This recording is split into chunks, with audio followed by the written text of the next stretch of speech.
Back, people, back. Anybody want to come on the pedal? Let's have ya.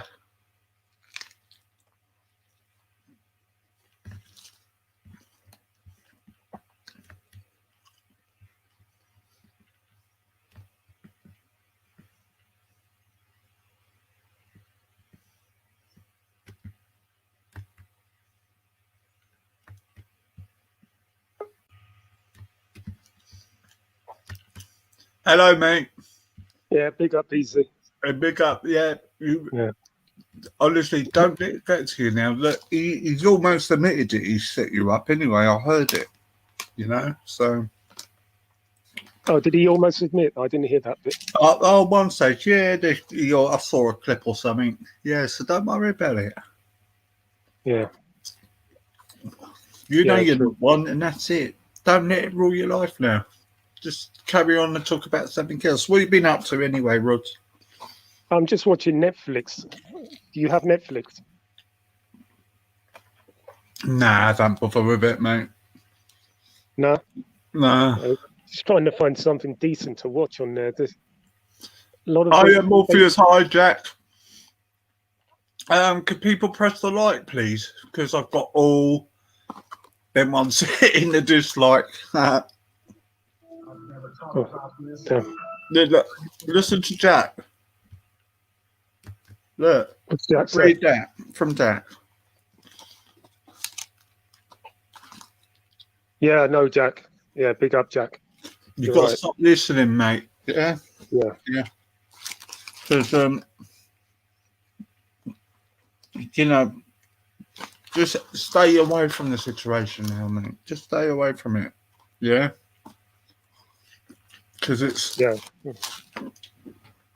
Because you're getting into something you think you can handle, but you're not handling, yeah?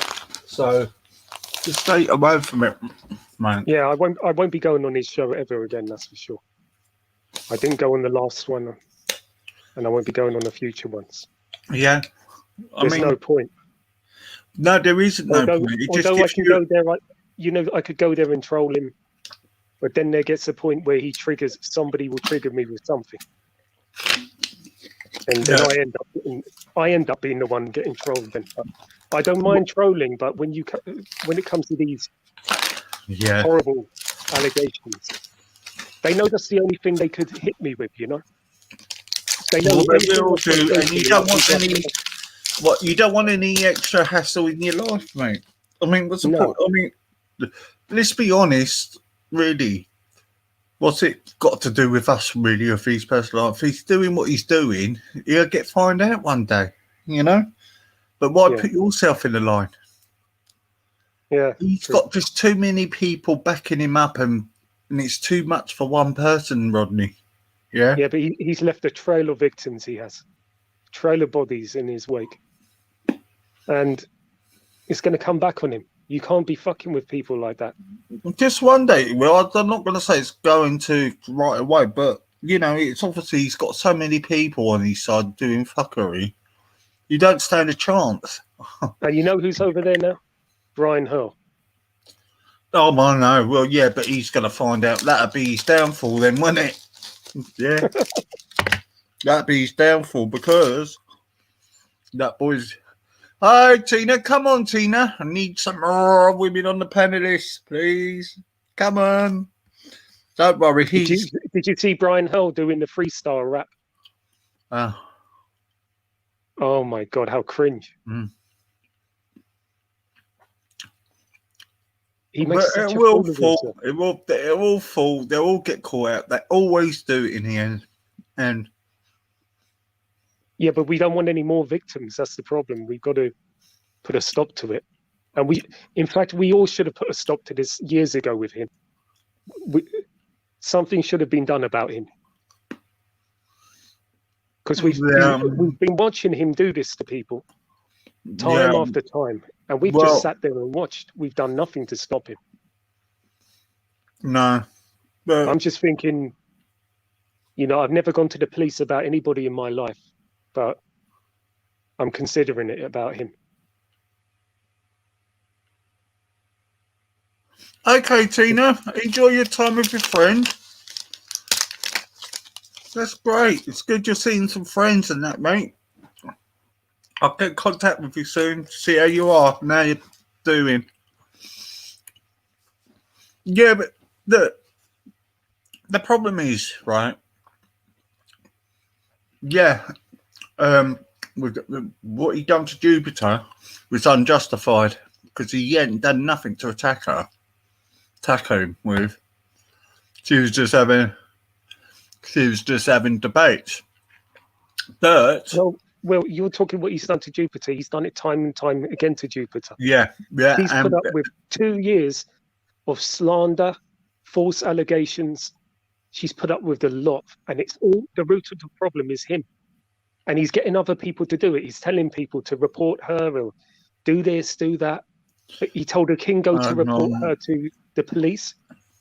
He told the Kingo to report her to child services. Sorry, Tina. Oh, I'm so sorry for that. Tina, I'll check up on you via email to see how you're doing, all right? Okay. You keep yourself well, though, as well, okay?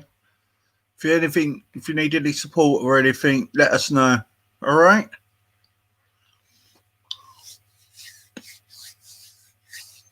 Bye, Tina. Good luck. Now, so, all you got to say, yes, he is. But, you know what? It had to fall into place. Look, he had his own people. He had a good thing going before with the G gang or whatever it's called. Yeah.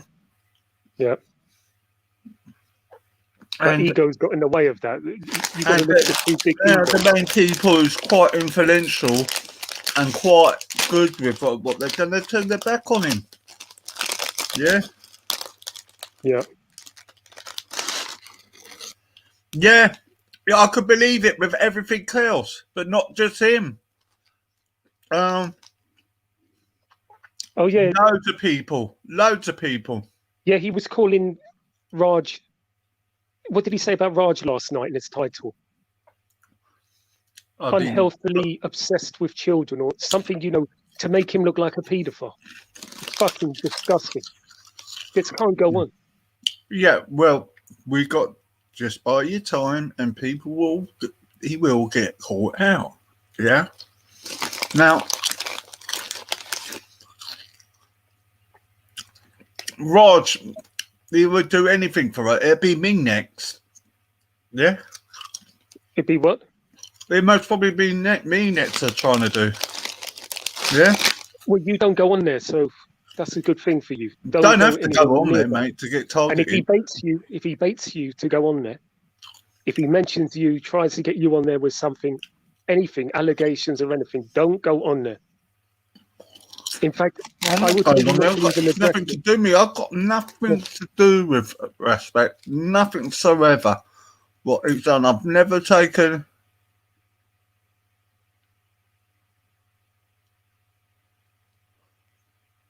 Sorry, can't hear you, Easy. I've got nothing. I got nothing I would want to chat about respect. Not at all. Not interested in the guy. Yeah? Not once whatsoever. Yeah? Yeah, that Nicholas is still avoiding questions about child marriage. Well, right. What can you do? He said it online. What can we do? That's what he thinks. I can't change his mind, but I can oppose him for it. He's as dodgy as hell he is. Yes, but at the same time... And Raspek said that 13-year-olds in Africa are mature enough. Hey, Dale! How you doing? Right, Rod. Let's talk about something different now, because you don't need to be talking about it, because it gets upset. You don't, honestly, stay quiet over all of it now, and it will die down, I promise you. Yes? Yeah. Yeah? Right, big up, mate. You've got to stop. Glad you're well. Glad to see you still on and you've not let them get to you. Yeah, Rod, Yeah, mate. The best thing is, you've just got to learn to stay calm. Every time they're doing these things, they're not very clever with them. They're handing themselves the rope. Yeah, it's called for me. It's called defamation of character. That gets back to international stuff and the conventions, exactly. and it's slanderous. But like you said, Rodney, you're not an R porn star at the moment that they keep exclaiming, and they've got no direct evidence that you've ever been to that country and you've ever done anything into the terms of this Russian porn star business. So I'd just say it is what it is. They're throwing accusations out there, but they can't back them up. So, it's because you've got to them. I keep saying this to you. Every cause has an effect. You've got to them. They don't like the fact that you've got to them. They don't like the fact you've got to them in a way where you've got evidence for it. And their accusations are all thrown, but there's nothing to back it. Whereas with yours, you've got things to back it with. So yours is, you can offer the truth and back it up with evidence and let people do their own due diligence, and they can only throw an accusation out there. So like he just says, I said to you, every cause has an effect. Expect more to come. But there's nothing on you. Everything it's lies. It's all internet lies. It's not like they can take this evidence to a court and prove it in any kind of court case. So you know what I mean? It's just it is what it is. You just don't like he says, you just don't let it get to you. Yeah, true. True. It's slanderous, and I don't agree with it, and I do see the frustrations. Let's not make it out like no one has any empathy here, because I do get where you're coming from. It's not nice to have the accusations slung at you. Do you know what I mean? It's not ideal, but at the same time, the accusations are still fraudulent, and they're still not having any actual proof that if this gets contested, Ron, if you decide to take this further in terms of defamation of character, or you decide to take anything action against them, then they're going to have to back up anything that they've put out there, and they clearly can't back that up.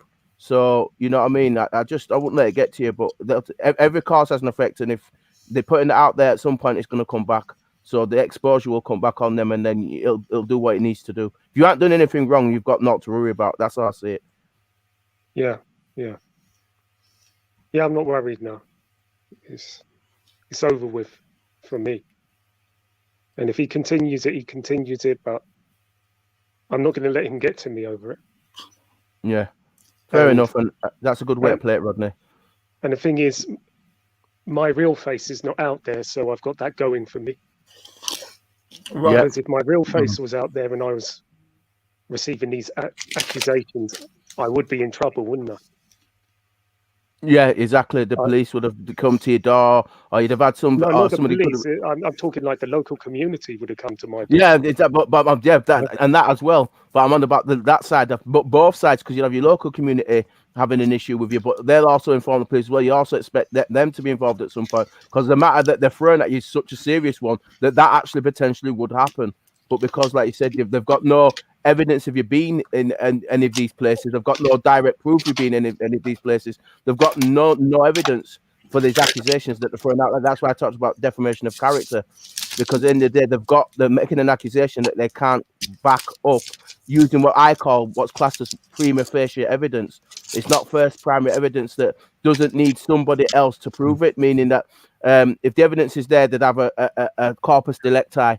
They'd have that witness there that would prove it themselves. They wouldn't need somebody else to highlight the issue. It's already happened, so therefore they only have to collect the evidence. They don't have none of that. They're just spinning accusations out. So, Rod, we'll change the conversation now, because it's feeding people you talking about it. All right.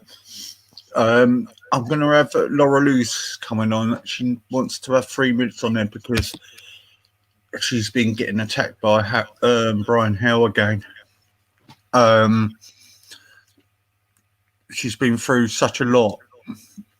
I just needed to give her the platform to let it all out for herself. If that's okay. Sorry, Rod, I'm not being rude or nothing. But I'm trying to protect you as well, mate.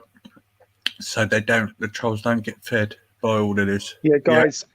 So, guys, in the future, I'll just put it out here. I will need some legal statements from a few of you regarding your dealings with him and what you have witnessed him do to me and to others.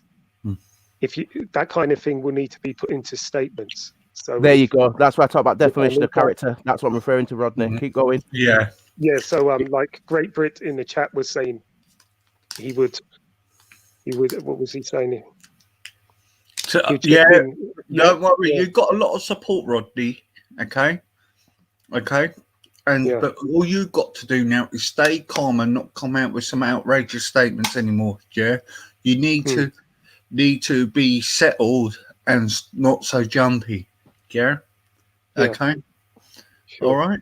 Yes, like he said, as long as people got your back, Rodney, and they're prepared to give statements and evidence, then that's all you need. And then if it got to that legal issue, which I talked about defamation of character, and I mentioned about prima facie evidence, stuff like that, then once that's in place, what will take place will need to happen. So long as you've got people backing you, and like he said, just keep your head. As long as you keep your head and you focus more on getting people together and they give you the statements and evidence, then that's fine. It's not the same, then it's a different. Yeah, I don't want to go to the police. It's not the kind of thing I've ever done. Yeah, I don't like to go to the police for any reason. Fair enough, Rodney. Rodney, I don't agree with that. But, yeah, Rodney. the civil matter, the civil way, I'm definitely going to do it. Okay. Take him All to right. court. So that would be it. All right. All right. Just do it through solicitors, mate. Yeah, I will. Yeah. All right. So, Laura, do you want to come on then? The link's there, my darling. Oh. Let's have a look.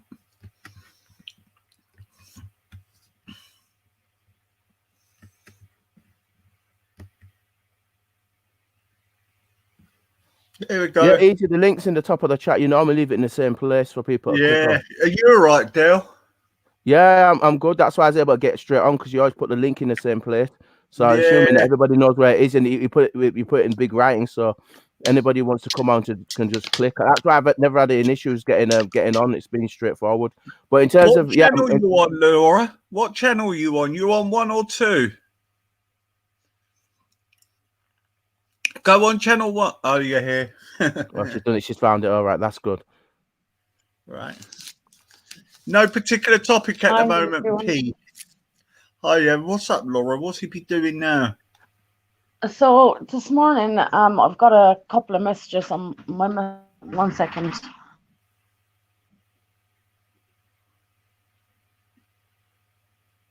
Sorry? 1 second, I just had someone come in the door. 1 second. Okay. Yeah, she's going to sort something out. That's what I heard. It sounded like I heard somebody with her. Hopefully, she'll be able to explain everything.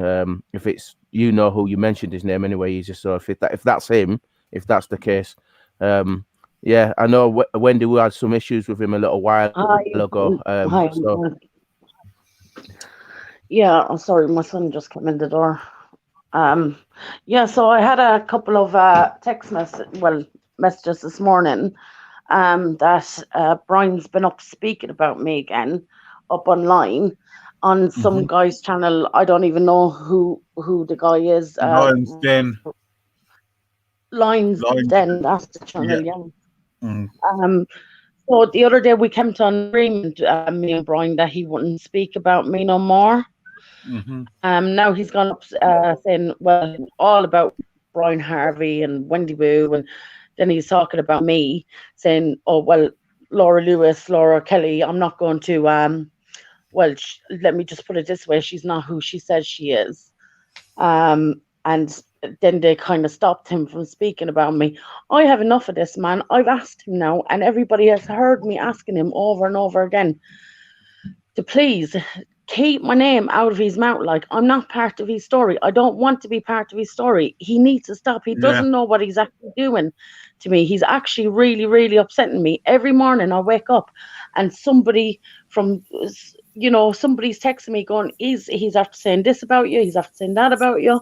He's going on to all these. I don't know who these people are. It's like a runaway train, isn't it? Can you say to these people not to keep telling you? Because I say when people do this to me, I say I don't want to know anymore.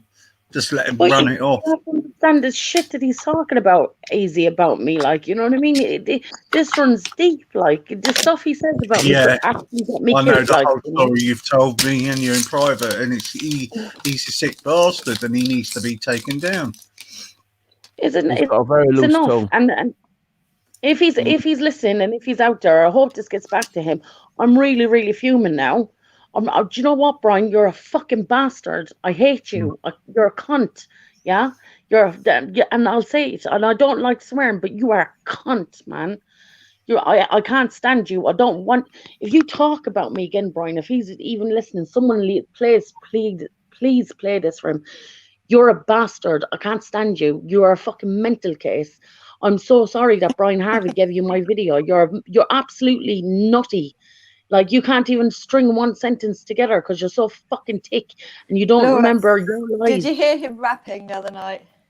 Oh, that was hilarious. He can't keep his teeth in. How fucking cringe was that? That was cringe. Top level cringe. I'm going to do a whole 24-hour stream on the cunt, and everybody can come and just put what they want up about him. I have enough of him now. I have. Like, how do I get him to stop talking about me? He agreed to stop talking about me. 2 days later, he goes up and does it again. Yeah, but there's a new law where he's harassing you. There's a new law now. There's enough evidence. There's a new law. He can go to prison for it. He's just stalking you, isn't he? Yeah, if you've asked him to be reasonable. What you do is get a civil injunction out on him. Yeah, that's what you can do. Yeah, you're best off doing that. An emergency rather than getting into.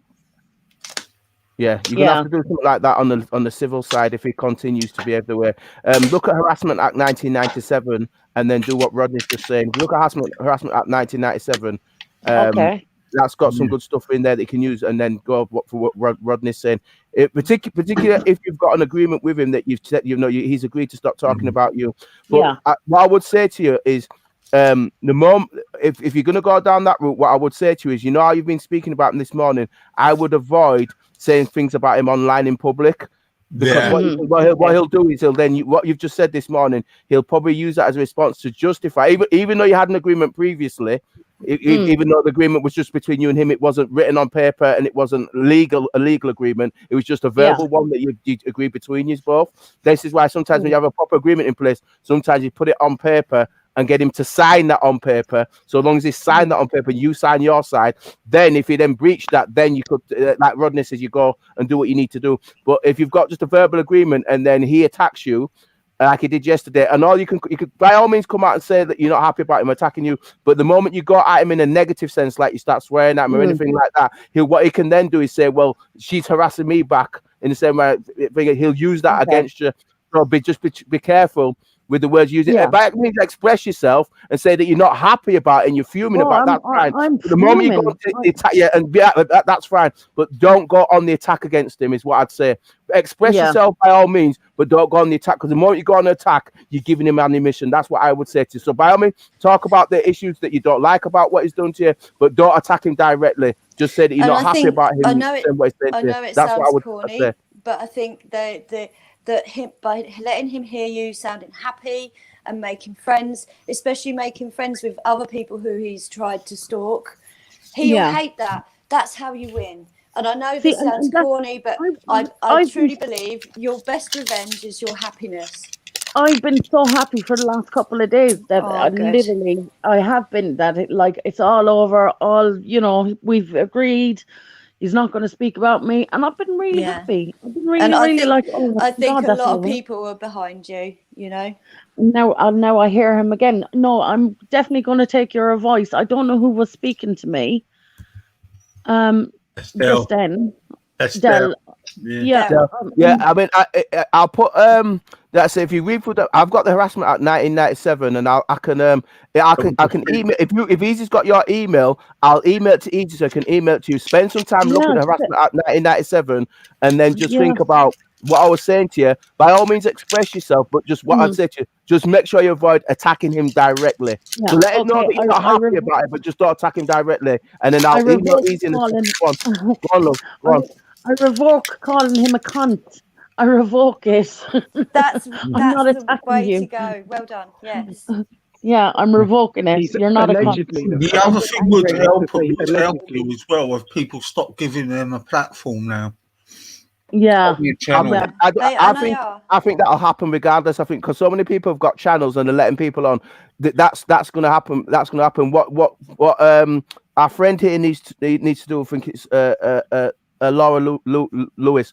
What she needs to do is collect that evidence. What happened on that other channel, And I didn't mention the name of the channel. I just said the other channel. I'm doing that deliberately. We all know what channel it is. You collect that evidence that's on there before it gets taken down. You take that, record it, and whatever he said, you use that as your evidence. And I'm going to pass Easy the harassment at 997. If Easy's got your email, he'll pass it on to you. But I do what that said, and make sure that let him know that you're not happy about it. If he continues to do so, that you'll be considering taking action, because you don't want no more attacking. Make it very clear. Enough is enough. Leave me alone. Don't mention my name. You want to talk about everyone? That's fine. Just don't mention anything to do with me. Just make that very clear. That's what I'm going to do. I'm going to do that. Omar said that he's going to the police about him. He said he's going to. I'm going to do it. Collect all the evidence and show the police exactly what he's doing. I've already gone to the police about him. The police won't do nothing. Nothing. Absolutely nothing. Do you know what they told me? For me to stay offline. See, this is what I'm saying to you. So exactly. It's not worth the hassle. Exactly. So that's what I was saying. I think it's a good idea. No, but the thing is, the police have to. What you should do is this, because police got their home office codes to deal with them in regards to that, because you've got a right to be protected under law anyway. So what you say to the police is, you want to make a complaint about it, and they're duty bound to register that complaint. Get the crime reference number for it. Okay, make sure you get the crime reference number for that complaint that you've put in.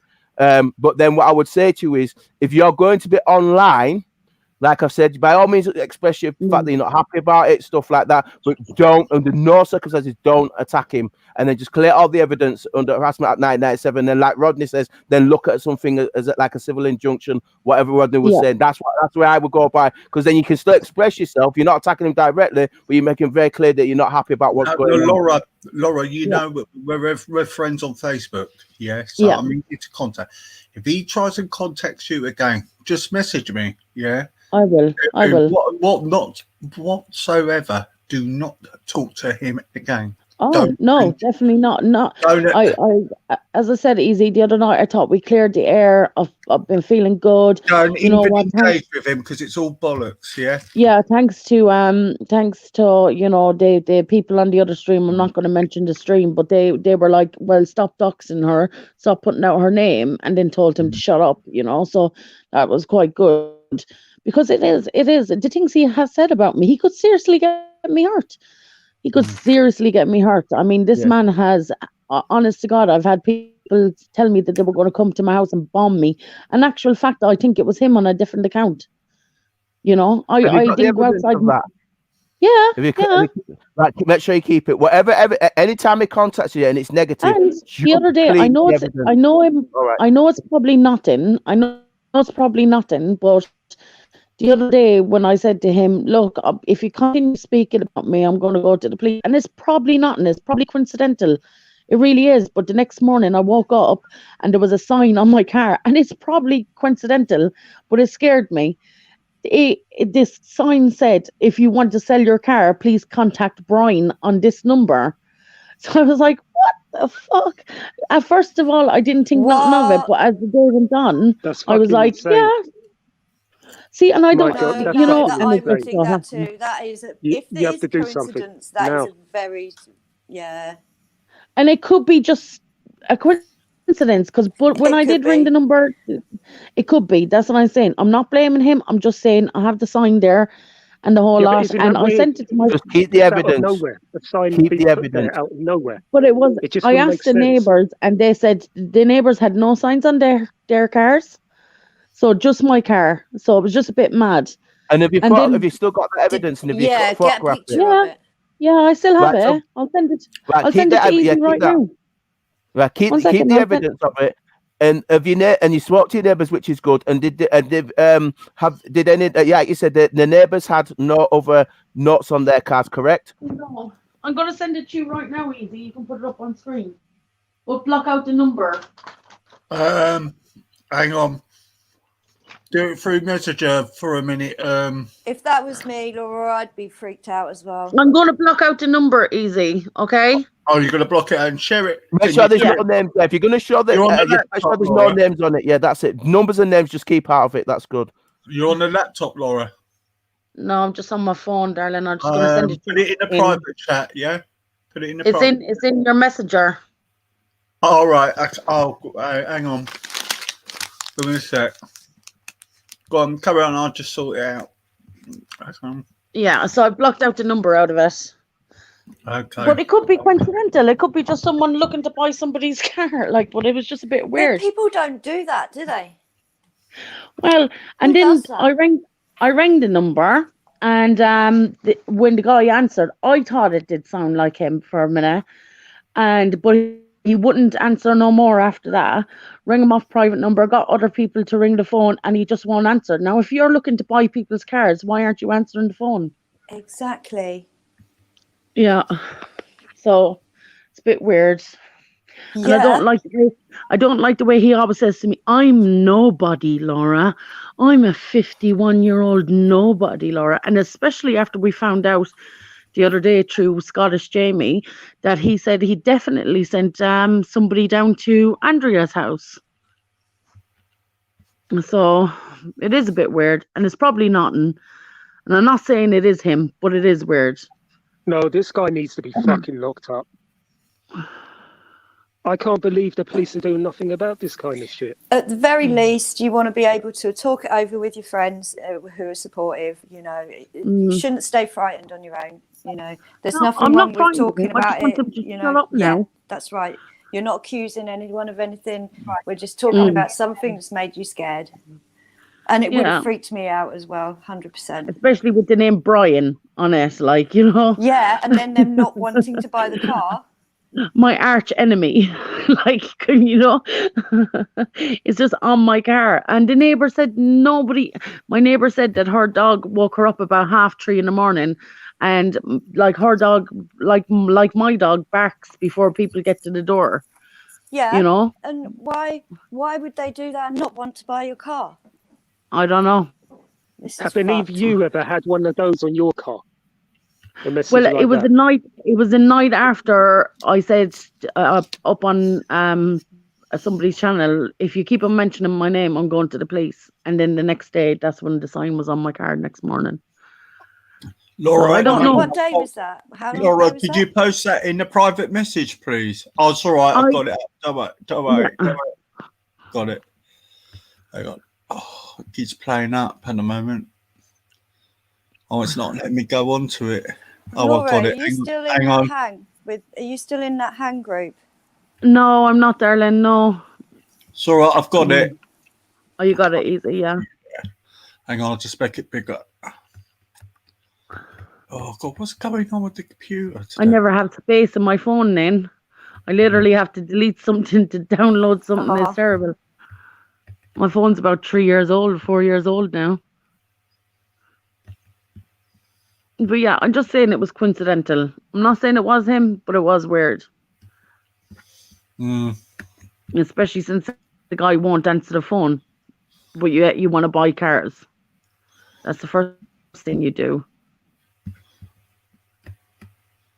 There we go. Can you see that all right, peeps? That's all that is. Yep. Let me take that away, the banner away. Hang on. There you go. Now, I have asked around if that's his number, and the people I've spoke to have said no. People who've been in contact with him recently have said no, but then he has 2 phones, so God knows. Temple of God's asking, what make of the car is it? Never you mind. Don't answer that. No. Don't say what car you've got on the stream. No, of course not. Of course not. It's just, see, this is it. How, like, someone just said there, how do you know it was my car? Well, how did he know where Andrea lived? You know, and it's very easy to get somebody's IP address and stuff. So, I don't know. And it's very easy for people to find out who you are and where you are. So, you know. Yeah, I think sometimes if you take a picture on your phone and upload it straight away from your phone, I think you can be traced from that as well. Yeah, I did hear something like that then, but it is what it is. Leaving you alone now. What's his name? Is it Danny? Yeah, I'm. As I say, I don't want to argue, Danny. I've not argued like with him. Like I've said my piece. Yeah. He said his piece. And actually, before I even started the other day, I just said, you know what, Danny, Happy New Year. Wish you and your family the best. Because I don't want to fight with nobody. I'm not a fighter. I'm a lover. I don't want to fight. I hate arguing. I do. So, as I said, I wish Danny the best. I wish Brian Hurl would just go away and leave me alone. You know, I thought you wish him the best at 1 minute. I thought, God, don't wish him the best. Wish him bad health. No, not him. I wish he would just piss off, really, to be fair. And that's it. But other than that, but I just wanted to jump on and say that because, like, enough's enough, and I'm glad I did because now I've got some advice, and that's the first thing that I'm going to do. First thing Monday, I'm going to send a letter to his address with the 1994 Act, is it? No, I think it's earlier in it now because they changed it, didn't they, back in 2000 and... well, I'm going to send that. Now. 2019 they changed the law, didn't they, for the Stalking Act? If you can get that act for me, please, off of, it was a David that was on. If you can get that off for me, and then I can put it in. Dell, sorry, and I can. Yeah, I can I'm sure they changed the law at 2019, didn't they? The Law Act, if anybody stalks, blah blah blah, or do porn revenge and things like that. Yeah. 5 years imprisonment for it. And I will take him to civil court if he keeps it up. I will. Well, and just as a point of interest, what's your home security like? Have you got much self-defense? Yeah, I have. I've got CCTV. I've got CCTV. I've got cameras outside my house. I've got, my dog is my best one. My dog will bark before 2 cars pull up. You know, so it's good. My dog, and I've got my adult sons. They go to the gym. You know, nice. It's funny, you don't realise when they're babies that it's going to be so handy when they're big and strong. Hello, Del. Yeah, security is good. That's all. Share a second. Of course you can, mate. All right. This is what I'm going to send to Ease in a second, but you'll get it in a second once I can do this. Yeah. Phil, let me do it. But this is the areas you probably need to look at. It's quite extensive, and I'd read through it. And if he's breached any of these areas, then this is what you need to look at first before you do. I won't write anything yet. I would read this through first and find out what you think he's breached. And if he has breached something, then look at then you've got evidence. Because you've got to qualify the evidence first before you do anything. So I'd read it first, qualify your evidence first, and then if he's in breach of that, that's what you need to look at. Now I'm going to pull this up in a second if I can get hold of it. Because I have got it. Thank you. And then I'm going to mute for a minute. If it decides to work, it's taking its time. Taking its time. People press the like, please, because it'd be nice to have more likes than non-likes. Usually dislikes. All right, here. So what I do is you're going to get this in a second anyway. From harassment, because he is harassing you. So it just talks about your issues. Sorry, Del, you might have to do it again. It didn't. It's all right. Crying out loud, stupid thing. No, it's me, not you, mate. It's me. Oh, that's it. It's done it now. Yeah, I think the problem with the harass, are you thinking to maybe make a claim? Because I think you'll find the problem with making a harassment claim is it has to be regular events in quite a short period of time. I think that has to be like 3 events in 3 weeks.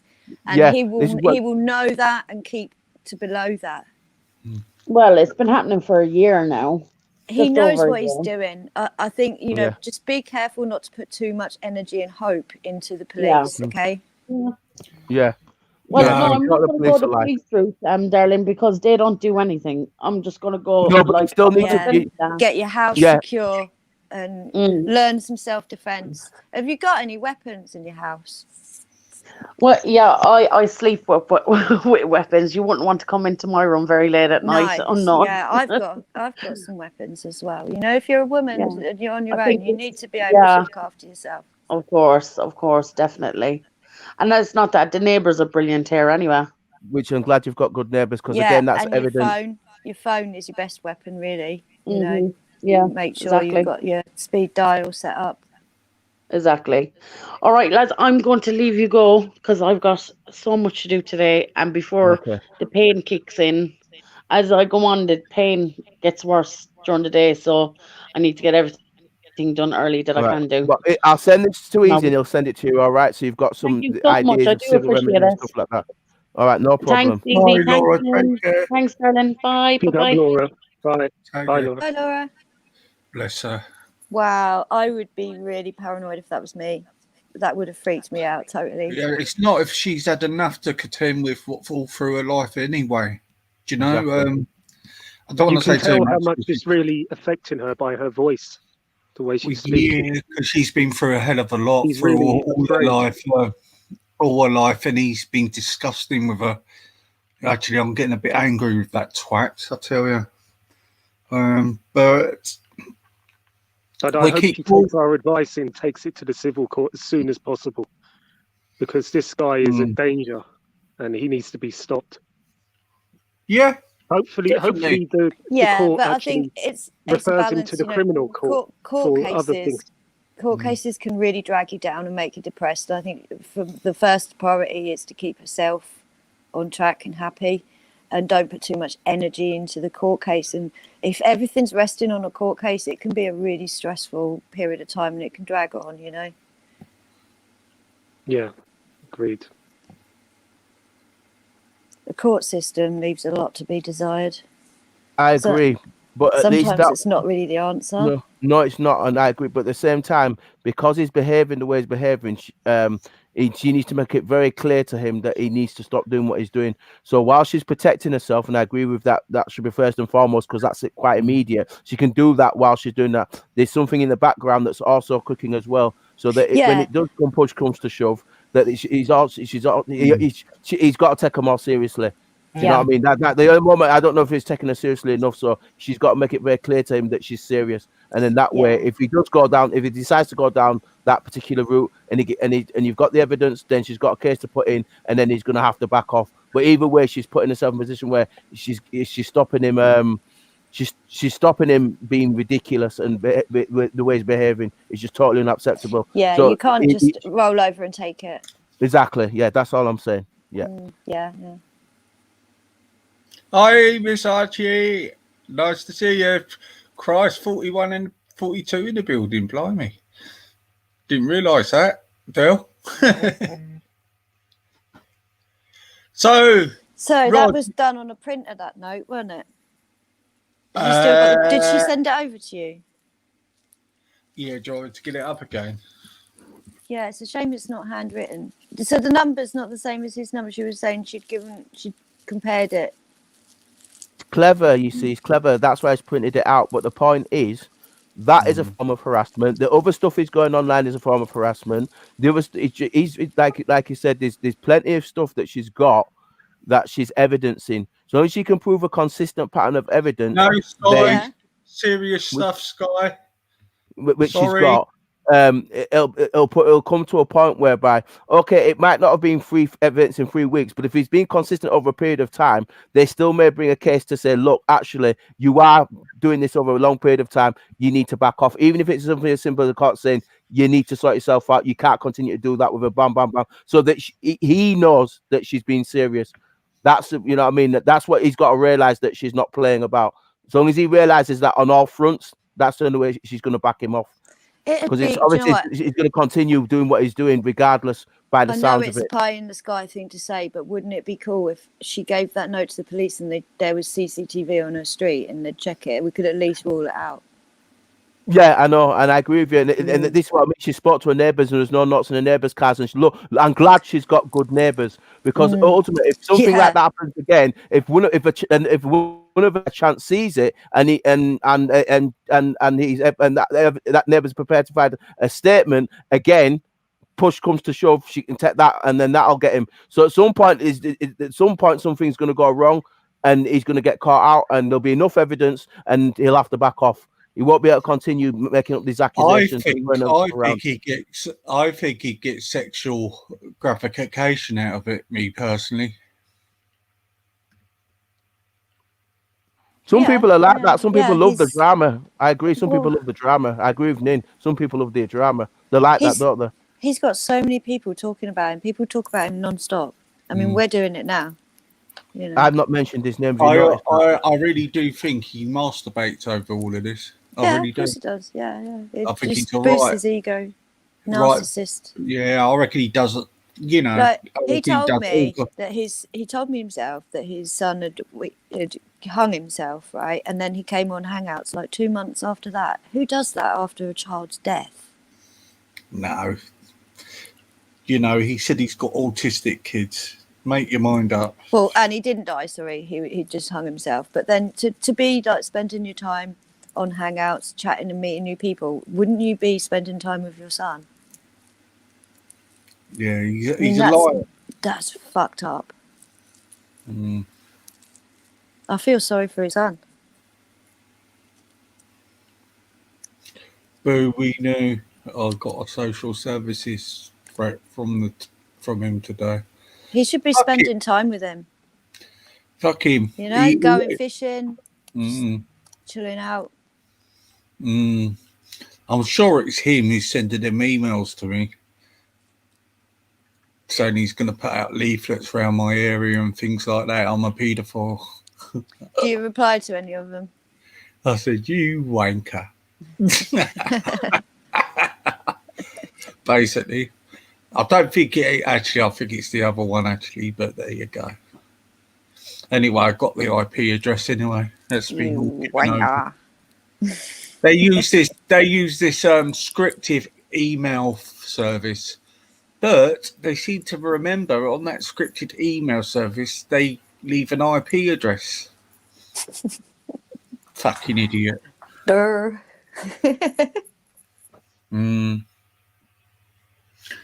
I think that's, but you know, Frank. Dale, what you want to talk about? Something? Have you met Dale, Lynn? I haven't. Hello, Dale. Whereabouts are you from? Guy. You got to come over. I'll message you every time when he comes. He's very knowledgeable. He knows a lot of things, mate. You're into all of this stone and everything, can you? And stone. You know, anything astrology and all that, ain't you? Oh, right. Yeah. I like astrology. Yeah, I like ancient history. Hey, Elsid. Easy. I've dropped the bomb. Oh, what in the email? He knows what. Yeah, he knows what I mean by that. So just get that to Laura so she can read through it and just get an idea of what potential routes she can go down. You know, that's when she collects her evidence. She reads through it. She goes and whatever she can use. You know, if it helps to back him off, then that's great. Whatever helps. That's how I see it. Because it's quite a serious issue. Do that. Yeah, and hopefully, what I mean, she'll give her an idea of if it's going too fast, she'll know now what's crossing the line. Do you know what I mean? At least because it's good ideas in there, how things work in terms of the things we've been talking about. She's got an idea from a legal perspective because it's covered in that act. Yeah. So at least that way she knows, okay, if he does this, he's crossing that, and if he does that, you know what I mean? It gives her an idea of how she can begin to work on that front as well. So it just gives her that extra bit of equip herself. You know what I mean, to deal with him. Yeah, hang on. I've got to find a link to share it with. Just send it via email. Have you got her email? No, only on Messenger, my mate. All right, yeah, I'll let you do that. But yeah, I've given it to you so you can, you find a way of getting. You can, so you can get her to give you her email, and she'll do that, and then you can send it across to. But I know you'll sort that out. As long as she gets hold of it and she's got an idea of what she can do. Yeah, give her that, as much protection as possible. I'll sort that out after the show, actually, because I'm having difficulty with my. I think it's just important that she knows. Yeah, that she knows that she can protect herself where she can. Yeah. Yeah, Laura just said she's going to send you an email. Thanks, Laura, and just do it that way. Right, just come in the all right, do it on the thingy, Bob, Laura. Yeah, on the messenger, mate. Yeah. Yeah. So, what do you think? What's happening now in the real world? All right, we're moving to something. I'd almost say lighter when we've got compared to what we've just dealt with. It's a bit more lighter because go on, Nin. I was going to say it's kind of on the same tack. It's a case of don't be frightened, don't be scared. Get yourself out there and live your life as best you can. Yeah. There's so much fear out there, not just like from I people feel like it's Brian, real. I can't but see with my lockdown. can't see my son for ages now because 2 of the staff where he is caught the COVID. And they cancelled Glastonbury, I think, this year. So a That's lot what I of the heard as people well. who bought tickets will keep their ticket for next year. So that means that anyone who wants to go to Glastonbury even in 2022 ain't going to get a ticket. Is it snowing, Yvonne? Hi, nice to see you. Please like and subscribe, Yvonne, please. hello. Yeah, like if you're enjoying yourselves, please put a like on. I've even done it, believe it or not. Come on, MC, come on. Let's have a bit of laughter. Or you're not drunk enough yet. Yeah, hit the like button, please, if you're in the YouTube chat. I think people got to stop demonstrating against this COVID thing now because it's really peeing me off because it is real. The question is to you two. Do you think they're demonstrating because it's the way the law's being handled? I think it's a combination of things. I mean, the fact is, this is scientific fact, it's 99.9% survival rate. Exactly. You look at the hits being classed as I told you, I need to get my friend Morpheus, who's a microbiologist, and I know a lady called Dolores Cahill. She's brilliant. She's amazing. And again, they can prove that it's not as bad as what they're making out. I said to you this last time, and I've made this very clear. It's all about your body having a good environment that it's in. It's looking after your body, eating healthily, looking after yourself. Just as Nin said, most people will get through this. It's only certain people with certain underlying health conditions, things like that, as Nin's pointed out. I need to get somebody on here though who can show what blood cells look like. My friend Morpheus is brilliant. He'll show you what blood cells look like. He'll explain why the corona, because your body's in an acidic environment, and he'll explain how it's got evidence of it, all that kind of thing. Morpheus in the chat. No, my friend Morpheus. I'll bring him over sometime. I need to get him on to explain it in depth because he can explain it in a way that I can't because he's a microbiologist. He's way ahead of me. But my point is the way to be honest with you, Boris Johnson's BJ and his administration are in an almost impossible place. The issue is you've got something that's going around like you have flu every season, like we have. The only thing I have with this Divock nonsense is the fact that listen, people are still having heart attacks, people are still getting cancer, people are still having heart disease. There's all the other stuff that still goes on, and all of a sudden all they're promoting is Divock 91, and for me, there's too much. It's a psyop. There's too much trauma-based mind control programming. Heart attacks haven't just suddenly stopped all of a sudden because of Divock. People having. Can I just just a second? rewind? Go on. People having strokes hasn't stopped. People having cancer hasn't stopped. What my issue is the fact that the BJ is in a difficult position, right? You're managing an issue, right? And the issue I have with this is it's affecting it's not just a health issue. This is the issue. It's not just physical health and mental health. You're also talking the issue of the economy. I think you've got multiple issues here, multiple vectors that this is coming in on. So you've got the economy where people have got their livelihoods. They've got their own businesses, small businesses. I'm not talking about Amazon, these multi-big billion-dollar corporations who are exploiting this. I'm talking about just normal, everyday people who've got their normal businesses, little businesses that they started up, and now they can't trade. Now they can't make no money, and they've got mortgages. So that's they've got mortgages, they've got bills to pay out, and they can't work now. You've got and some people who are independents who can't claim furlough because they're not part of the government's program, so they can't claim furlough because of the freelancers. You've got so many people falling through so many different gaps. You've got a health issue to manage, you've got the economy to manage, and it's all just going crazy at the moment. It just seems to be an absolute it's all Abdul chaos. It just seems to be an absolute chaos. Whereas if they decided, right, if people have got if most people are going to survive this and most people are fit and healthy and stuff like that, they shouldn't close down the entire economy, because I think that's why people are protesting it with a lockdown. I think some people are protesting because they're losing their businesses and the freelancers. You've got some people are angry because they're being locked down and they're probably physically fine and able enough to go out because they're fine and they won't get as sick as everybody else. So I think you've got like multiple things at the same time all going on. And I think it's just not being managed correctly in the best way it could be. Now, Nin desperate to speak, and I've been on for a while, but go ahead, Nin. I'm just acknowledging you there. Just to rewind to September 2019, there were massive riots in Hong Kong.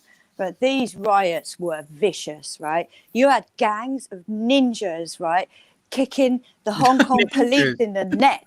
They were making barricades. There was rubber bullets. It was mayhem. Hong Kong was the last bastion of justice in China. There is so much corruption in China, and they were fighting the CCP. Of course there is. Yeah. Then you had 2 scientists in America got caught, and this is just what we know about, right? 2 scientists in America got taken away for having biohazardous material. One was flying to Wuhan, one was from Wuhan in Canada, right? And we were never told any more about that from the American authorities. Then this mysterious virus comes out just before the Chinese Spring New Year. So I'm out of breath, I've been walking. And that is the biggest movement of human beings on the planet every year. And 4 days before that, they held a world record biggest buffet in the world. And this is a bioweapon. And China is trying to take over the globe, if you ask me. Do you think so? Do you reckon they might have done a nuclear attack on us with this virus? They don't need to. The virus will do its job. We don't know how the virus interacts. Yeah, what I'm trying to say, do you reckon they done a chemical thing with this virus to attack us? Yeah, it's a bioweapon, definitely. It's obviously designed to act cleverly. It takes out people like that are weak, and the kids seem to spread it but not get ill.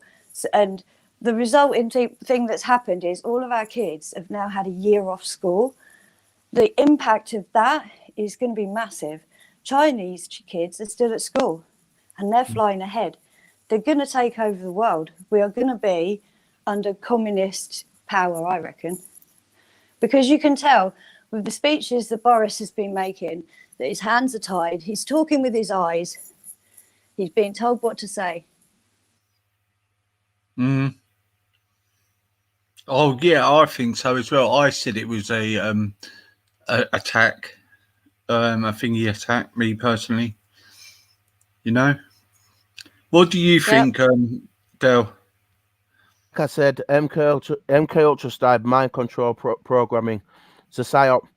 Like I keep saying, with everything like this, it's affected multiple things on multiple vectors. It's not by chance. Like I said, it's I told you this already. It's a Trojan horse. How can you have something that's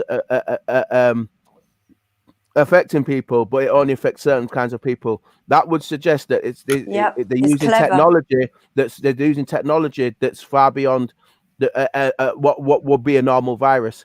So you're talking nanotechnology, you're talking non-human T cells. And how we don't know yet. How does it interact with things? You know, especially GM crops and stuff like that, soy. So, for all we know, the virus could interact with other things in our environment. So I'm thinking across the board, psyop, and they're using it as an excuse. Yeah, the vaccine could interact. Yeah. Well, both with viruses, vaccine, whatever they're putting in there, it's basically it's kind of man-made. It's not natural. It's not natural, is what I'm saying. It's not natural. Yep, I agree. So therefore, it's deliberate, and that's what I'm saying. It's deliberate. It's purposeful. So therefore, you're looking at war crimes against people, men and women across the board. So somebody's benefiting from this chaos. Why hasn't anyone sued China for this? You know, it's cost us a fortune. They should be held responsible. It came from there. I question if it even came from there. I think it's been whoever's done it deliberately is doing an attack across humanity across the board, because it's affecting everywhere and everyone. So that shows you that somebody's got an agenda that's a deliberate agenda against the world almost, because it's effective all over. I think they did kind of rule everything else out, that it did come from that Wuhan lab. So that means we could, theoretically, China could be held responsible for this, maybe. And their economy is really good. They've been making so much money on the PPE, haven't they? Well, look at the drugs companies. Look at Pfizer. Come on, look at how much they're making, trillions. Do you know what I mean? I could be on this all day. Who's been making making off it. There's so many people have benefit. There's so many big corporations that have benefited from it the world over. You know what I mean? We you know what I mean? That's clear. I'll agree with you on that. And then multiple corporations, big corporations, are making trillions. It's not even billions. We're talking trillions with this. Do you know what I mean? So they're all at it. And to be fair, you know, every big corporation is exploiting this situation. I'll go that far. They're all at it. And to be fair. Yeah, just look at the shops that are allowed to open. How is that fair in any way? And this is what I was saying to the people who've got medium business and small little businesses. They've had to shut down completely. This is what I was just saying earlier. If you look at how it's been managed economically, this is what I was talking about earlier when I said small business people got their own private little businesses have been completely shut down. They might lose their houses, they might lose their cars, they might lose everything. Yet they've got these big corporations. That's what I said about Amazon, and so you got these massive are all exploiting off it. This is what I'm saying. There's always somebody exploiting out of a situation. Go ahead. Yeah, all of that stuff about Amazon not paying tax came out about 7 years ago, and they're still not paying tax. The multiple big corporations don't. Google don't pay it. Amazon don't pay it. Facebook don't pay it. They all don't. All the big dog corporations don't. TikTok don't pay it. None of them do. And we've known about it for years. It's public knowledge. Why isn't anything done about it? It's crazy. Everyone just, it's like we're all fluoridated or something. Yeah, I definitely agree with you on that. I definitely agree with you. There's definitely a situation where humanity across the board is being exploited 100%. And this will continue as long as people accept it. Guys, do you mind if I just take a call from my son? Are you all right to keep going, you two? I'll keep speaking. Yeah, I need to do something in the background as well. Yeah, go ahead, Isa. Go on then, as you were saying, not to cut you. No, that's right. I was just agreeing with you. Yeah, I mean, it's been public knowledge for ages now, and yet it's still the situation. This is crazy. We've known about it for so long, and yet they still get away with it. Everyone still uses Amazon. Yeah, you're always going to get with multiple big corporations. They've always behaved the same, and they're always in international jurisdiction, which is fine because they operate all over the world. It's fine, but like you said, they get away with what local businesses, or I should say domestic. I'm going to use that term properly because I'm using correct legal term. Domestic businesses can't. The big corporations can do what they want, so long as they're serving the bigger beast and the bigger plan. And this is what goes into this globalism stuff that's going on as well, which is why they're allowed to get away with the things that they're getting away with. It's not by chance, Nin. There's a design and there's a purpose. It's by design and there's a purpose. And this is what people have got to realize. They've got to look at the bigger picture at large. That's what they've got to look at, because then it become obvious that there is a set agenda that's been definitely played out. It doesn't become obvious if you look on a base level, but if you look at the bigger picture, if you look at it all, you can see clearly that it's not by chance. Right, you won't need to be told this, but for anyone who's listening who doesn't know it already, when you spend your money in cash, right, that cash that you give to the shopkeeper, that can be spent again 10, 20, 30 times without it being traced by the government and the banks, because that cash can be respent to other local traders, right? If we all go crypto, that 10, 20 pounds that you spend, they will get hold of every single transaction. They will track everything that people are doing. You see what I mean? So that £20 note can get reused and reused and reused without being traced up to 100 times around your local town without the government actually seeing where it's gone. You look at Agenda 21, Agenda 23 and Agenda 24. If you look at it all, in terms of cashless, that's where they're going. But then that's predicted correctly, because it's all the Piscean stuff. The Piscean construct is being pulled down, and the money works on water, and they can't do that. That's why they're getting the 5G ready, because everything's going air based. I was telling about this to Easy the other day. Everything's going ether based because it's got to go air based because we're in Aquarius. So that's why they're going cashless. There's a bigger reason behind it. There is. It's going to lead to a social credit system. It's good. They're going to have to. It's going to be a complete societal reset. I was talking about this. I did talk on this months ago. Things like if you look after your elderly parents, or if you help with charities, you'll get a higher credit score, which means that your cryptocurrency will be worth more. It's fucked up. This is what they're doing in China and Japan. It's starting to do it in India, but the Indians kicked off. It started happening in India as well when they did it, and they kicked off because they didn't want the cash taken. So there's an absolute a push for this. There's a push for this, but I can see the bigger picture behind why the push is there, rather than just by the push being a chance. So once they take down this Piscean one and they put it under this Aquarian one, that will be under what's called SDR, special drawing rights, and then that will work in line with the quantum system and the cryptocurrencies. And that'll be where all transactions are then traced, which will be done by a new version of Swift. Go ahead. There's already 3 world banks, and the reason they want to go crypto is because there's no currency exchange, so there's no exchange rate, and they can just trade between countries really fast. It's crazy. Yeah, well, that's what SDR is designed to do. They've already got the system in place. They just can't bring it in because they have to pull down the old Piscean construct rather than this Aquarian one in. So we're going to see that transition, and that's why you're seeing the 5G go up, because everything's going to work on Ether based. So that's why they want the 5G up, because then when you're doing transactions, they can be all traced. So like money's in your pocket, for instance. Well, if you've got 5G, you'll be tracing it through your phone, but they can then trace as it's going. That's all designed to do. And this is what program that I watched about it said, and we can help you save for your child's future. And I thought, what? You're going to make me save my money for me, are you? So yeah, there's a bigger picture going on. They've got their set agenda, and that's what it's going to be. That's what they're doing. But they can't place it in right now because they've got to deal with the societal reset stuff. There's an aspect to this that's got to be dealt with first.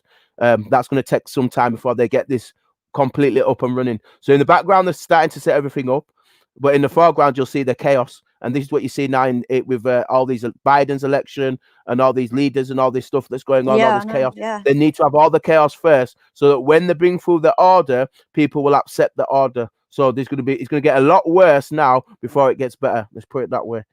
Yeah, for sure.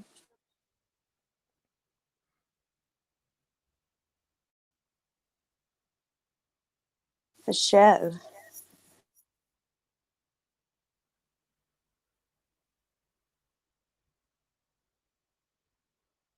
Yeah, this crypto thing is scary. The way it will try to control your finances for you, force you to save money and stuff.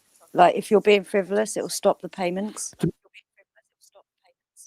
To be honest with you, if the issue is if people are going crypto, they're going back under the beast again, just work on Aquarium on a 5.5 frequency rather than on the 6.6.6 one, which works on the Piscean stuff. To be honest with you, there's going to be 2 systems in place anyway, because a Cabal Court of Always run 2 systems. This is what you were showing in the Matrix anyway.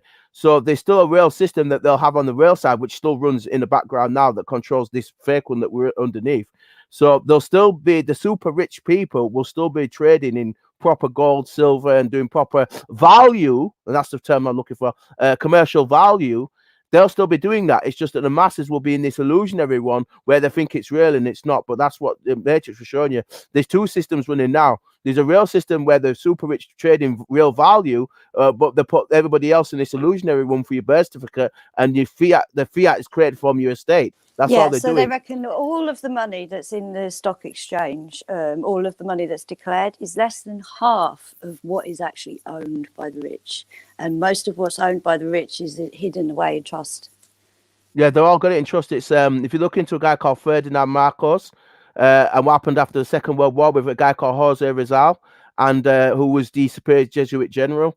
And you look at all the world's gold that was transferred to England, and it was transferred to Switzerland, and then some of it's in the Philippines. All the real assets are controlled by the Vatican. They've got all the assets, which is what you're talking about. Karen Huger speaks about it as well. That's why I'm naming names so people can do their own due diligence. But that's been put in hiding since World War II. And then once the Allied nations met, Allied Nations Net, and the setup, the system we've got in place now, that was only designed to last a certain amount of years, and that charter is now run out. So now they have to put the new one in place, which is the societal reset, which is the one that they've now putting in place behind this one when this one gets pulled down. So like I say, it's not by chance, it's all by design, it's planned. Yeah, you can't underestimate. I mean, although the Vatican does have more in the way of wealth, you can't underestimate the wealth of the Bank of England still, even after everything that's happened in the last 10 years. Bank of England's big.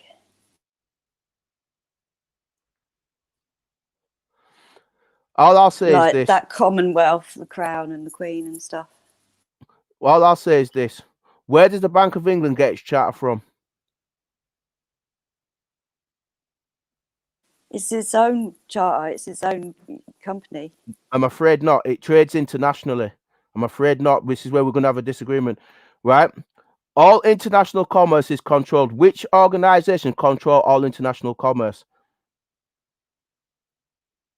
Because remember, the Bank of England only deals with the treasury in this country. It trades internationally, but it's responsible for mainly the pound in this country. Now, keep in mind, what is I'm just saying, although the Vatican has power, the Bank of England is a big player. That's all I'm saying. Yeah, but what I'm saying to you is we need to realize what's gone off. This has to be stated very clearly. The reason why I'm doing this is because people have to realize that this is not by chance. So, for instance, right, you'll know this as well as I do, right? The pound used to be the world's reserve currency, correct? You should know this, correct? Are you familiar with that? Used to be the world's reserve currency. Yes. I don't know. I've never. All right, I do know this. Yeah. This is how it works. Studied the financial side of things much. Well, I've gone a bit further, so let me explain it then. So it's okay. I don't honestly. You're preaching to the converted. I don't need to be told. I agree with you that cryptocurrency is bad. It's going to take over our lives in a bad way. You know. Yeah, I was just saying. So basically all commerce is controlled internationally.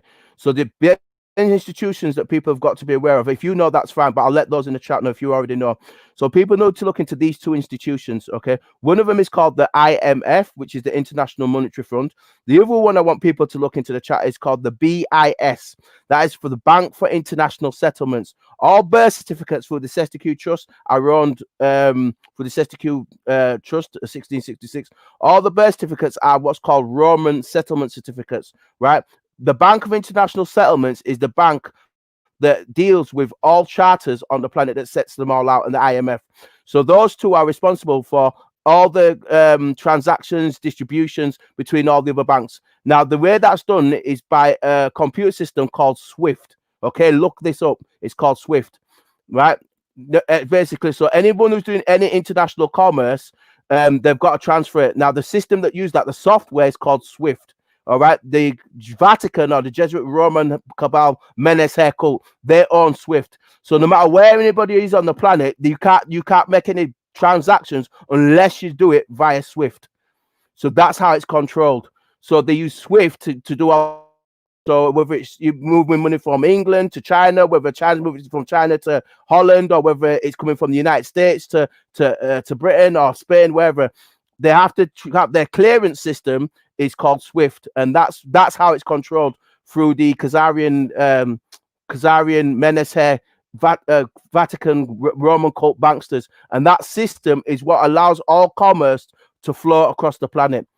So that's why I want people to look at the Bank for International Settlements and the IMF, and all the other banks come underneath those two banks, and therefore that's how the whole system is controlled. So therefore, all commerce is controlled that way. So that's what I want people to look at, and then you'll get an idea of how when they put this new system into place under the SDR's special drawing rights, that will work with the cryptocurrency, and that's going to work in the quantum system, and that's what they're going to be working with the 5G, and that's why they're quick to put the 5G up, because that means the transactions will be followed via, whether you do it via phone, whether you do it via bank account, they can be followed in real time, and that's how you're going to be tracked. But that's how they'll do it. But that's how I'll stop there. But that's how it's going to be set up once they pull this old construct down, get rid of the old money into this Piscean one, and they put this what I call fake version of Aquarius one up. That's what they're going to be doing, and you'll see that as the Advent opens up. That's why there's a big push for it.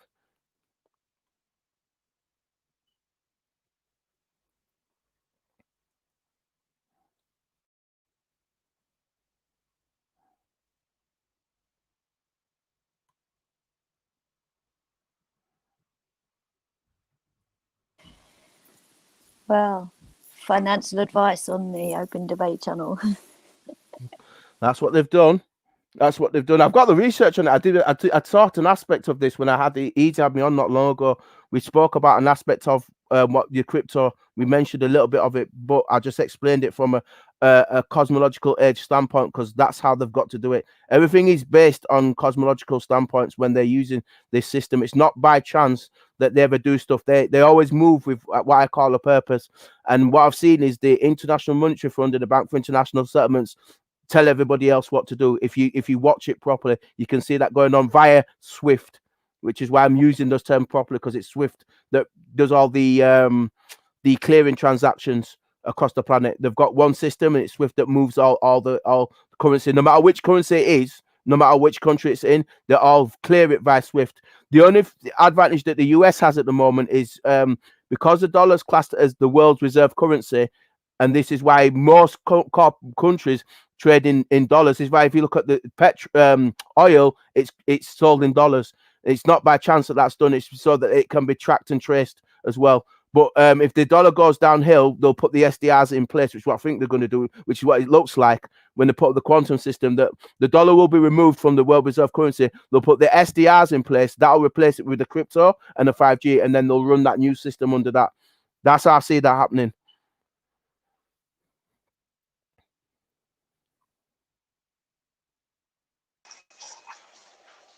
What about you know those? Oh, hi guys. Sorry, I didn't even say hello. You know those apps that you like, B Network and Pi Network, where they've got you mining for like, I don't know, this cryptocurrency that's not even out yet. You know, where they go in phases. It's like phase 1 and phase 2. Do you think these things will ever pick up? To be honest with you, any financial transaction, even if it's if it's the cryptocurrencies and they've got all the blockchain where it's all encrypted and stuff like that, that's fine. It's fine initially, but like I said, they're all trading in a form of what I call commerce. In order for them to trade, they've got to be able to move money from one place to another. The cryptocurrencies have to deal with these apps. They're using our devices to mine apps, but we're burning our devices and we're not really getting anything out of it. Do you get what I'm saying? Because I think a lot of these. Do you remember, like, before Bitcoin set up, like, kicked off big time? People were mining, and they were burning out their graphics cards. Some people were burning out their phones. Because I've looked into some of these new ones. There's one called B Network and one called Pi. I've not heard of that one. And you like invite your friends, and you all mine. I've got a link somewhere. I can drop it. No, keep going. I get where you're coming from. Keep going. Do you get what I mean? That we're all burning our devices. So, like, I've got an iPhone 12 Pro Max, and obviously it's a fairly powerful phone. So I could probably set it up and start mining. But am I really going to be burning out my phone for a currency that's not even out, and I can't even spend it yet, in the hopes that one day this is going to kick off and it's going to take over the world and I'm going to be able to buy a house with it? Do you get what I'm saying? Yeah, in that respect. Is that Bat Freak? Yeah. Hi. Hey, Nin. Hey. Hi. Hiya. You all right? You all right? Yeah, I'm right. Yeah. Good, Tar. Just having a cheeky doobie. Afternoon, everyone. Oh, lucky you. Darren. All right, Jason. Hello. Darren, I've got a bit of a light. It's a bit heavy, this topic, so I've got a light question for you that might make you laugh, right? When you've got a credit card and you spend money on it, you're in debit. But then to use your debit card, you've got to put money in the bank and be in credit. Isn't that back to front? Shouldn't a credit card actually be a debit card? And shouldn't a debit card actually be your credit card? Does that make sense? Yeah. No. A credit card, no one's ever in credit on a credit card, are they? They're always in debit. And no one's ever in debit on a debit card, unless you've got an overdraft, I guess. But normally you're in credit on your debit card, which is why you can go and draw money out the bank and spend on it. So the two are the wrong way around. But I suppose it'd be bad marketing if they did take out a credit card, but they called it a debt card. Because it's debt, isn't it? It's like this whole credit score system. If they called them debt cards, no one would want one. Yeah. But it's this false impression. Like, if you don't borrow money and you just save up your money, you have a really low credit score. Like, how is that helping people? I know. I mean, you get a credit card, they give you a limit on it, and you think that it's a false impression that you actually got this buying power, but you're just borrowing money, you're getting in debt, you know. So you're never in credit. But how about this? That's the thing with credit scores. If you're not in debt, if you haven't borrowed and paid it back, your credit score doesn't fucking go up. You just sitting there on, I don't know what, fair. And then the moment you get a credit card, spend a bit of money and start building it up. So you're basically essentially getting into debt and then getting out of debt just to build up your credit score, to then borrow money again. Does that make sense? Because most of the time when you're looking at your credit score, it's because you want to buy something, either a car or a house. And they take that if you haven't got any like credit cards, even if you've got like 50 grand savings and no credit cards, no mortgages, no loans, you've never taken out a loan, they'll tell you that your credit score shit because you've never borrowed money. And they get so much interest out of it. But if you save up, you get 1% interest on your savings. There's a good website you can check your credit score for free, because normally you've got to pay so much per month. Yeah, I think I've got about 32p on a standard savings account. I think I've got about 32p interest. The other I day, know, and it's thinking, ridiculous. Why is it fucking check, sitting there then? I might as well go spunk it. if you check out a website called clearscore.com, you can check your credit rating for free. I don't know if you know about that site. But... Mine's really low because I don't get so loans. There's a couple of things that might save me £15 a month. There you go. I think ClearScore gets its data from Equifax. If you go direct to them, you've got to pay so much per month. Yeah. Right. Bloody Experian. Yeah, go on. Sorry, go on, Del. No, go on. I'll just wait until you finished. Go on. Yeah, because Experian, they just want to charge you £15 a month to tell you that, and then tell you need to get a credit card. You should open another bank account with another bank. Yeah. Consider a MasterCard and all of this shit. Yeah. This one is Equifax. I think they just want to get you into debt. Equifax is similar to Experian. They're like two competing credit agencies. Some companies check you on it. I thought Equifax was part of Experian. Maybe I'm wrong. No, they're two different ones, but some banks and companies will use Experian and some will check you out on Equifax. And there's a third one, I think, as well, some people use. Another thing that really gets my back up is extended warranties. Yeah. Like, what a rip-off. When I get offered an extended warranty, I'll say, well, show me a product that will last more than a year. You know, I don't want to buy a shit product that's going to be breaking after a year or two, you know. Yeah, you buy something and they're basically telling you it's not going to work for longer than, 2 years? Yeah, that's it.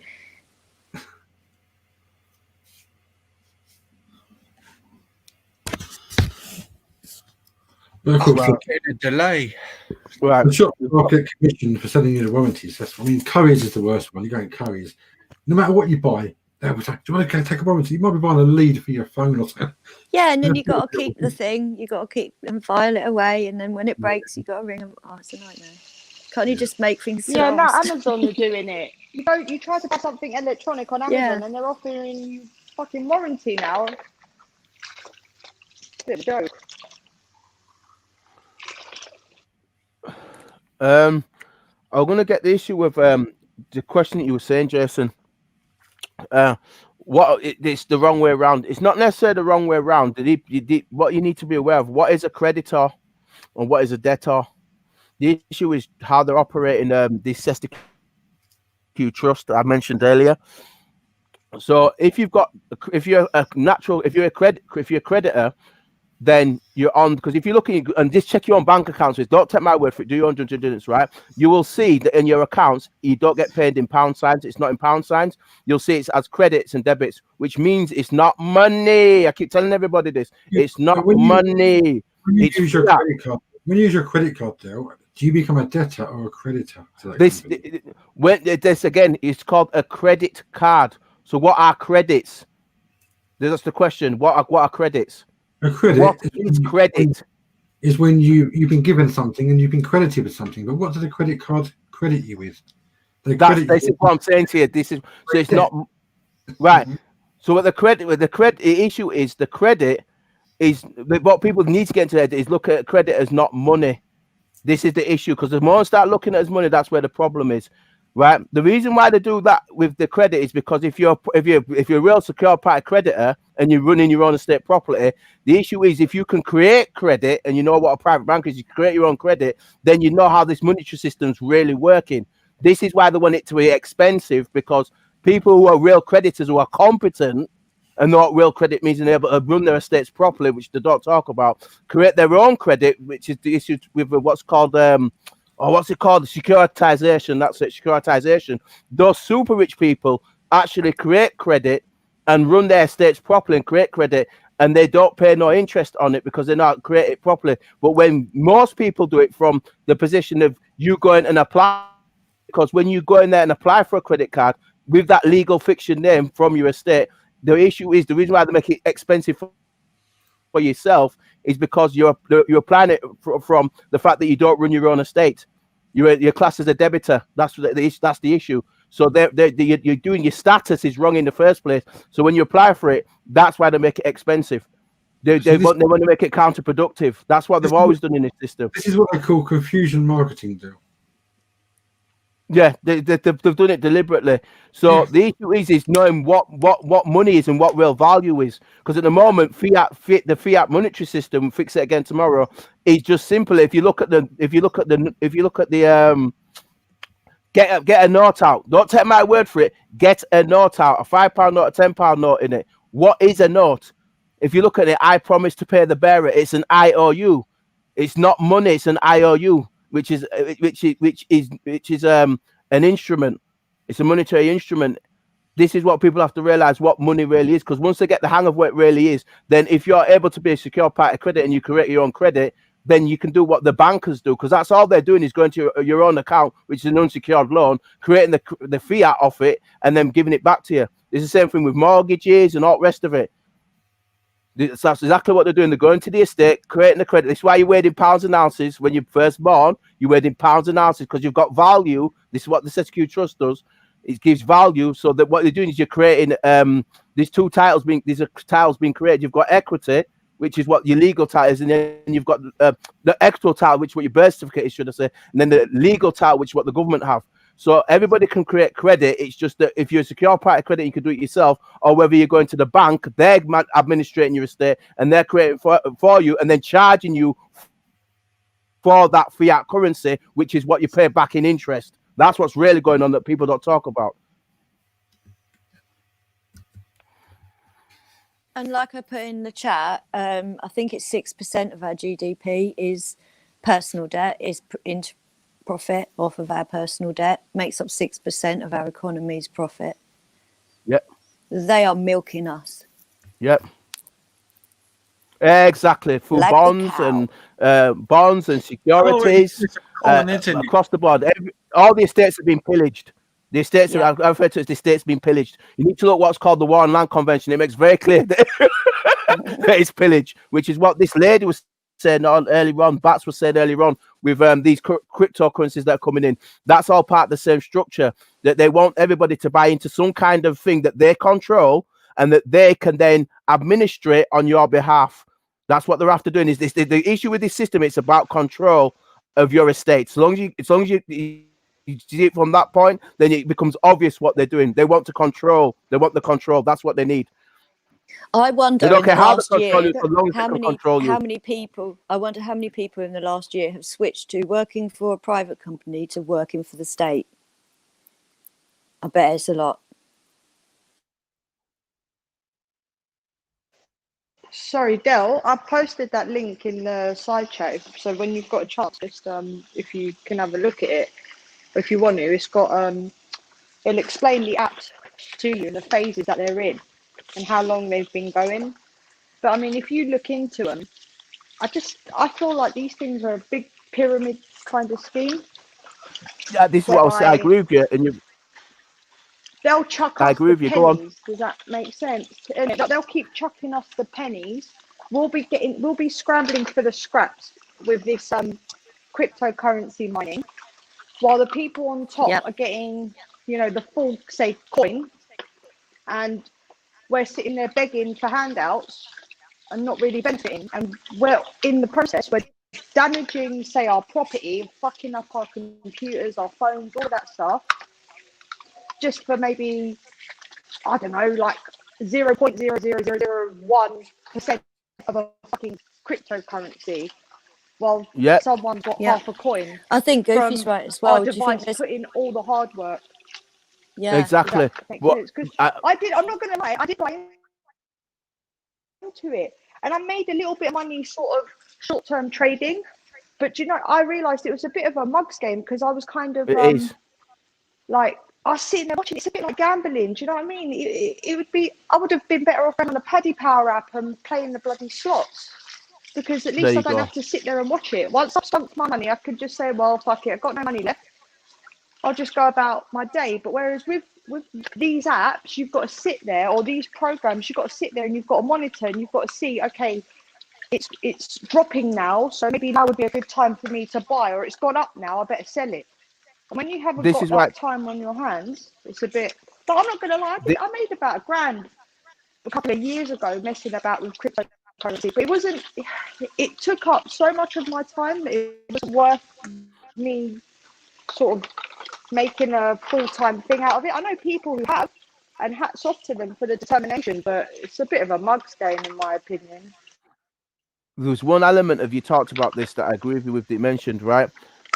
You mentioned the issue of trading, right? The stock market's due to what's called the birth certificates for the STQ Trust is managed. This is why you've got to realize the people at the top know the rules to the game. That's why they make so much, because they know this how the systems are crock of fraud. Exactly. So you can always exploit a system if you know how the game's played. Exactly. This is what I was saying with the STQ Trust system. So the ones at the bottom will never get anywhere, but how do you get them in the first place? You've got to sucker them all in. Yeah, you've got to entice them and say to them, look, you can make easy money. Everyone wants to make easy money. And that's the catch with these things. Because they know everyone kind of wants to not make money for nothing, but everyone wants to have a bit of extra money in it. So they suck you in that way. And I believe that if I sat there and, you know, maybe played it out a bit longer, they would have rinsed me. But that's my point. I'm saying this bit, but the issue is people want to make money, but it's not money. This is what people have got to get their hands on. That's the thing. It's not actually money. It's fiat. Call it what it is. It's fiat. Fix it again tomorrow, right? It's not money. Real money is value, which is gold and silver. Okay, coinage is real value. But when you're legal fiction, which is what you're backing the fiat currency, this is what people are not realizing. You've got different between a real. There's two systems running in this current Piscean construct. There's a one that the super rich use with gold and silver, where they trade real value for real value, which is what Nim was kind of referencing a little bit earlier. And then there's this illusionary system that they've got everybody in, which I call La La Land, where the birth certificates are backing all these bonds, which is again it's a form of inverted servitude, which is slavery. People don't realize what's going on. And that game, if you know the rules to that game, if you can manage your own estate and be a private bank, you can create your own credit like the super rich do, then you can create this currency and do this and do all these things. But if you're just getting in at the bottom and you don't know the rules to the game, you're going to be had like cat and dog, and they do what they want. This is what people got to realize. Get out of this habit of people thinking that the stock market's money. It's not money. It's fiat. It's not money. There's a real system running and there's a fake system running. Most people who are in this illusionary system and think it's real. That's the biggest thing I'm seeing with this is about the people don't realize a whole big game's being played on, just like you were saying in the Matrix. A whole big game's being played on. They don't realize it, and until they realize that, that's when this whole system will collapse down. But while the illusion's running and people think that it's real, then this madness will continue. Hey, Del, did you guys touch on how in China they used to use that? Oh, well, I mean, they probably still do use it. That WeChat app to pay for everything. Like you could, I think that was like a cryptocurrency. I think that run was maybe Bitcoin as well, whereby they would just tap their phone sort of with this WeChat app, be it, you know, in the supermarket, petrol station. You just tap and no one actually walks around with any currency most of the time in China. Yeah, they've pretty much got the that system in place of total control, like that 121, Yeah. 123, they've got that. I think it's very similar. If you look into a country called Estonia, they've got a very similar system as well. I'm thinking Denmark, theirs is about to go online, aquarium based. Denmark, I think Estonia, and obviously China have got theirs up. And again, this is what Nim was referring to earlier, when with the currencies and being controlled and everybody being able to watch it in real time. That again, you've hit on it in China. They've got theirs up and running. Theirs is complete up and running. It's social, it's credit, it's everything. It's the whole thing's up and running across the board. And But that's again, where it's they're a form of pushing mind us, control. don't you think? Yeah, exactly. That's With exactly all this- where they're going. You know, like I went to Pets at Home the other week, right? And I wanted to buy dog food. And I only had cash on me, but luckily I had my phone, to be fair. And they were like, "Oh, sorry, we're not accepting cash." And I was like, "What do you mean you're not accepting cash?" They were like, "Well, we're not accepting cash. We're only, you know, we're asking customers to pay with card." So I was like, "So what if, you know, some old biddy comes in, she ain't got a card on her?" Because a lot of old people, they only sort of use their card to pull out their pension. And she was like, "Well, I mean, you know, we might be able to make an exception, but I have to ask my manager, but you'll have to wait for about 10 minutes. And I was just like, "Fuck it, I'll just use my phone." But I think they're pushing us into like a cashless society. They just, so they can track whatever we do, wherever we're spending money, wherever our money's coming from, kind of thing.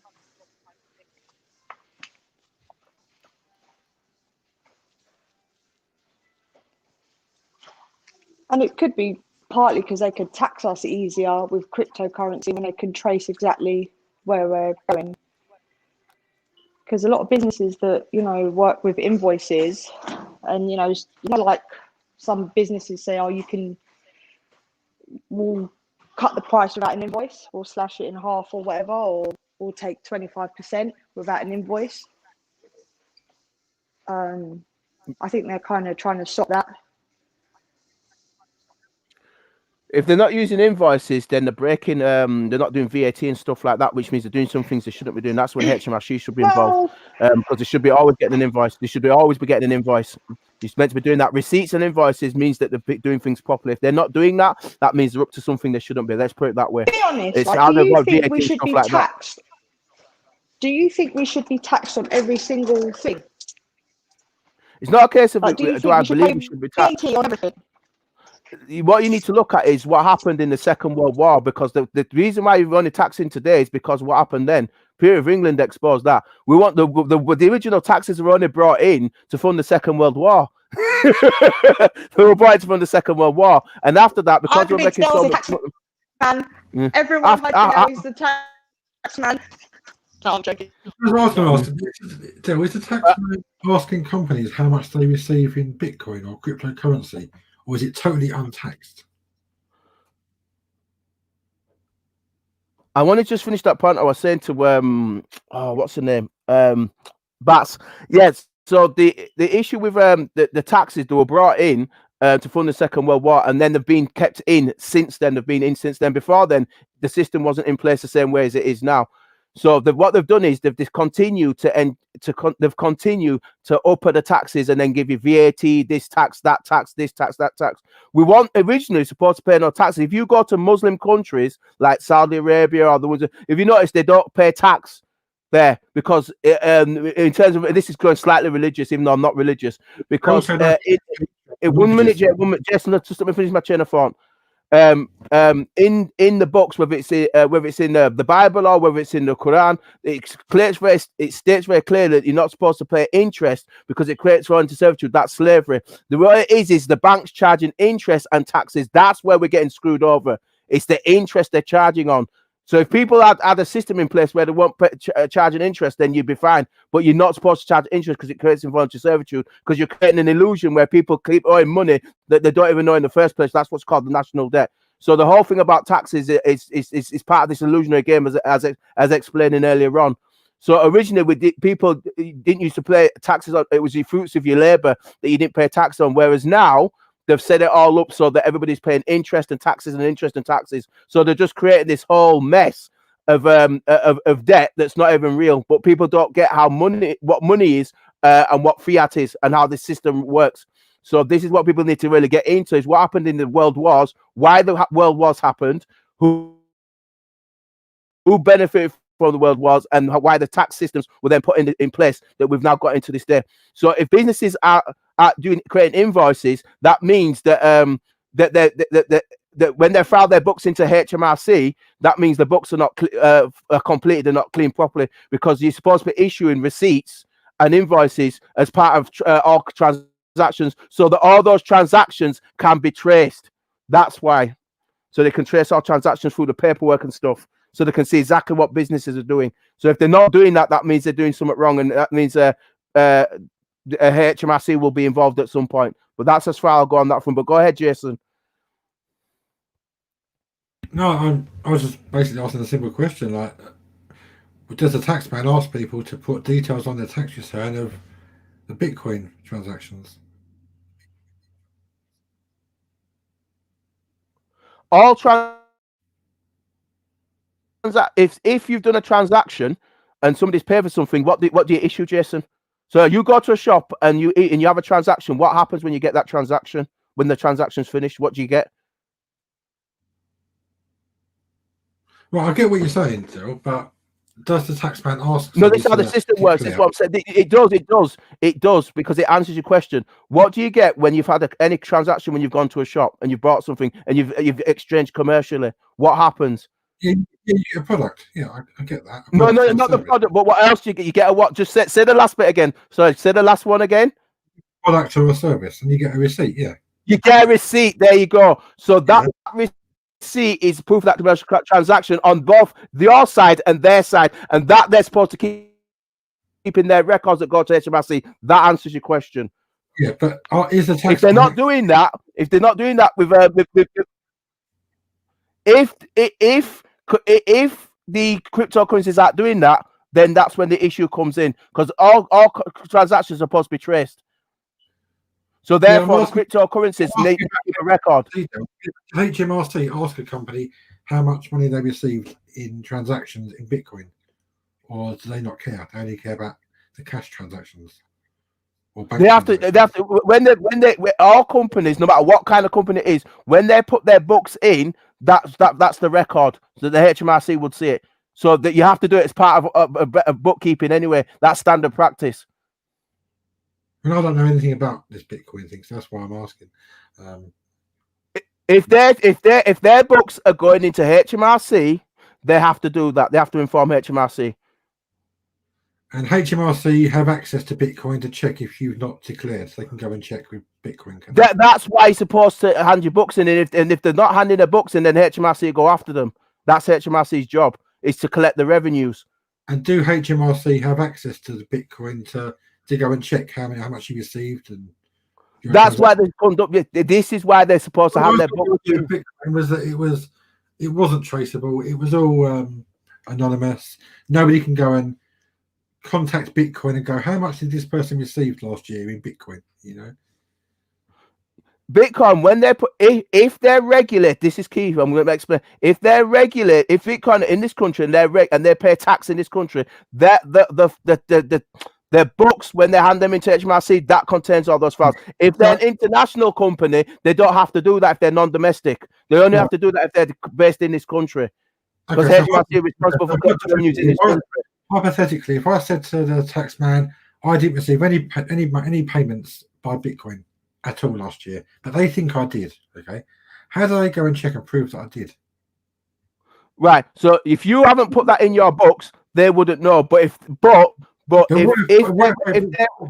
they suspect that I did, and they want to try and prove that I did, how do they do that? Can they do that?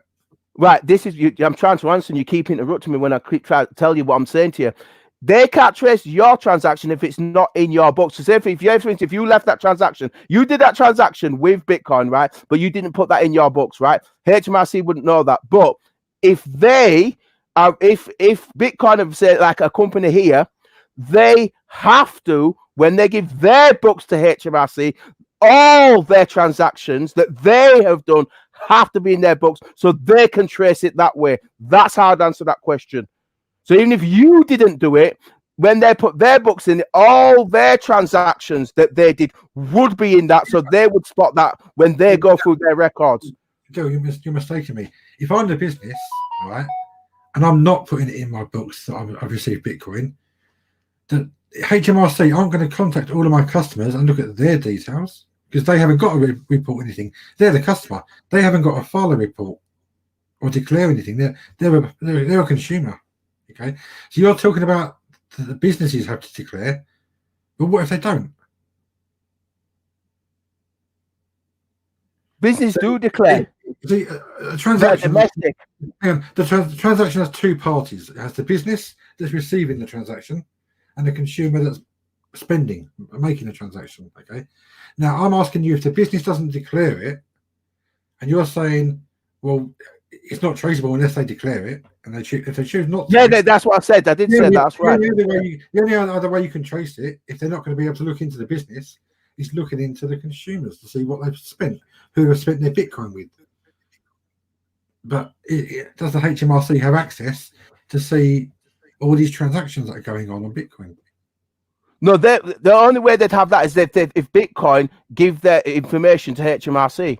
That's what I said. Which I presume they don't, but I don't know. Do they? I couldn't say it. If they're non-domestic, which means they're international, then they don't have to. But if they're domestic, then they have to deal with HMRC. That's what I said to you. That's what I said. If they're non-domestic, then HMRC don't have jurisdiction. If they're domestic, then the HMRC do have jurisdiction and they will interface with Bitcoin. So the issue is whether they're domestic or non-domestic. I can't say that because I don't know whether they are or not. If they're domestic, then you will deal with HMRC because they're responsible for revenues within the jurisdiction of United Kingdom PLC. If they're non-domestic, which is international, then no, they don't have jurisdiction. But yet, if I receive payments into my business in a foreign currency, I have to declare it. Someone pays me in dollars, I've got to declare it. And that's not domestic. Yeah, but that's coming via this country. That's still coming here, hasn't it? Well, no, you can have a bank account overseas, but you've still got to declare if you have money received into it if you're a UK business. Did you pay tax on that transaction? If I had a bank account in Switzerland, right, and you pay money into it, and I'm based in the UK, I've got to declare that as income. I pay tax on that money. Yeah, but you pay tax on it, so it's fine. That's what I said. But you still pay tax on it. So HMRC got their cut. Yeah, the domestic or international thing doesn't really factor into it.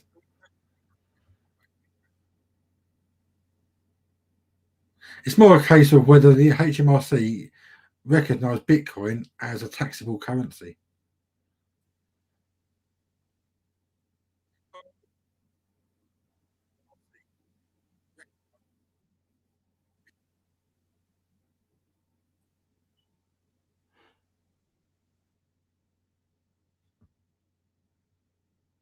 Are you still there, Dale?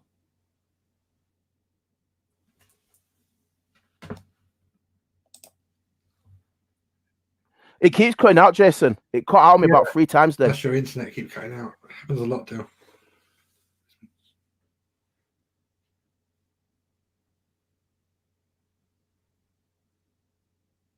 Right, try that again, Jason. I didn't hear that last part. You said that. Oh, I didn't hear that last part at all. Don't worry. We're kind of going around the circle. Don't worry. I'm sure I can check up on Google and look into it.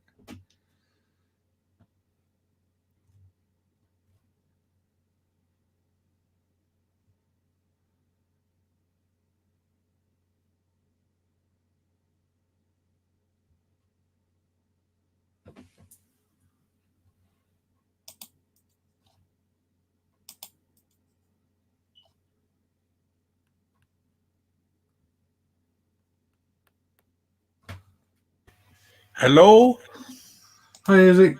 Oh, Christ. So this is playing up, this internet today. Everything's slow. Yeah, Jason was speaking to me, but I couldn't hear what he was saying. It kept cutting off. Yeah, keep slowing down. It's annoying. Hang on, guys. I'm just going downstairs to have a cigarette. Yeah, sorry I haven't been speaking much. My computer's been playing up. Oh, gosh. Trying to get some more graphics done. Have you been on that Speakers Corner online yet, Dale? No, I've not seen that. Is it pretty good? There's not much happening on it at the moment. I think it takes its time to start off, I suppose. I don't know. Well, I've had a good lot viewing today. I went up to about 48 earlier.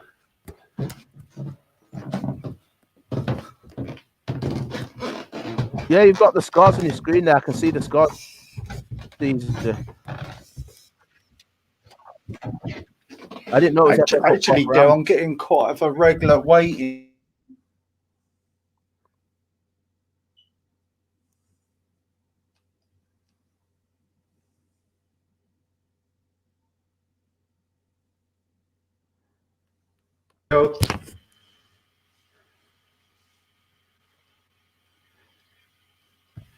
Oh, sorry, Bat Freak. There's been a delay on the internet, mate. Sorry it's taking so long to get you on.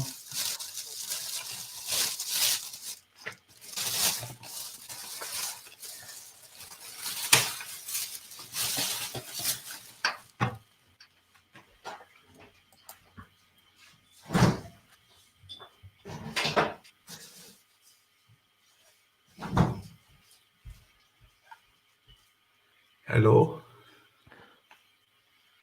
You're still here, but it just keeps cutting out easy now and again. I could hear you this time though. I was fine.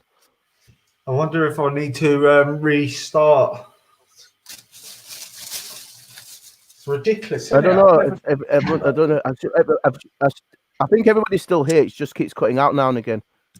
Yeah, the numbers are just going down on the viewing, so I was just wondering if the stream's playing up. Are you still there, Jason? Yeah, I'm still here, mate. I think the stream's all right. It's just StreamYard. It's just StreamYard acting up. It was a bit funny for me last night. Yeah. Are you having problems getting the links out and that about Freak when you're doing yours? Say that again?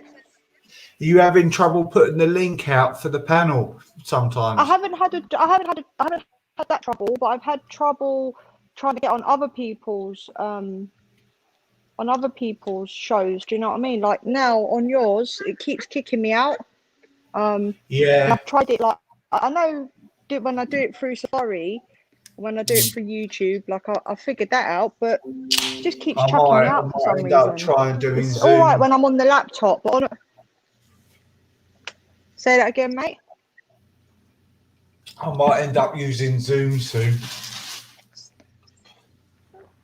Yeah, a bit easier as well.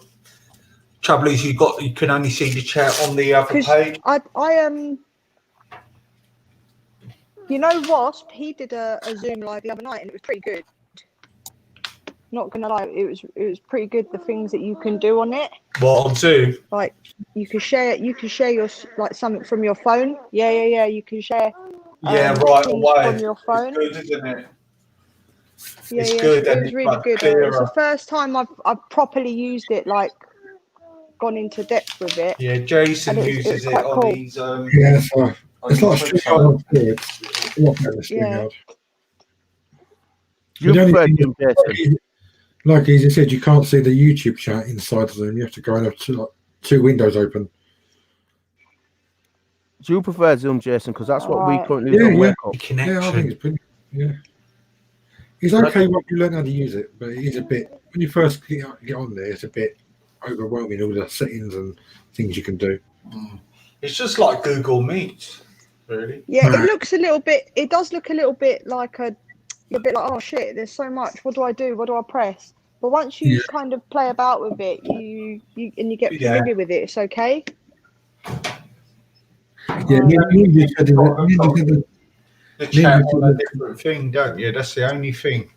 Yeah, in the side chat, there's better sound quality, and it is because but you can kind of open two windows, and it'll be all right. If you like split your screen, just partition the Zoom on one and then the chat on the other. You're kind of all right. And it's good. You can easy. Did you get a chance to read the side chat, the private chat? Sorry. And it's good as well. You can have as long as you want, really, without worrying doing the 10 hours and then having to do a new stream. And also, people could phone in as well. They give you a phone number. You can Yeah. Because not everyone's like great at tech, and we all know how to make a phone call, don't we? So if someone wants to phone in, they can just do that. Is that free for them to do it? No, you've got the paid version of Zoom. Yeah. And it's a 0203 number, I think, for the UK. But you can get they give you a load of different numbers you can use, which is standard rate numbers. You know, as long as you've got 3 minutes on your mobile, it doesn't I'll cost have to upgrade to it, won't I? Yeah, it's the I think it's £14 a month or something for the pro package. I'm being a bit cheaper than StreamYard, you know. Putting that bloody link out. I have to restart all the time because it just won't connect. They need to sort it out, StreamYard. Unless it's YouTube doing it with their Google. I think Google have blocked me again. I think. Bloody hell. See, the thing with StreamYard, they've clearly made everything as basic and simple as possible, just so that anyone can just jump in and use it straight away. Whereas Zoom got like a business background, so before people started using it for YouTube stuff, businesses were using it for meetings and stuff. So there's a lot more techie stuff involved in it because of that.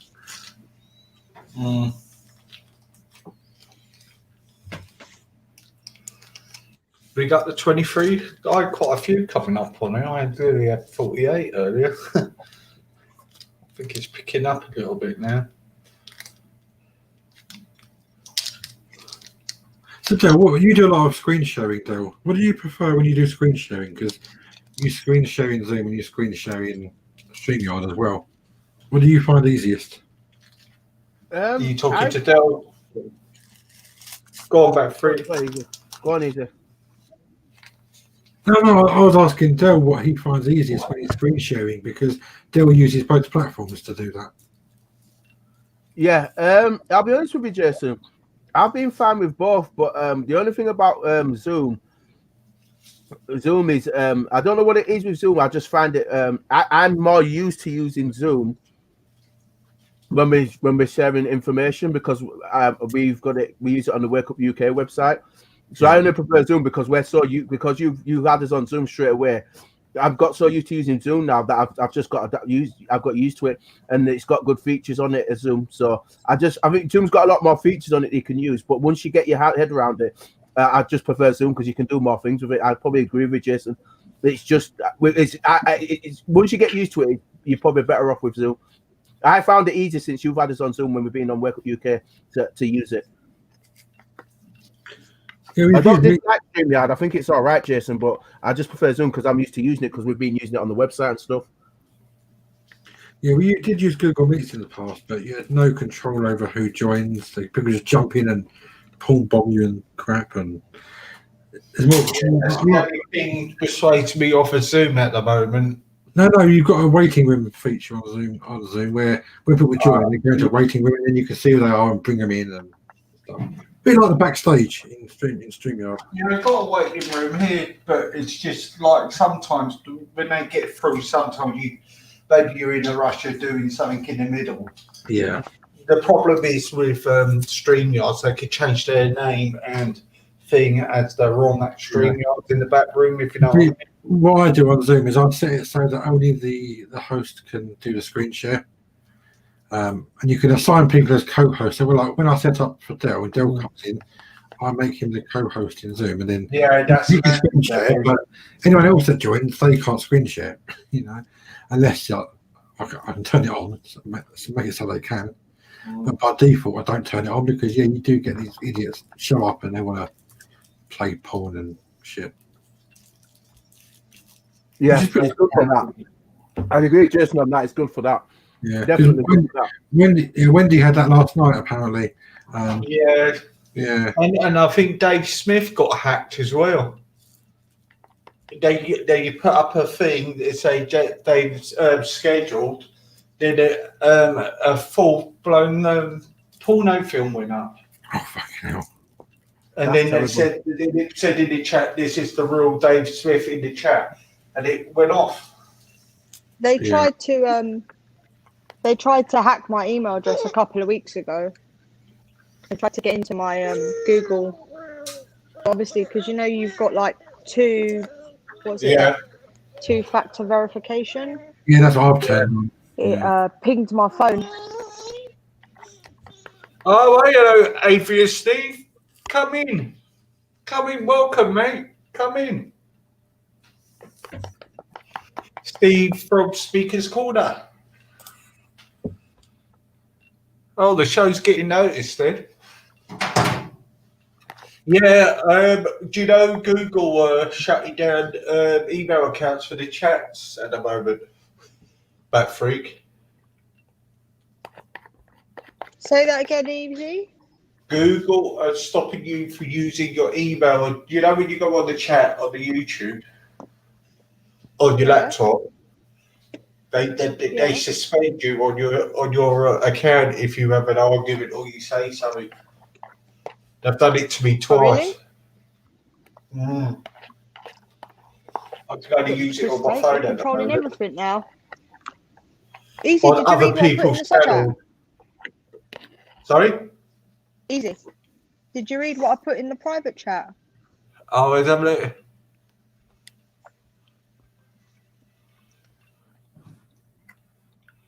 Oh, thank you, mate. Cheers. I will do. I think they're going to be censoring everybody with this Not stupid now, council culture. On, yeah? I can't see you, Andy. Oh, where's he? Really? Can you not see Wendy in the side chat? Easy. I can see Wendy was there. Oh, Yeah, it's not true, Wendy. Oh, okay. Yeah, I'm just going to agree with you, Easy. Everybody's been, this council culture is censoring everybody at the moment. This is why I'm glad Jason's put the stuff on the website now and he's got their own website, because I think it's going to get to a point where they're going to just cancel everything. Whereas at the moment, because you've got the website, Jason, I just feel that's probably the best way to go, because they can't get cancelled. Did you hear about the people getting taken down on Facebook? Katie Jane had her account shut down. No, I didn't hear about that. Yeah, Katie Jane it happened to Katie Jane. It happened to Joseph Blair. His account shut down. Then why? Also, do you know Sue, who helps Alan? Sue Yeah.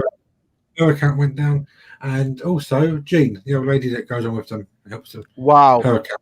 Yeah, that's just 4 that I know of, but there's loads. There's loads of people who went a purge yesterday of being disabled and losing their accounts.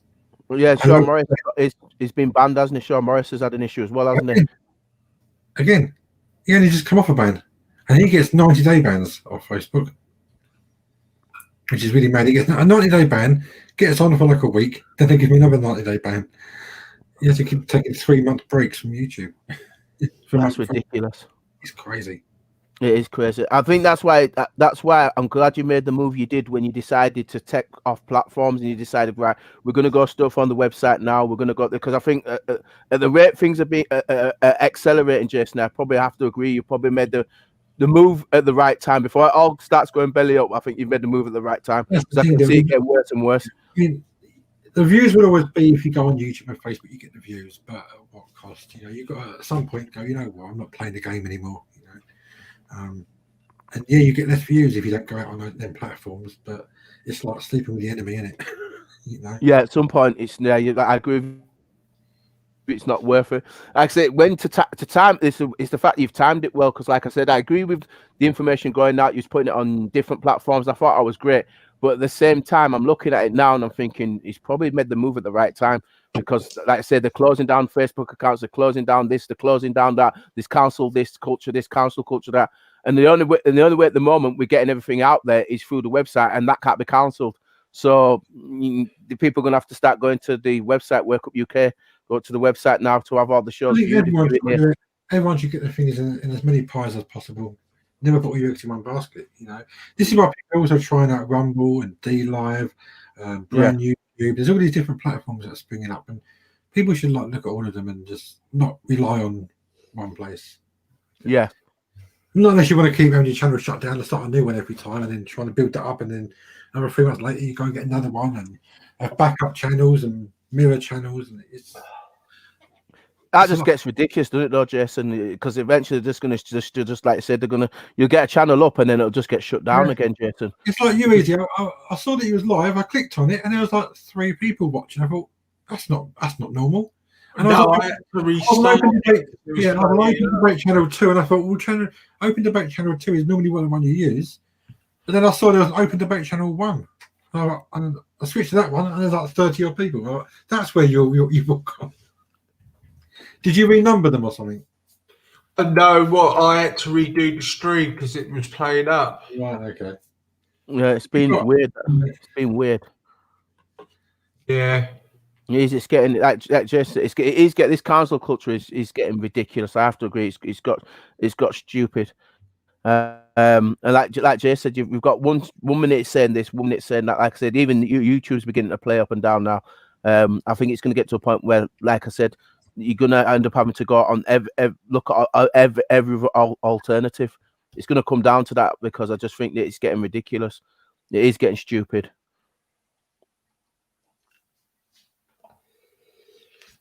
Just getting ridiculous.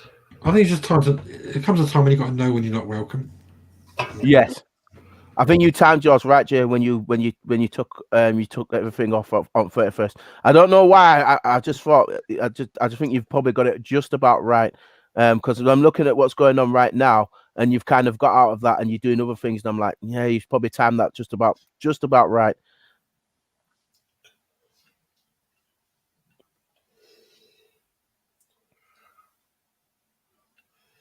Just go to the loo, guys. So yeah, I just think that you've done the right thing, and we've still got the platform and the website. People just have to come there, and that's where the shows will be, and get involved that way. Like I said, any alternative platform, that's probably the best ones to start using, because you can't put your eggs into one basket. You've got to look at other opportunities, because if you want to have real freedom of speech, and I mean real freedom of speech to express yourself with whatever you want, the only way that can happen, like you said, is if you're coming off certain platforms. Do you know what I mean, Jason? I'll give you a prediction, Dale. I reckon before the year's out, you're going to see fines introduced for people that are classed as putting out misinformation on the internet. You know how if you go down London and you're classed as the organizer for a protest or a demo, they could fine you 10 grand or whatever it is. Yeah, they're going to do an online version. They're going to say, okay, if you're talking about COVID and it's the opposite to what the World Health Organization are saying, they're not only going to take the videos down, they're going to start tracing people, knocking on their door, and giving them a fine. You know, because I can see that happening. They're going to try and control what goes out on the internet by instilling fear of being fined 2 grand, 5 grand, whatever it might be. They choose. That's my prediction. I don't know whether they're going to do that. I've not been told. It's just my personal prediction that's the way I can see them going. Well, there's a council culture at the moment and the censorship that's going on. If you look at what you've said and you look at it like that, and you look at the council culture that's going on, that's realistic. You're not even if they haven't brought out a law, realistically, if you're looking at it, that's the way they could easily go down based on how they're behaving. You can see that, Jason. I'd agree with that. They're going to take offline, online. That's what they're going to do. I can see it. I can see it happening. And where do you stand then? You've got a YouTube channel. You've got guests coming on. You can't control what they're going to say or not say. You can debate it. You can correct something. So say something you think is wrong or irresponsible for them to have said. But once they've said it, it's live. You know? Yeah, you can't undo it, can you? Yeah, if someone comes on and says, I think there's no such thing as coronavirus, you're all talking crap, you know, next thing you get a knock on the door. You know, you're putting out misinformation. Here's a 5 grand fine. You know, people are going to be running for the hills away from YouTube and online, you know. Because how many people would still do what they do if it could mean they get a 5 grand fine or a 10 grand fine? You know. It's like a deterrent, isn't it? It's a form of censoring free speech without doing it, isn't it, Jason? Yeah, fear mongering is scaring people, you know. So scaring them into silence. That's what they're trying to do. Yeah, I'd agree with that, and it's an easy way for them to do it as well, Jay. It's an easy way for them to do it. I mean, look what China do with their social media. You know, if you're not classed as a wherever they want you to be online, it can affect you offline. You know. Yeah. What's it they call it in China? There's a certain name for it. But yeah, your social media is monitored in China, isn't it? Yeah. Doesn't it? Can't they affect Yeah. your bank account or something? This is what Bats was on about earlier, where we mentioned it, yeah, where they've got that social credit score thing, haven't they? And if you do something wrong, your peers can knock you down and all that nonsense. And it's like a social thing, isn't it? I know where you're coming from with that. And they've got it in China. Yeah, your online activity on social media can affect your credit score and things like that. That's what I was getting at. Yeah. No, you're right. That's what they're doing. They're already doing it, Jason. You're right. You're spot on. Yeah. In China, they are. Yeah. And that's what they'll build that up, as like you said, they'll keep building it up and building it up. Yeah, Temple, as I said, social scoring is written. That's pretty what it's called. Yeah, social scoring. Yeah. And it's Temple. Yeah. I can see it there. Yeah, and that's a way of censoring free speech, Jason. It's a way of doing it, isn't it? It's a form of doing it.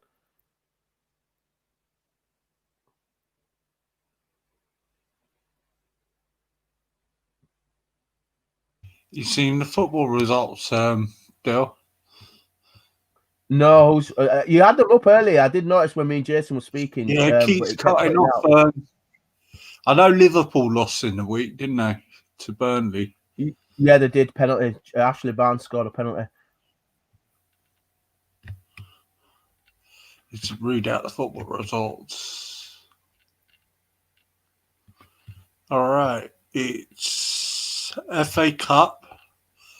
Southampton 1, Arsenal 0. Barnsley 0, Norwich 0. Brighton 1, Blackpool 0. Millwall 0, Bristol City 1.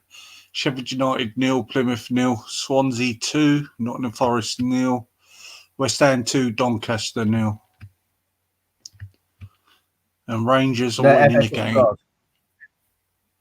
FA Cup scores. Right. Yeah. Championship, QPR 0, Derby 0. League One, Charlton 0, Swindon 1, Crewe 1, Wimbledon 1, Gillingham 0, Rochdale 0, Ipswich 0, Peterborough 0, Lincoln 0, Northampton 0, Oxford 1, Bristol Rovers 0, Portsmouth 0, Hull 1, Sunderland 1, Shrewsbury 0.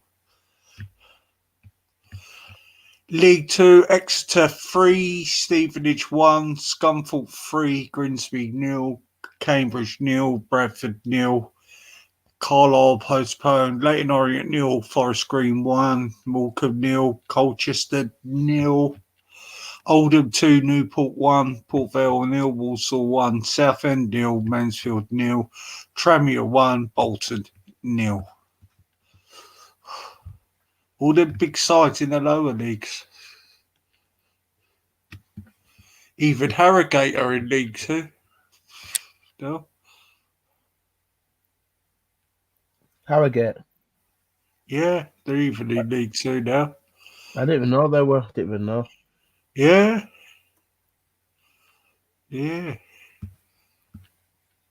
We're playing tomorrow, 2:00. Leicester. They're a good team. Yeah, we played them last time in the round. We only lost 1-0 to him, but yeah. We're at 19 games unbeaten now.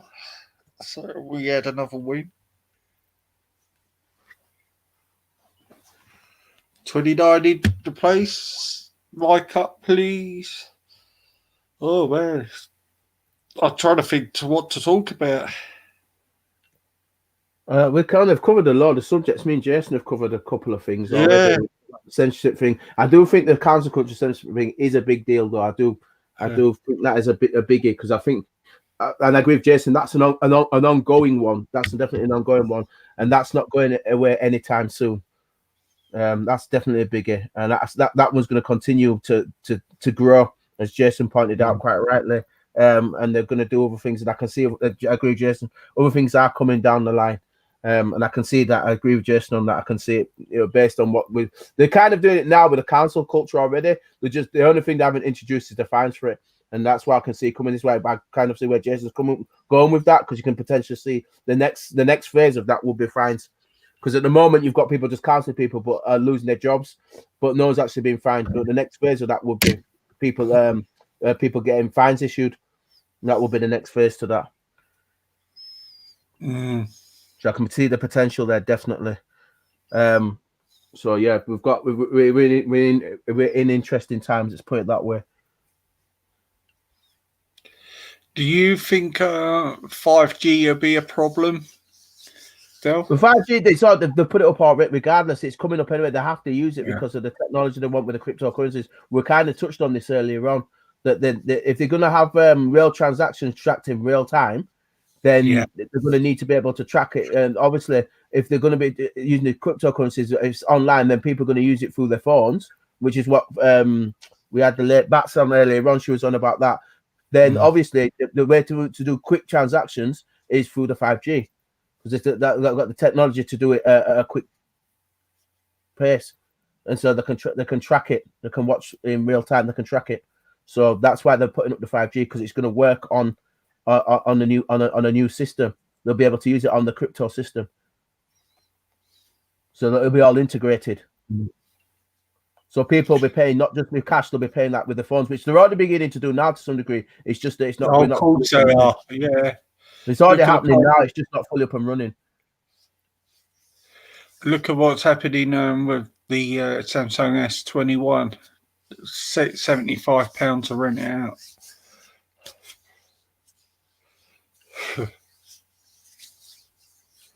It's crazy. Ninja's put in the chat something quite good about keeping people networking and working together. Yeah, I'd agree with Nin on that as well. Yeah, definitely. Definitely. Yeah. Something big's going on in it at the moment. And it's, as Jason pointed out quite rightly, it's uppering its ugly head.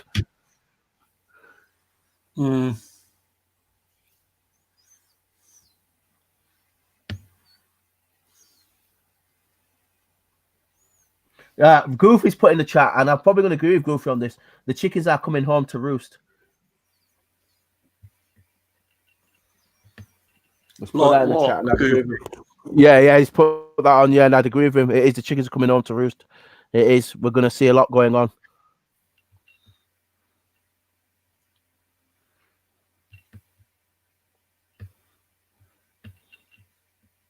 Jay, still there? Yeah, I'm still here, mate. I just wondered if you'd gone or not. I wasn't sure. You could see that, but I just wondered if you'd fingered or not.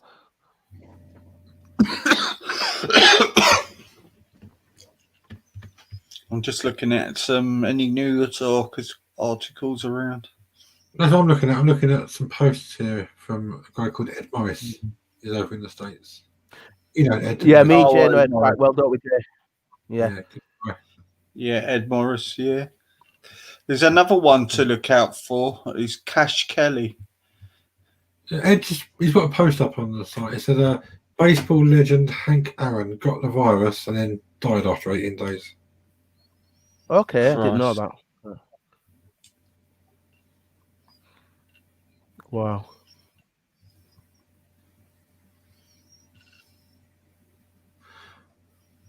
Oh, here's another one. Twitter sued for hosting child pornography.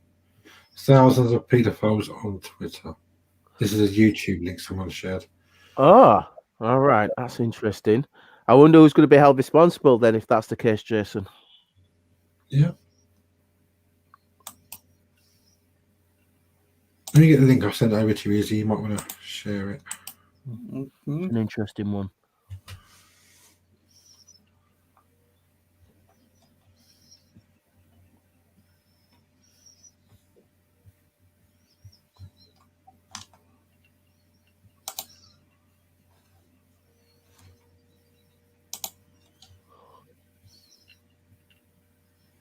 Oh, it's a YouTube video. It's not a blog post, but yeah, it says Twitter has been hosting and profiting from child pornography for more than a decade. Latest lawsuit brought by the National Association on Sexual Exploitation on behalf of a victim accuses the platform of benefiting from a sex trafficking venture in violation of the Trafficking Victims Protection Act. Violation of duty to report child sexual abuse material and receipt and distribution of child pornography. Since Twitter is hosted by Amazon Web Services, we can only assume that Amazon has no objection to Twitter's activities. Yeah, that's a good article. This was in the New York Post. Okay, that's good. Yeah, that's good. I like that. That's good. Someone's been finding out what these big corporations are getting up to. It's a good thing they're being exposed. So yeah, that's good, Jason. That's good. Definitely put that one. Yeah, it says here, for the New York Post article quoted in this video, Twitter refused to remove child porn because it didn't violate policies. I mean, how many times have we reported things ourselves on Facebook or somewhere else where you've seen something that's like that kind of stuff? You think, I'm going to report that, it's disgusting, you know? And next thing, you response back from Facebook, that doesn't break our policies. And it could be the most outrageously bad thing that you've reported, you know? Yeah. It could be a, I don't know, beheading video or... I mean, worst things I've seen is when people post on Facebook someone bashing a child, hitting a baby or something, and they'll be like, look at this, it's disgusting, all reporting. I'm like, you just shared it. You're doing the very thing that you shouldn't be doing. You know? Exactly. You're allowing it to happen. Yeah. No, I agree, Jason. So rather than sharing it, I report it to Facebook as like, you know, child abuse, and then you get a response back. This did not break it. I'm like, how can this not be against your policies? You've clearly not even looked at what I've reported. Someone's just gone lazy and gone, no, fine, leave that one. Yeah. Yeah. If they had looked at, there's no way they could have condoned that. Yeah, I totally agree with you.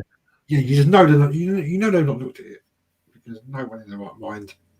Although no one is in their right mind, but most people would say, yeah, straight away. Thanks for reporting that. It's disgusting. You know, not allowed.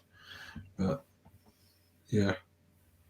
So to hear that Twitter have allowed child porn to stay on Twitter because it didn't violate their policies, well, that's because their policies aren't being implemented properly, are they? No, and whoever's responsible for implementing them is clearly Jason not implementing them. Yeah. It's mad. But yeah, that was a good article. That they can shut down. Whether you like Trump or not, right? They can shut him down. They can't shut down his websites for child porn, and we know they're there, you know, because these paedophiles are going out finding them, you know. So why are they not just shutting down every single hosting provider that hosts anything that's, you know, abuse of children? It's like they're picking and choosing out the Jason. That's ridiculous. You can't pick and choose, like you said. You know, you can't shut Trump down and then leave child porn up. Come on, you can't pick and choose. Like you said, you know what I mean? I totally agree with you on that.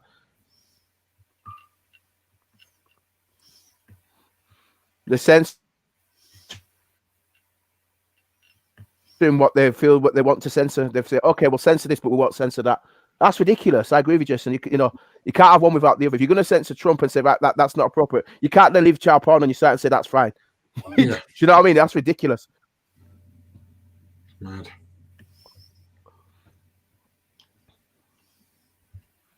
I think the only reason why they get away with it as well, Jay, is because not enough people are highlighting it. It's only when people highlight this stuff, just as you've been pointing out quite correctly, that people realise that they're up to this stuff, and that's when they get caught out, and that's when the pressure comes on, and they have to do something. Otherwise, like you said, Jason, they're quite happily just leave it there.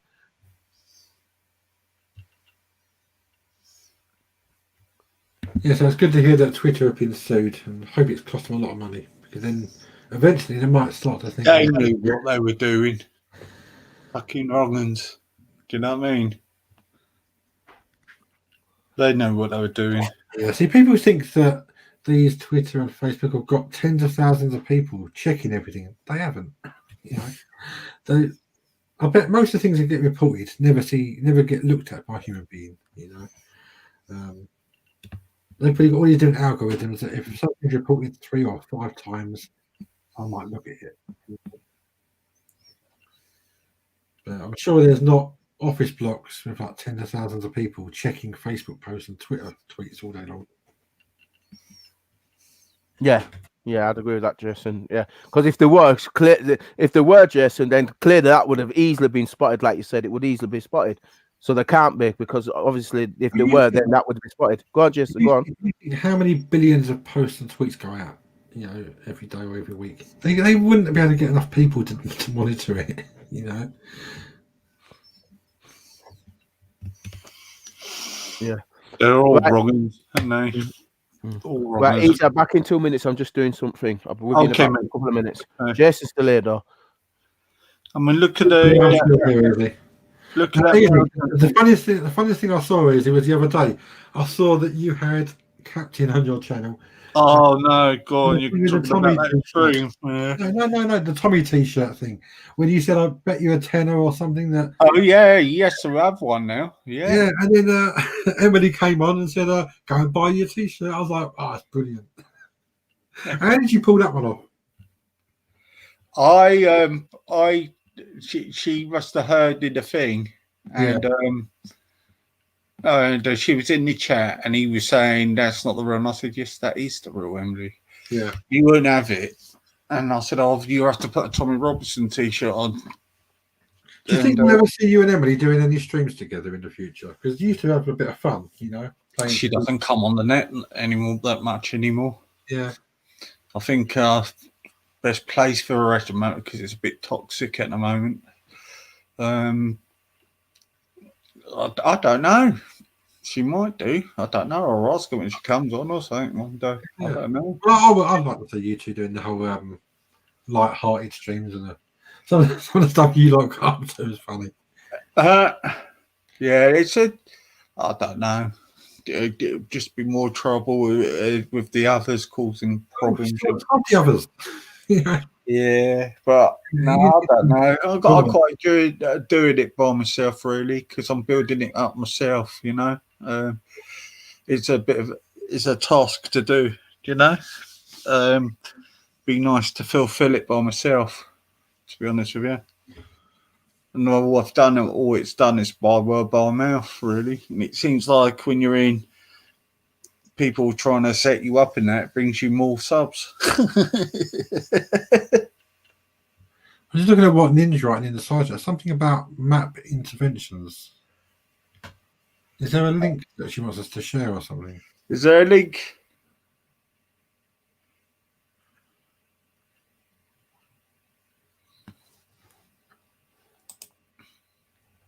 You know what you should do, Easy? If you make Nin a mod, even if She is a mod, isn't she? No, but Nin's okay. I know. Nin's a good friend. Then she can share the link. Well, Goofy shared a link, and it may be that one, but I think she wants you to screen share something. Okay. Yeah, Nin. Oh, you can't paste it. No, she can paste it once she's got a spanner. Yeah, you could paste it. I didn't know you didn't have a. Oh, because it's a new station, isn't it? Yes, that's why. Ah, she's got a spanner now, so she should post.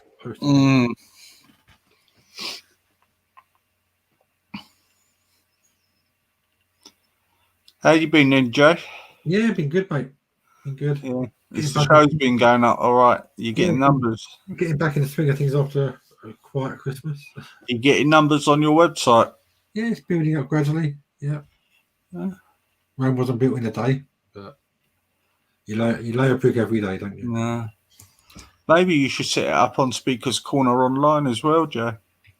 I don't know. I've been hearing about that site. I'll have to check it out. Is that Manny Cinder that's done that, isn't it? I've different names, but I'll go with Manny Cinder. He's speaking before. He's been on. I think he was on Wendy's or Jupiter's. Seemed like a decent guy. Oh, Manny is. He's great. It's Roger's best mate, isn't it? Yeah, he used to do. If you look on his channel, he does some good shows actually. I know I missed. He used to do them quite a lot before, but I wasn't on the YouTube scene then. Right.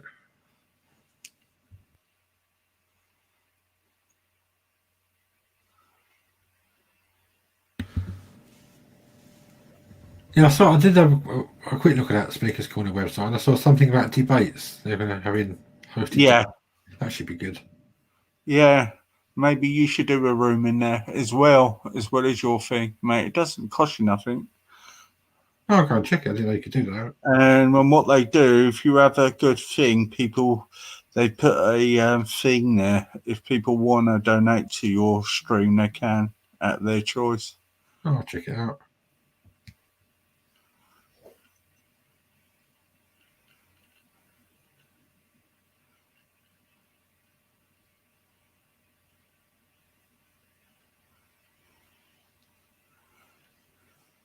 Tina's on the ginger cake. So what's this Google Map interventions thing? I don't know. I'm just waiting. I didn't put the link in there yet.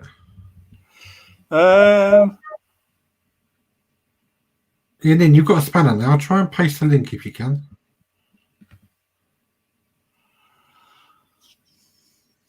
Oh, Nin said, could you put a link in the chat to Map Interventions website? I don't know what she's on about. Let me just Google Map Interventions and see what comes up. But... Oh, she's got it now. Can you get to it, Jay? Or link in, is she? Oh. Yeah. You going to it? Where is it? Computer's a bit slow at the moment.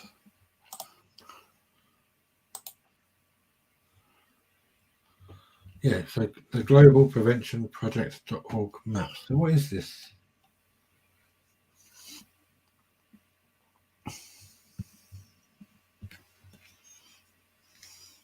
Read it out. Oh, I'll screen share it. Give me a second.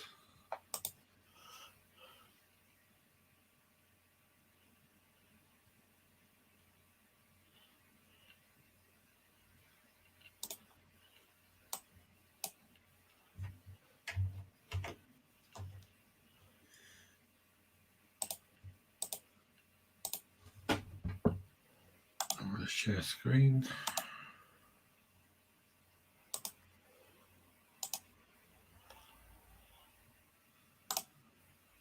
Okay, can you see that? Have you got to click anything to make it so it shows up? Got it. Yeah.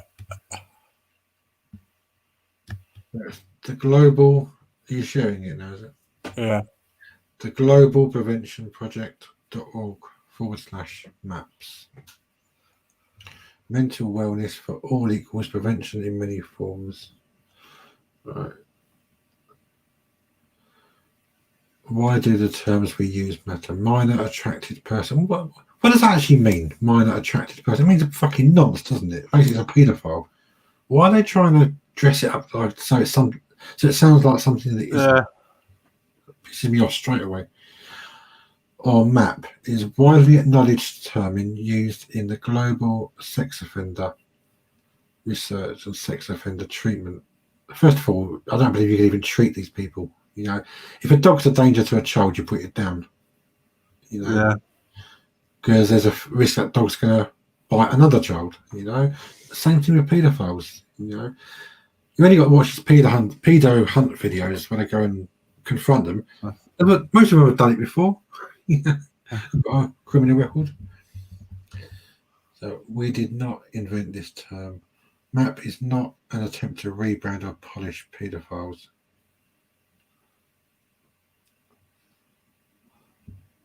Yeah, I'm not sure I want to carry on reading. This is a bit dark.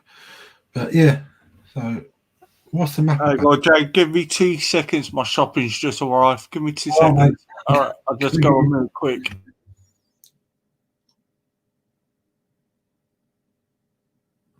So these terms define an attraction, not a behavior. Yeah, but that doesn't make it okay. If someone's attracted to children, then typically they're going to have a certain behavior that follows that attraction. So once you know someone's got that attraction, then you need to minimize the risk to children. You know.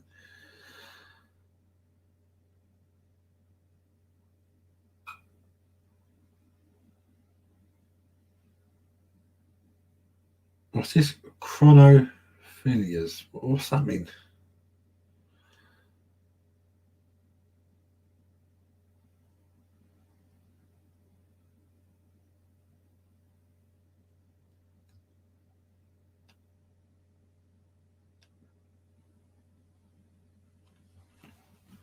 Let me just enlarge this in case you can't see it, guys. There you go.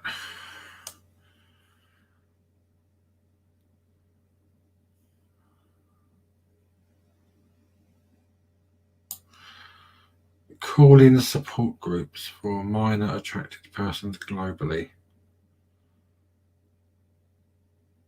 Why would you offer a support group for people that are attracted to children and abuse children.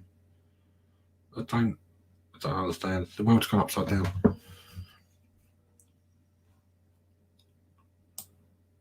The minute someone calls in and says, I'm attracted to children, they should be rounded up and locked up, or a needle in the arm, as far as I'm concerned. I don't want to spend my tax money on keeping a paedophile in prison. Jay, how did you make that bigger? How did you zoom that in? If you're on Google Chrome, you go to the three little dots at the top right-hand side, and you can increase or decrease as a zoom thing. You can. Okay, no, that's pretty cool. I can see, because I couldn't see it before. I can see it now. So yeah, if you're on a PC or a laptop, you can hold down the Control CTRL button on your keyboard, and then roll your mouse roller up and down. It'll go larger. Okay. Yeah, because I've got one of those. I'm on my laptop. I've got that D-pad. You know the D-pad things, those pad things that you have. Yeah. I've got one of those, but no, I'm just saying I can see it now. But yeah, I can see the article now because you've made it bigger. This just seems like they're trying to see that mental wellness. I mean, they're talking about paedophilia. Yeah. They're trying to make paedophilia a mental health issue. You know, like it's not a mental health issue. It's just the brain isn't wired right. Okay, the brain is not wired right, which means that when they look at a child, they have sexual desires and thoughts. Now that means they're a dangerous individual. They're not. It's not a mental health issue. You know, it's some people just aren't right in the head. Put it bluntly. You know. I don't know what you think on this, Dale. No, I'm just agreeing with it. I just got cut off a little bit for a second. No, I'm agreeing with Jason. I'm glad you made it. I'm glad you made it big enough, but it's obvious. I agree with you. Yeah, mental health. I also got to realise that people that do have mental health issues, which could be anything from depression to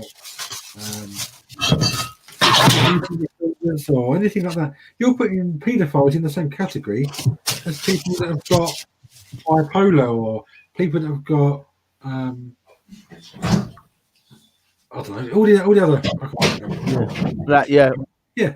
I mean, if I had a mental health issue and I was having counselling, and I went to a support group and found myself sat next to a paedophile that was there to get help with his mental health, I'd be like, no. It's a totally different issue, isn't it, Jason? It's specific. You can't. I think what it is, Jason, they're too busy generalizing stuff. Do you think it's quite generalizing rather than being specific? It's too general, isn't it? It's generalizing and normalizing, and I don't know, it's weird. It's just. Yeah, well, me personally, you know what I'll do to paedophiles? Cut their fucking balls off and put them in a room for half an hour with the parents. Yeah.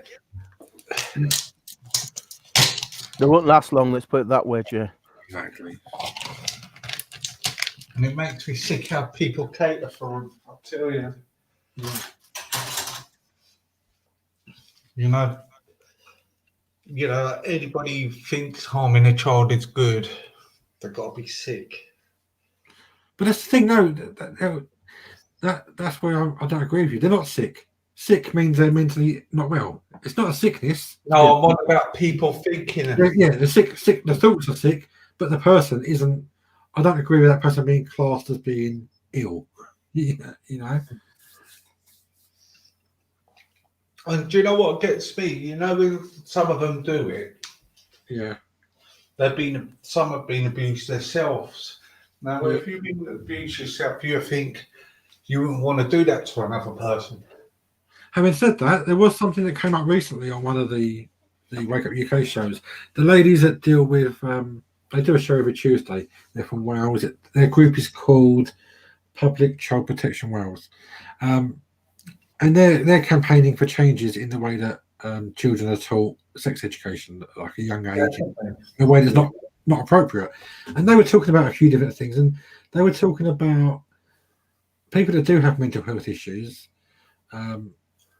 can often not see age. Okay, so they were saying about the example they gave was someone that would look at. They'll be taking someone out for the day, okay, and that man, although he's a man, he's not mentally a man, you know, and he would look at a 14-year-old and go, "God," you know, but he wouldn't know. He wouldn't have any concept of the age because he hasn't got the mental capacity to understand the difference between a teenager and an adult, and that's not because he's a you know, it's because he is what we used to years ago before all these new PC terms came out. We used to call them mentally handicapped. I don't know what the new terms are. There's so many, you know. Yeah, exactly, Jason. That's the problem. It's all confusing. There are people that like that are they generally do have an illness that will make them look at a child, and it isn't because they're a child. It's because they don't understand. They've got the, you know what I mean, you know, but. By calling paedophiles mentally having mental health, you're kind of like putting them in the same category as the person I just spoke about, you know? Yeah. So, yeah. I have to agree with Jason. Yep. I think the girls' group's really good. You've got obviously now on a Tuesday. I think that's a good. They gave some good examples out. I think that's very well explained. They're really good, the girls, anyway. Well, they know their stuff. They're very, very well educated. Yeah, they are. They've all got ologies. I would love them to come over here one time. I'm sure if you ask them, they will. Easy. Yeah, they're pretty cool out there, Jason. Yeah. How would I be able to get contact with Jay? Go on Facebook. And what are they called? Wales Protection? I'll set up a two-way group chat thing, and I'll add you in and add them in. And you can okay, thank you. That's where Jay's good like that. He can network good like that, can Jay? Yeah. We need to spread awareness wild if I can help them with it. Because you came on Jeremy's show with them, and in all fairness, you didn't really get a word in because. You're on about them too. Yeah. Once they get chatting, because they've got so much to get out, so you didn't really get a word in on there. So it'd be good to have please, if they could, you know, they were brilliant. I was actually, I was happy because I was sitting back and learning a few more stuff, you know. And I thought, Christ, I know some stuff, and I thought, Christ, these people, I felt really out of my depth a little bit. They're really good. They've got degrees and all sorts. This is why I wanted to come on, actually. Yeah. No, they're really good. I remember doing the first show they ever came on, and had a good chat with them. They're really good. And now they've got the Tuesday slot because that's where me and Jupiter was. They've got the Tuesday slot now, and they did this this week, didn't they? Jada was with us this week. They did the first Tuesday slot, didn't they? I think people like that, they need to get plugged so many different platforms to get their voices heard. They even get shut down on Facebook and get banned and stuff. And they're talking about, you know, the welfare of children and how they're educated. Yeah. They're getting accused of putting out fake. It just shows how much these companies are in fuckeries. Yeah. They don't like being challenged. These people. No, they don't. I agree.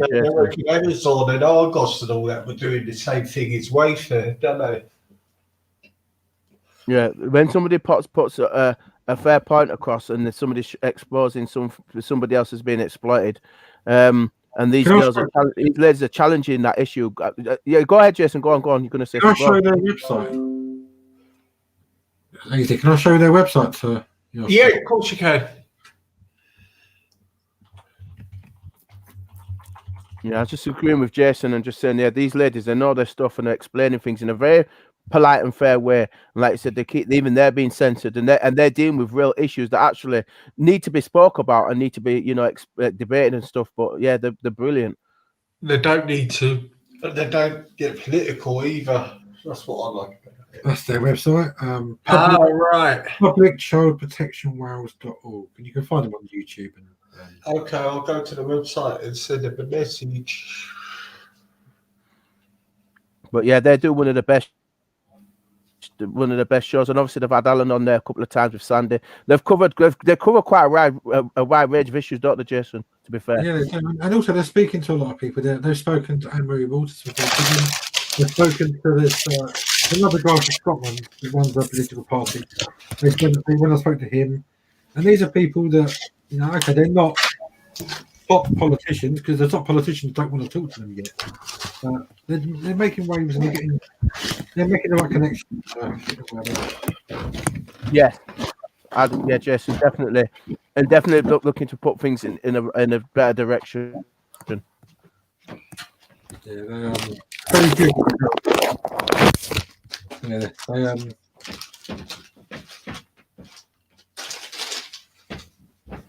very passionate about what they're doing. Yeah, they really not put off easily. Yeah, they're in it for the right reasons. I agree with you, Jason. Definitely.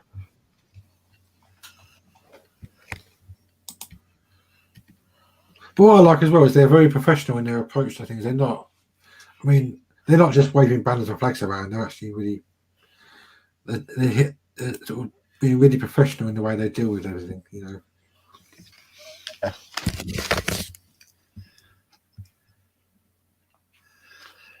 Right, links on top of the chat. If anybody else want to come in, come in. I mean, this is Kim that sort of is kind of like the main person that does the stuff. I mean, just to read what it says here about her, I'll see if I can zoom in. I'll make the text larger. A graduate of criminology and social policy, is currently studying a postgraduate in applied criminal justice and criminology. High functioning neurodiversity, ADHD, and ASD has been a big part of my life, having lived with it almost as long as I've been alive. I think, yeah, she's got a son that's got autism or ADHD. I forget which.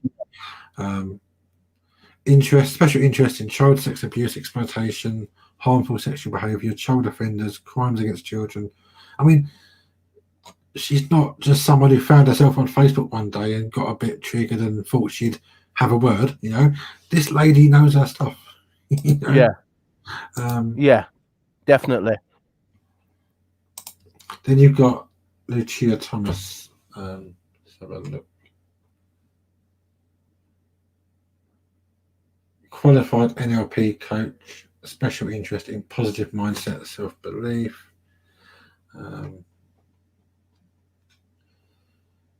Welfare system, education system, safeguarding, early diagnosis. Oh, I've not met Dr. Gal yet. He's not been on. No, I assume at some point she'll probably come on. What should she's probably in the background, but she's a trauma-informed educational researcher and a specialist teacher working on closing gaps for struggling students, primary to postgraduate. She's also a British Dyslexia Association specialist tutor and a fellow of the Royal Society of Public Health. I mean, these people aren't just like amateurs. They know what they're doing. No, they're not. They're not. They're not. Yeah. Exactly. They're not. Yeah, agree, Jay. They're not amateurs.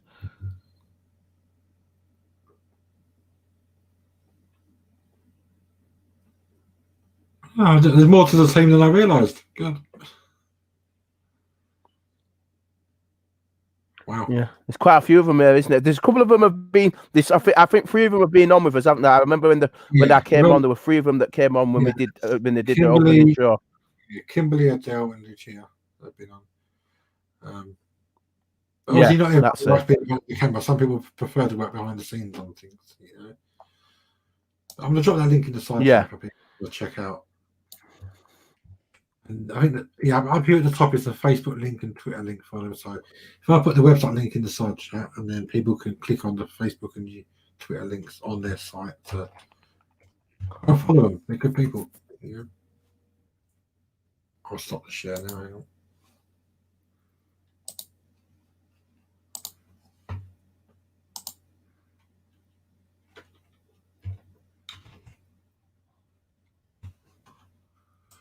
Yeah, the link's in the side chat now. Cheers, Jay. What Victoria said? Is that to do with the WHO sex education info?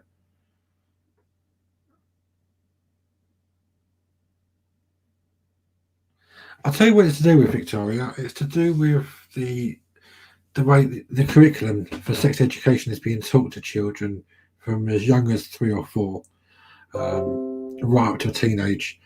And the worst example I saw of this, and I didn't believe it until I got shown the educational video that's shown in schools, is when there's this guy holding a banana and a pot of Nutella to demonstrate anal sex.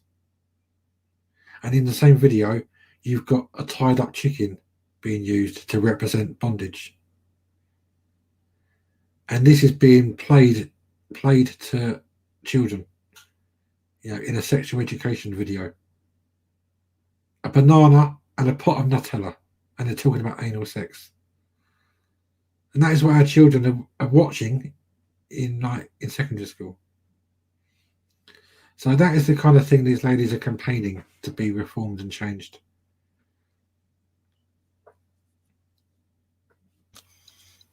Shocking. It is. When I first heard, when someone said to me, "Yeah, there's this thing about Nutella and a banana," I was like, "Oh, you're talking shit. You just can't be." And they showed me the video, and I was like, "This is the video our kids are watching at school," and they're like, "Yeah, this is the video." Couldn't believe it. I would screen share it here, but you probably get a ban for showing it on YouTube to adults. That's the ironic thing. You couldn't. I read in a paper there was a teacher who was telling 6-year-olds when she was having sex with her partner. Yeah. Yeah, it is crazy. Yeah, Jason has put the link in the chat. For those in the chat, the link's in there. Jason's put it in, so you can look at the website there. Like he was just showing you, these people, they know what they're on about. They're very well educated and they know what they're talking about. And what the government they're worried about now, because people are actually standing up now and saying we don't want this, and they're getting worried about. Yeah, and I agree with you, Ethan. You know, it's the first ones to kick off with in Birmingham, with the schools in Birmingham, the Muslim schools in Birmingham were kicking off about it. They made a major stink about it, protesting a lot of it because they're saying it was against their religion and everything else like that. They had that huge protest in Birmingham about it. You remember that, Jason? Yeah, I do. Yeah. I mean, then you had all these marches at one weekend in all different areas: London, Manchester, Leeds, Newport. Actually, Wales are doing a hell of a lot at the moment in Wales. I would say Wales is quite active.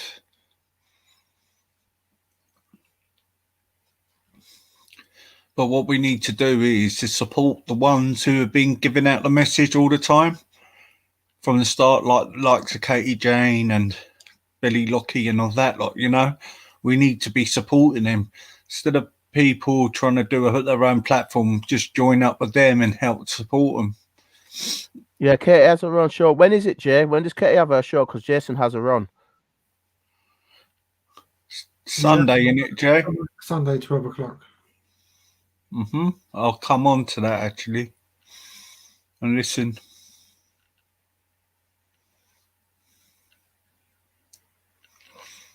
But like I said, I think what we do wrong in this country is too many people want to do their own platforms on subjects like this. And I think what we've got to do is start joining up and helping these people who are giving out these, doing the platforms, when they've done these marches and they've only had 10 turning up, we need to get the numbers up for them, because we're in desperate times, especially when Joe Biden's in charge now in America, because he's going to have a lot of pulling power about sexualizing our children in this country. You watch.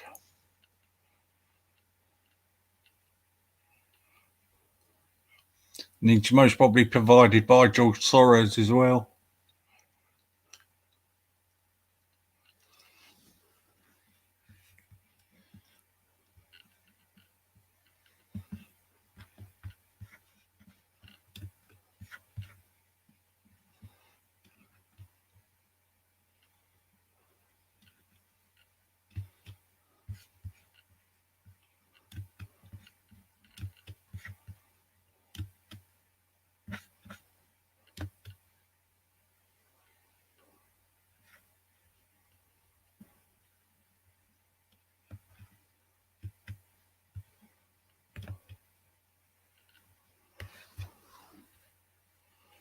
All good. Stop child abuse. All good, mate.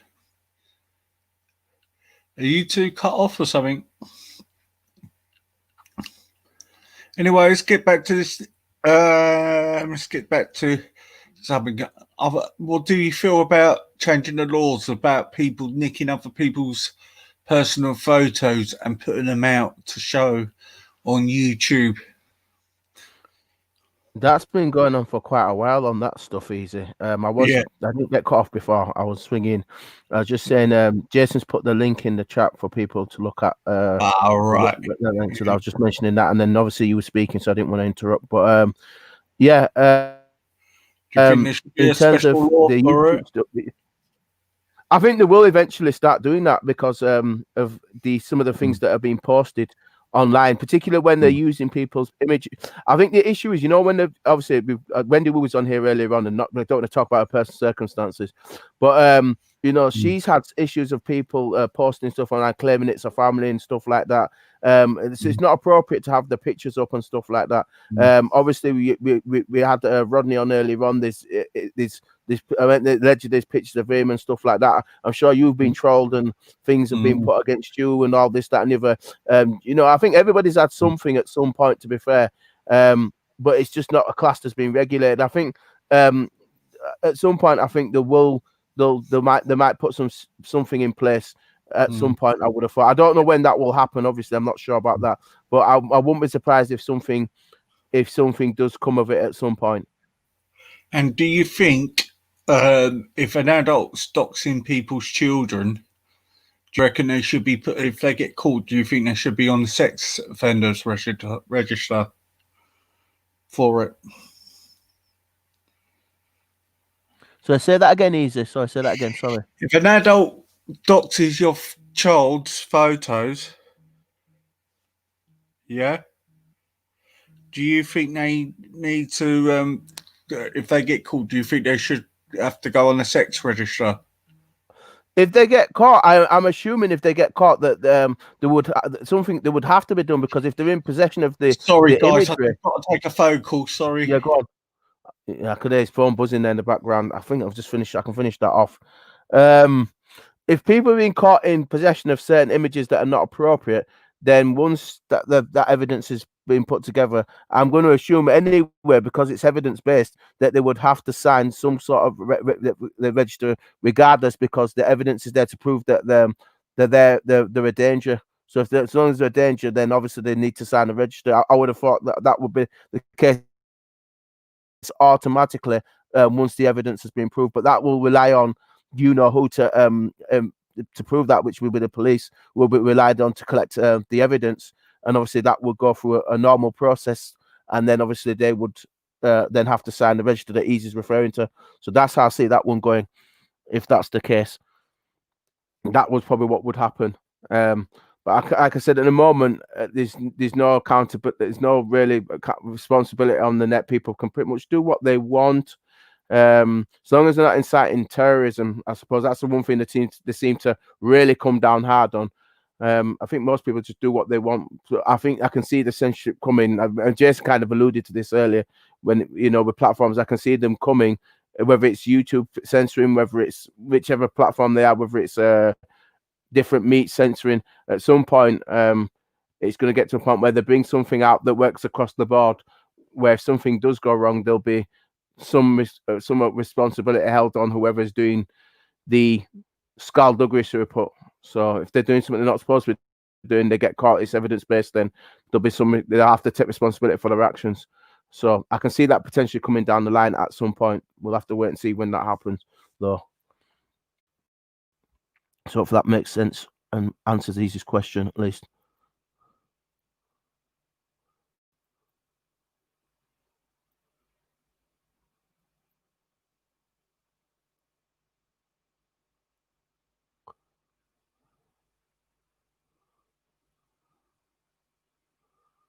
Right, I'm just looking in the chat because he's still on the phone.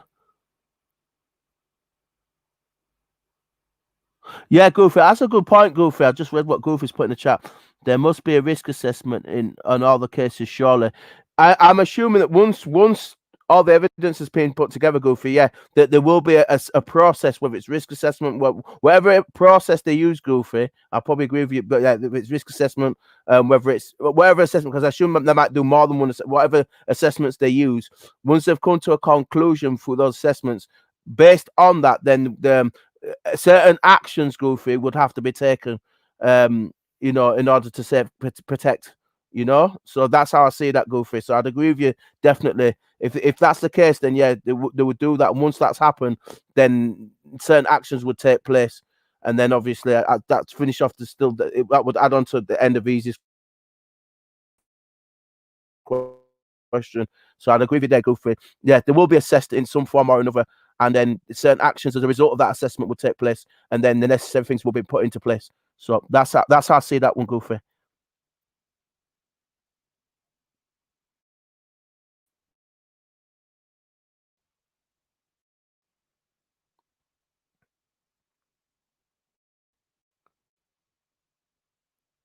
All right, still looking in the chat.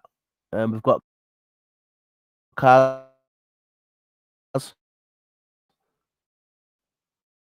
in the chat. Hi, Kaz.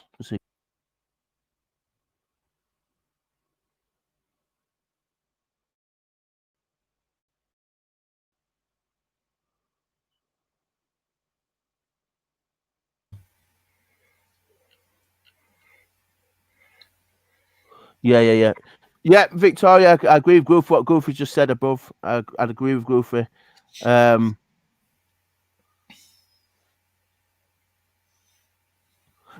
Victoria, and these issue online, Victoria, because they're not she said about the online thing. Online's not it's not regulated in the same way. So there's certain things that are online, and if a child, say for instance, and you're right, just taps, it says a random word and something slightly unrelated could come up, and they could see certain imagery that's not appropriate. And I do agree the online thing is an issue. Victoria, I'd agree with definitely the online thing is a big issue because it's not watched or policed in the same way. So there's certain issues there. You are right, Victoria, that do need to be looked into, and I assume that is going to have to start happening because more of these issues are coming up, Victoria. So I definitely agree with you there. Can I just address something that Kaz K has written in here in the side chat? Yeah, go ahead, Jason. Go on. She's written. I'll find it. I'll scroll up and I've lost it. My granddaughter will not be taking part in that. Well, the answer to that is you haven't got a say in that because you've not got a choice. Your granddaughter will have to take part in that education at school because they've removed the option for parents to opt out of their children being involved. So, whereas before you could contact your school and ask your child to be excluded from that lesson, they've taken away that right. You haven't got the right now to have your child opt out of that lesson. They did that because people were complaining about the content and the way in which it was being taught, and because of all the complaints and the people opting out, they decided to take away the parents' right. So your granddaughter will be watching this unless you take her out of school. That's the simple answer. That's the only answer. So they made it mandatory, Jason, is what you're saying. Yeah, this is what they made it mandatory. What you're saying. They're campaigning for this because that's part of their campaign is that we've lost the right to opt out. Here you go. Okay. So if your child's in a mainstream school, they are going to be shown these videos, you know. And Victoria said, "Is this really happening? Or is it? What was it? She wrote, have they proved this is showing in schools?" Yeah. The person they were speaking to, which was from the Scottish Family Party, who first highlighted it, he was showing it on the government website in Scotland, where they were showing their what's it called, curriculum. You know, so it's happening. It's not something people are just saying is happening, but isn't. You know, people who have children at school that have seen this, people work in schools have seen this. It's not, you know, what's being taught in schools is no secret. You know, I mean, even these ladies, they work in schools. You know, they're not just parents that have jumped to a conclusion that the kids are being shown things that are inappropriate for their age. You know?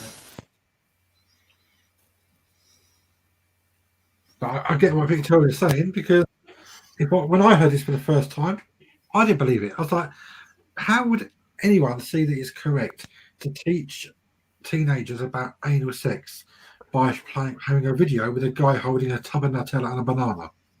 You know, how would you teach? How would anyone think it's right to teach children about bondage as a sexual preference by showing a chicken tied up? It's not right.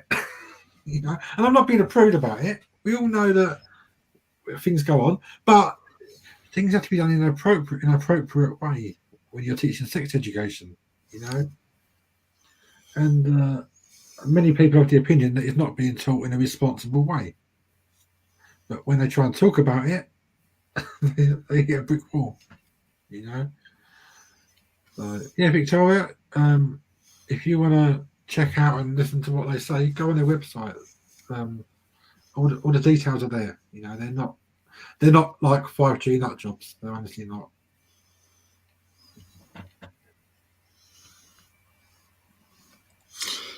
Because we've got. I do get where Victoria's coming from. Because we've got within the government and with the people, all these bloody far lefty people think it's to happen. Do you know what I mean? Yeah. So like, you got them all in the school system. You got the school teachers are most probably one of them. And, you know, and it's the same with some of the social services who run the social services. Yeah, they're all these far lefty people think these things we perceive are terrible. They don't. They're all in our systems. Social workers, the schools, you know, universities. Why is your mic so noisy? Is it? Oh, sorry, I was doing something. So, yeah, that's what it's all about. And this is what's happening in America now. This is why it's all been pushed forward, isn't it? I call these parades in LA when they have a man in a chain and the little girls in front of them. Do you know what I mean? Mad. He's dressed up as a gimp.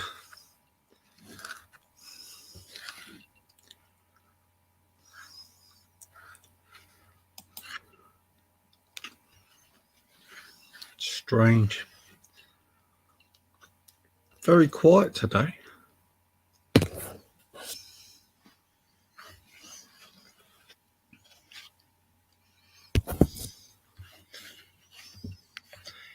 Come on, let's have some more panelists. That's it, Tembler. Yeah. Goofy. I like what Goofy's put. All I was interested in school was rugby and cricket. I used to play football and rugby, Goofy. Yeah, back in those days, Goofy, it was like that. He just said that. I kind of relate to that. Yeah, that's all I did was, you know what I mean? I had a bit of fun, drama, but I like my cricket and a bit of football. Yeah, the school banned me from rugby. Did they? No, I could play rugby and a bit of football. And I used to like doing drama. But heavy knock. I got angry in it. Smacked him up. I had a fair share of my scraps in school. I think all boys do. I think you have a fair share of scraps in school. Do you know what I mean? I just agree with Goofy when it's the things he was just saying. So yeah. Hi, Jupes. Hey, how you doing? I'm all right. Good to see you. Good to hear you. Good to see you. How's Hector? Yeah, he's okay. He's here. Hello. Hello, mate. Hi, Hector. Hi, Hector. You all right, Hector? How you guys doing? Oh, good. I'm in good spirits, Hector. Arsenal lost, didn't they? Sorry? Arsenal lost, didn't they? I know. I'm very sad right now, mate. I know. Anyway, I mean, what can we do? Waiting till the next game, isn't it? Yeah, we're playing in the cup tomorrow. Oh, who you playing? Yeah. Leicester. Again, we played them last year as well.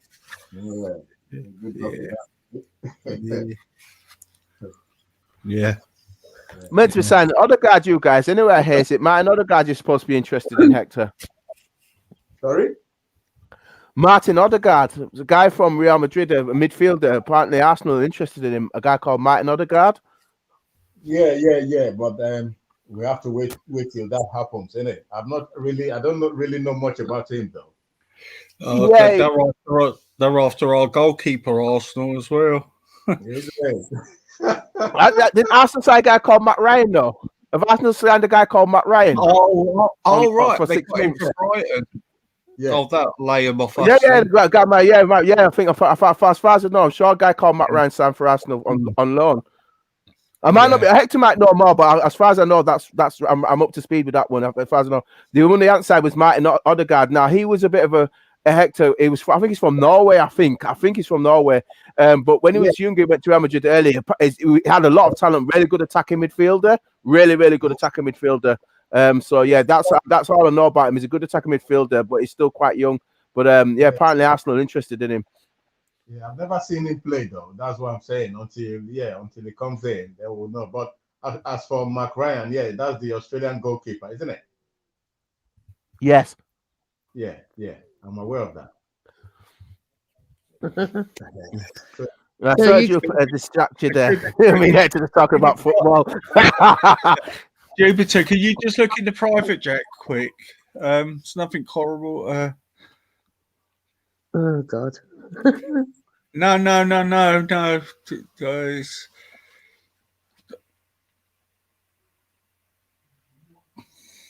It's not fair. Yeah. On you. Okay. Oh, don't worry about that. I don't know if you know Easy. I apologise to her. She told me to stick it up my arse. So I didn't know because I fell asleep all last night. yeah. No, I've apologised. I think she's still a bit angry, which is understandable. Yeah. No, I did apologise to her. I apologised to her live and apologised to her privately. Yeah, but it's not your fault. You should be getting all of that. It was all of our faults, and I'll tell it. No, don't worry about it. Don't worry about it. Don't worry about it. If she talks to me, she talks to me. If she don't, she don't. Look, she will later on. You know, it's life. You know, nobody's perfect. I said I'm sorry that she ended up. I mean, I didn't tell her to go over there. To be fair, no, that was her own decision. But it was my fault because she reacted to what I thought had happened. So yeah. And that's why I apologise to her because I do feel bad for her, and I do feel bad that she felt embarrassed that she'd embarrassed herself, and I did feel that pain for her. But oh no, she hasn't embarrassed herself. No, I don't think she has. No, not at all. If anything, all this happened, it's given my haters something to hate me for again. So. Jupiter, you're used to this. Everybody's trying to get at you. Well, not everybody. No. Quite it's not everybody. Certain amount of people are trying to get at you, but Jupiter, you're used to this. Come on, you and they were used to this. They're always hating, Just put some great satire you did on your channel. I'm only human, not the blame on me. Don't put the blame. I love that video she did. When I first saw that, I was cracking. I was just cracking. I thought that is absolutely Jupiter. I was in stitches. I'm like, just give her some satire, Jupiter. Just show it to them. They absolutely hate it when she does that. They go bonkers. She drives them nuts. Yeah, and it's because I did it that way as well, because I did it the way that they perceive me to be as well, because apparently I'm some sort of prostitute for showing my shoulders and stuff like that, it's not. Please. But you know, life's life. Look, I don't hold her no grudges because it was my mistake that set her off. Even the fact that she told me to stick my apology up my arse, I mean, I kind of find that amusing. I kind of like, that's why I like Irish actually, because she's ballsy. Do you know what I mean? But I see a lot of myself in her, even though she probably wouldn't like that. But yeah, I do. Because she stick up for herself. She comes on. Yeah, she says, bless her. Yeah. And I love strong women, but. So that's what pained me the most. It actually happened to somebody that I did think a lot of and respect a lot. But yeah. That's just the way it goes, isn't it? Yeah, but you do stick your neck out for a lot of people to help out, and you get a lot of shit for it. So yeah, you do. I've seen you do all sorts and tell the You've truth, done it Jupiter, for and me. you get a You've lot of done crap it for it. for other people. So I'll speak to her. She should give you a benefit of the doubt. But, yeah, no, don't. You don't have to. Easy, honestly, you don't have to. Yeah, Look, I'm a great believer in what will be, and even when bad things happen, they happen for a reason, and you might not know the reason at the time, but it all makes sense later on. And you know, it's life. It's not exactly going to stop me living. No, I do feel bad for her, and I do feel responsible, but I've apologised. Look, once you've apologised, I know that I never intentionally tried to hurt her. No, you didn't. That's the first thing. If anything, I was trying to protect her. Yeah. You know what I mean? And that's why I asked me to go offline. I was trying to protect her. But I know people are not going to see it that way because they always want to look for the worst in people. And but number one, I know intentionally I didn't do it, so I've got no bad conscience there. And number two, I know that I've apologised for the hurt that's come about because of it. So as far as I'm concerned, my conscience is clear, and that's all that matters to me. As long as my conscience is clear, I'm fine. You know.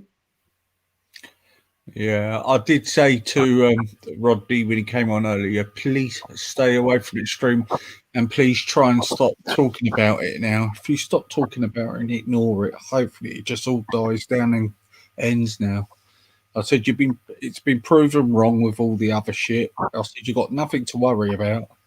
So just stay calm now. Yeah, he did encourage me. I was with you when we were both on with him, and he did acknowledge that. Like I said, I think Rodney's told Jupiter's used to all this because I've seen her when she had that video that somebody sent her, and she went in on that particular individual. See, I'm not choosing to mention in the name, even though I know we know we're talking about, right? But Jupiter did her and Wendy Wu did an excellent job, and you know that exposed the truth. And since that's been out, there's been a certain amount of issues that other particular individual has had to deal with, and even Rodney's been questioning that other individual specifically on areas related to what Wendy Jupiter's on about. And so a lot of the truths come out. But to be fair, even Jedi knew about all this stuff. He knew about it as well. So the truth's out there. It's what people choose to use it. It's up to what they choose to do with it. But one thing you did, Jupiter, was expose that truth, and it needed to be out there so then people could make a choice of whether or not they want to interact with this individual or not, and that's the choice that they've got to make, and that's what you was explaining. So I think that's fair enough, and it, like you said, it is what it is. But you will find easy by what you were saying to Rodney earlier on. He stood speak his mind. Jupiter always speaks his mind, no matter what's said. And people are entitled to their own opinion. They're going to have their own opinion. They're going to say what they want, and so you can't take it personally. You just get on with what you're doing. So I totally agree with where you're both coming from. Yeah. Easy, what's the side chat going on about? Something to do with the car and then the note left on the car. I haven't got a go. I ain't got a clue. One says I smell a rat. I didn't come off a car. It was a pristine. Then she said it was on CCTV. I ain't got a clue. She's got CCTV house. She's not seen who put the note on the car. Yeah, so whose car got a note put on it or something? I'm looking up. Fucking hell, there's something else. She says she's got CTs. I don't know. There. Strange. But yeah. Yeah, well, I said to Rodney, yeah, you carry on if you want to do that. But I said, please don't throw abuse back or say anything like nasty, because they just twist it. Do you know what I mean? I said, try and keep level-headed, you know. And I said to him, really, I reckon you should stay quiet now and just let it run and figure out things yourself, you know, at the moment. If you feel like the heat's on it. The problem is, right, if you're going to be somebody that actually wants to tell the truth or the way you see it, there are certain things that you've got to be prepared to do. Sometimes you've got to be humble, even if you know you're right, because you've got to see the 3 or 4 steps ahead of you. Sometimes you've got to. So when that refers to Rodney, the one thing I will say is that he's been quite happy being able to expose and go on and sort of like say what he wants to say, which are truths, don't get me wrong. Yeah. But the minute that they've said one thing about him, he flips and loses it and then becomes bitter and nasty. You can't be like that. You can't. Yeah. Nobody can ever say that I go and troll people that upset me. I don't go and seek them out, and I don't go writing beside their names silly stuff all the time. I've never been in Hangouts. I don't do the memes. I've not got another channel where I do videos on specific individuals. Yes, I talk. Everything I do is with my words, and I leave it at that. Jupiter, have you still got your channel that you're running? The one that I know you've got. You've just got that one that you've got that you've always had. Yeah, I have. I've been meaning to do some videos, but unfortunately, my daughter fucked up my other laptop, so I've got to get it repaired now. All right, so I'm just checking those out, so I know where I still find you. That's I can find you by other means because I've got obviously I can still contact because I've got your email. Yeah, I just wondered. I was just wondering that was all. But you still got. I have, but I realize you have a personal life, so I make a point of it. I try to. Yeah, you can always send a message. That'll be. Yeah, that's right. Yeah, because I don't want to. If I absolutely have to ring you, I will do. But I don't. I'm one of these that respects people's privacy. So when I need to absolutely ring you, I will do. But if not, I'll just message you. You know what I mean? Just out of respect. Even a text message. I won't get offended by a text message. That don't bother me. Okay. But yeah. So. Yeah, that's just the way. And if I was Rodney, I certainly wouldn't have took it out on Jedi. Even though Jedi made fun, sort of in a funny kind of way, I wouldn't have took it out on Jedi. Because Jedi started the problem. I think Jedi was trying to help him. To be honest with you, in his own little way, yes. Yeah. This is what I mean. I hate the word because everybody moans about me using it, nuance, and it is a horrible fucking. It's a dorky word. It's a neaky word, but this is what I mean by people have to understand that different characters are different, and you have to understand. You have to understand the intricacies of each individual, and if you don't, that's where you end up sort of like thingy. And a good example of that is Brona and Rodney. I mean, let's be honest, that I trust Brona, but on that because of everything happening, I hadn't had a lot of sleep. I'm not making excuses, but everything so fast, and there was only literally 4 of us there. I knew it wouldn't be you, Easy, because I knew that you don't even speak to Respect in any way, shape, or form. So I knew it had to be one of the other two, and unfortunately. You know, it could have been anyone there. If you know, it could have even been Del, and I probably would have reacted the same way. Yeah, there have only been 2 other people, one of the 2 that were left. And plus, you've had a lot of shit in the background. Nothing to do with that. But I mean, somebody that does go around a lot. Maybe Wendy, even Wendy. You know, I would have had to have questioned, but it's only because I got it wrong. I thought they had the recording of us offline. Jupiter, who's asked you a question? Please could you ask Jupiter by above question, and please give us an honest opinion about our Hangouts. What have you got against Hangouts? I think the question is. I didn't know you had an issue with Hangouts, Jupiter. I didn't realise. Yeah, I don't have an issue with your Hangouts in particular. I've never been in your Hangouts.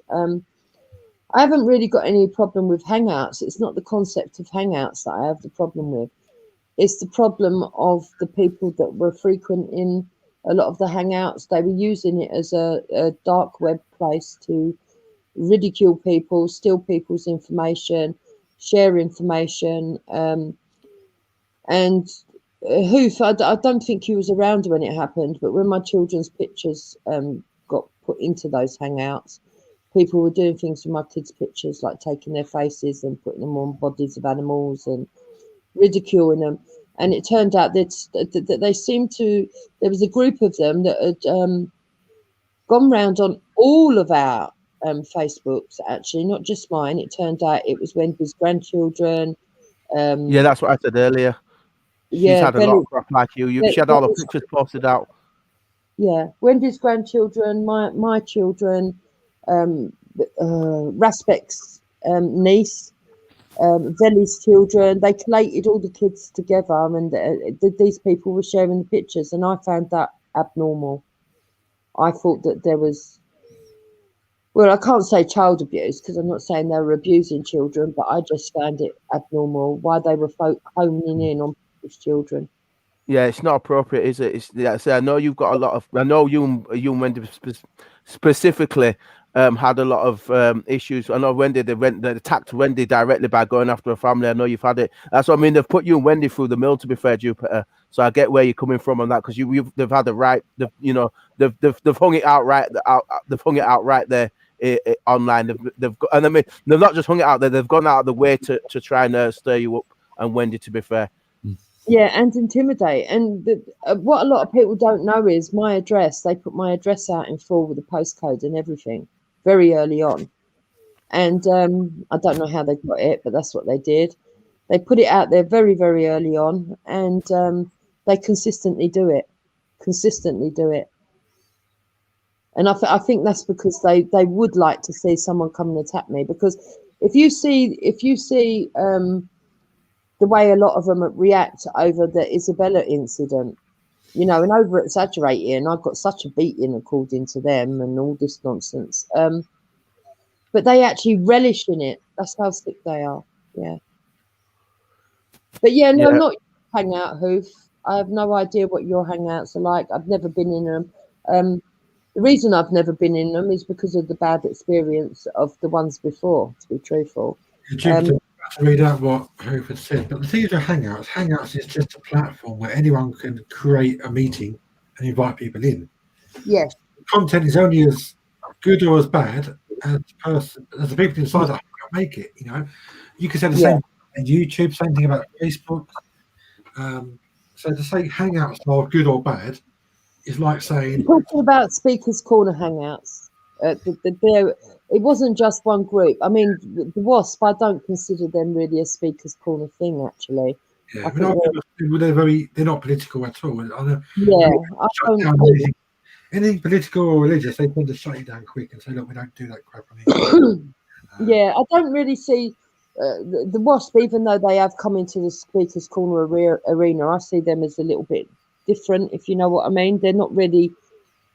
They don't go to Speaker's Corner. They don't speak on nothing. They're not them kind of people. They're just a fun hangout. I'm talking about them. I'm talking about specifically the Speaker's Corner hangouts from the speakers and the ones that have been to the corner and that. People. When Dan had a channel, his hangouts were vile. Raspek's hangouts were vile. Yeah, but then if you watch their content on Facebook, you'd find that equally foul. But you wouldn't say, "I'm not going on Facebook because of their content on Facebook." That's what I'm saying.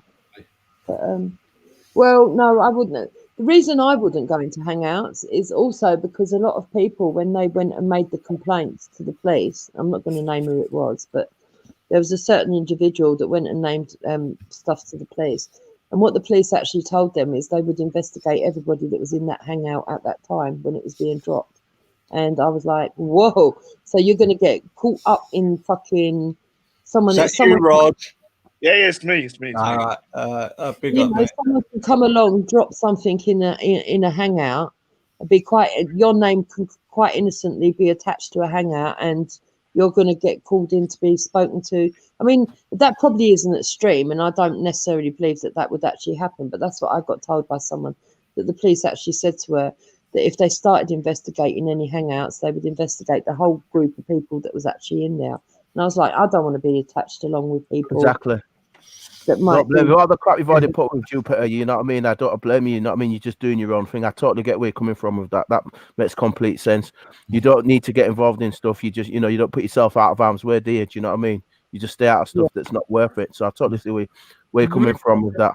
The reason I've been a bit quiet, I've been trying to find a video to show to Victoria. I'm not, although it's actually on YouTube, I don't know if you want to share it easily or not, but it's had 14 million views on YouTube. Is this that thing that you was on about earlier, Jason? It's a video that's been played in the schools. Yeah. to teenagers. I mean, I don't know. Are you okay if I share it easy? I mean, it's not pornographic. Okay. Hi, Irish. Hi, Easy. Hi, Easy. Sorry, I'm not going to be here for long.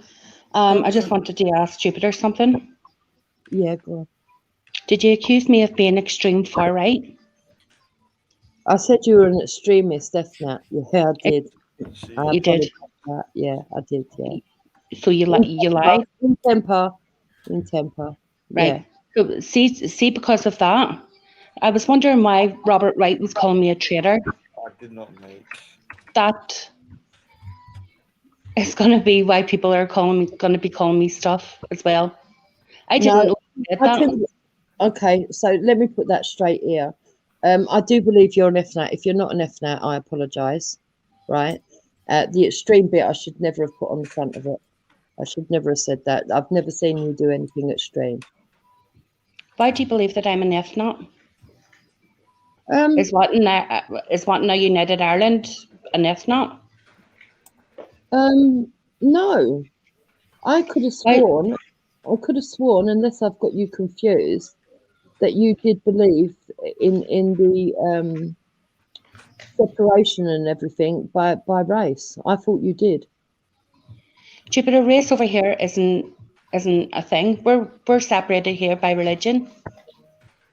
We're separated here by religion, and I have said that it wouldn't work in England. It's too late. If it was ever going to work in England, it would have been the 60s.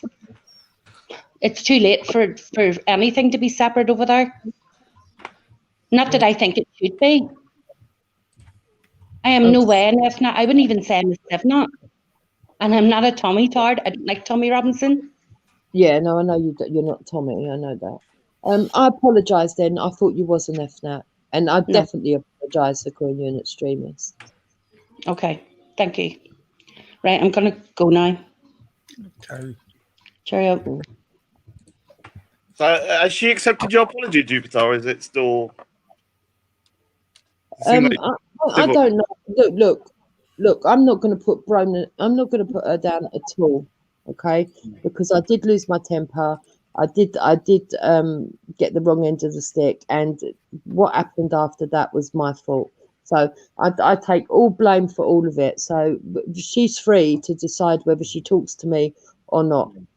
You know, I do still respect her, and like I said, I've apologised, and I mean that wholeheartedly. Yeah, I mean the thing is that people can make mistakes, yeah, but if you knuckle down and then don't want to admit it, that's one thing. But if you make an apology, you've made it, but it is up to her whether she accepts it. But you've made the apology, which is a good start. I did think she was an ethno nationalist, though. I'm surprised that she's not, but she says she's not, so that's good. Yeah, do you know what? Easy, like it doesn't show on my thing when you're going live. Like I just accidentally hit the button and I realized you was live. Oh, you've been here for a while, right, bro. Yeah, we've been here for a good few hours, watch on here. We've been here for a while. Yeah, I don't know why that is though. No, it's not coming up. So even like your older shows, like I didn't even know you was live streaming. Oh right, I've been sending you links. So where have you been sending them? By text. Oh, I don't, dude, man. Don't send it by text, man. Well, do you want me to send it by your email address? Yeah, email. Because the thing is, I just think you're texting to a video or something. I don't really. No offense. Like when I get text, I'm just like, yeah, all right. Okay, then yeah. It just shows YouTube, and then I'm like, all right, this is just a. Right. Okay, yeah. I'll put it in your I've unsubbed and then subbed again because I think there might be something wrong. So hopefully, StreamYards are playing up a lot. So Raj, you just turned up by chance today, then by fluke.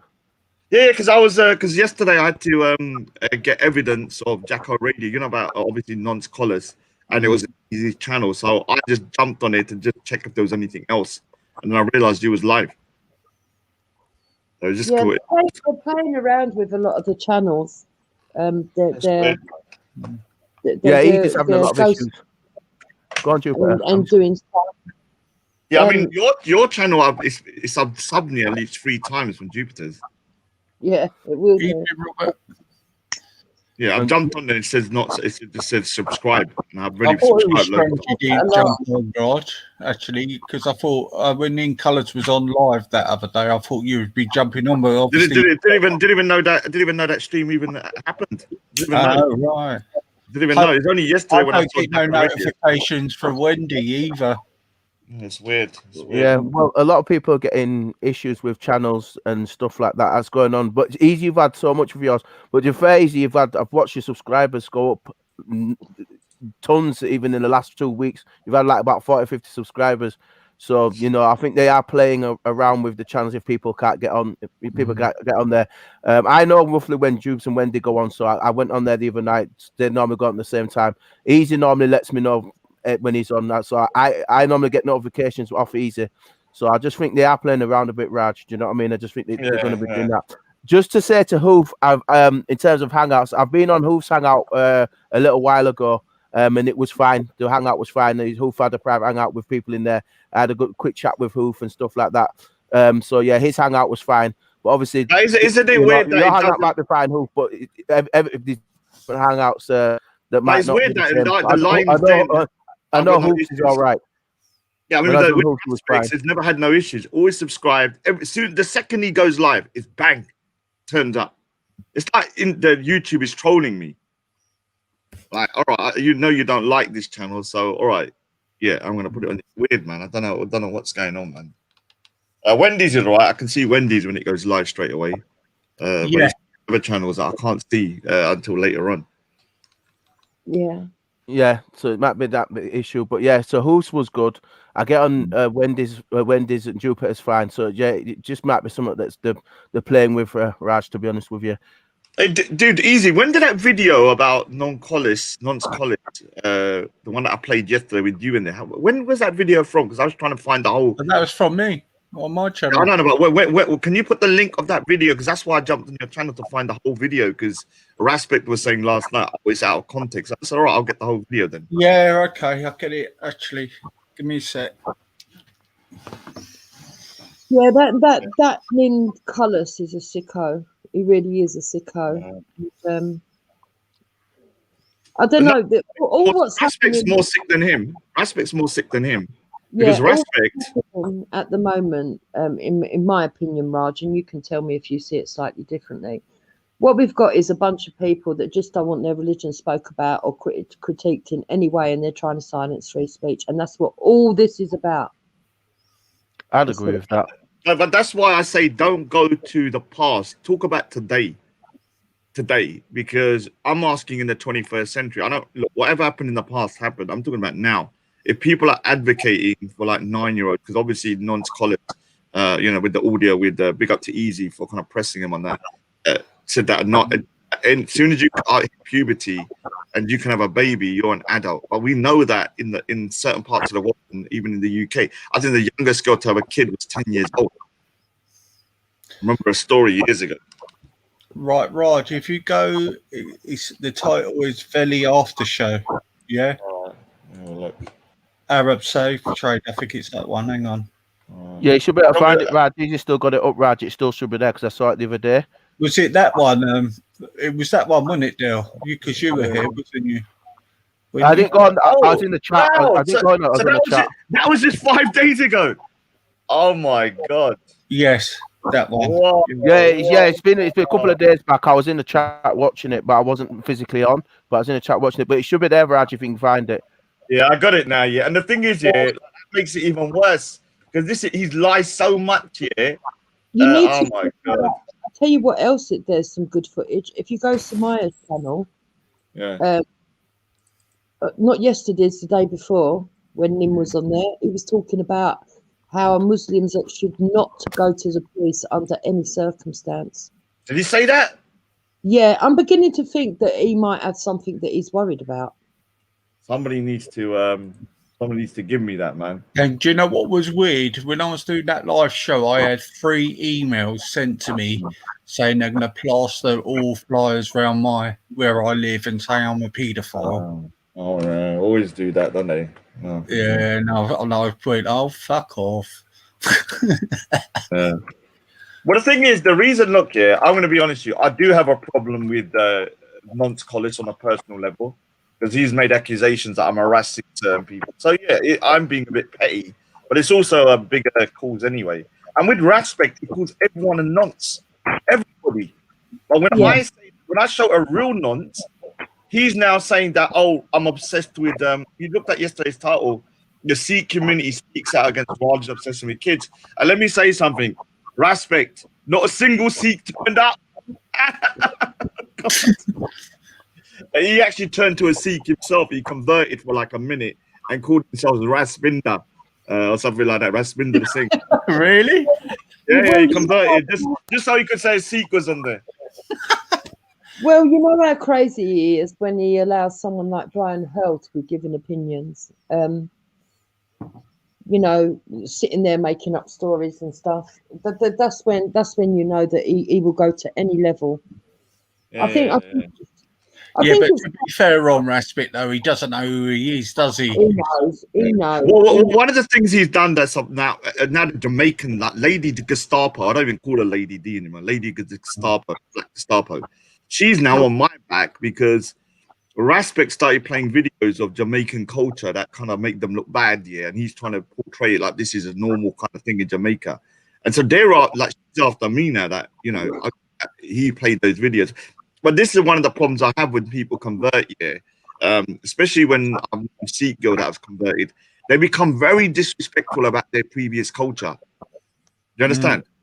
They'll start chucking their own previous culture under the bus here in order to appease, you know, their new kind of like Muslim brothers and sisters. I've seen that a lot, even with Sikh girls or Hindu girls. Now, Raspik did that with the Jamaicans. No, his name's Raspinder now. Raspinder Singh. Raspinder. I jumped on there last night at like 4 because he's been live streaming for 6 hours and no Sikh had turned up. I said, oh, Raspinder Singh. And then Nibiru I renamed Nubrinda. And there was a guy called Baba. Somebody said your name's Baba. Was it Bantu Singh from Birmingham, Gurdwara? So yeah, they had no Sikhs on there. Like the whole show, Sikh community speaks out. No Sikhs. Here's a joke, man. So it's that girl who's behind a lot of this. Is she Indian or is she? Who? That something. Oh, Stardust. Yeah. Oh, that lunatic. Stardust is just a low IQ person from America trying to make herself a channel. She's bumped into the Speaker's Corners crowd who are using her. There's a video that I Hate It Here has got and put out where it shows the other side. Because before Rodney got accused of what he got accused of, 2 nights before that, myself and Hector were on a stream with Rodney, talking just with Rodney. On Raspix, and Dan turned up with this girl. Oh, I was listening. Yes. Yeah, yes. And that is Stardust. And straight away she went for Rodney. Straight away.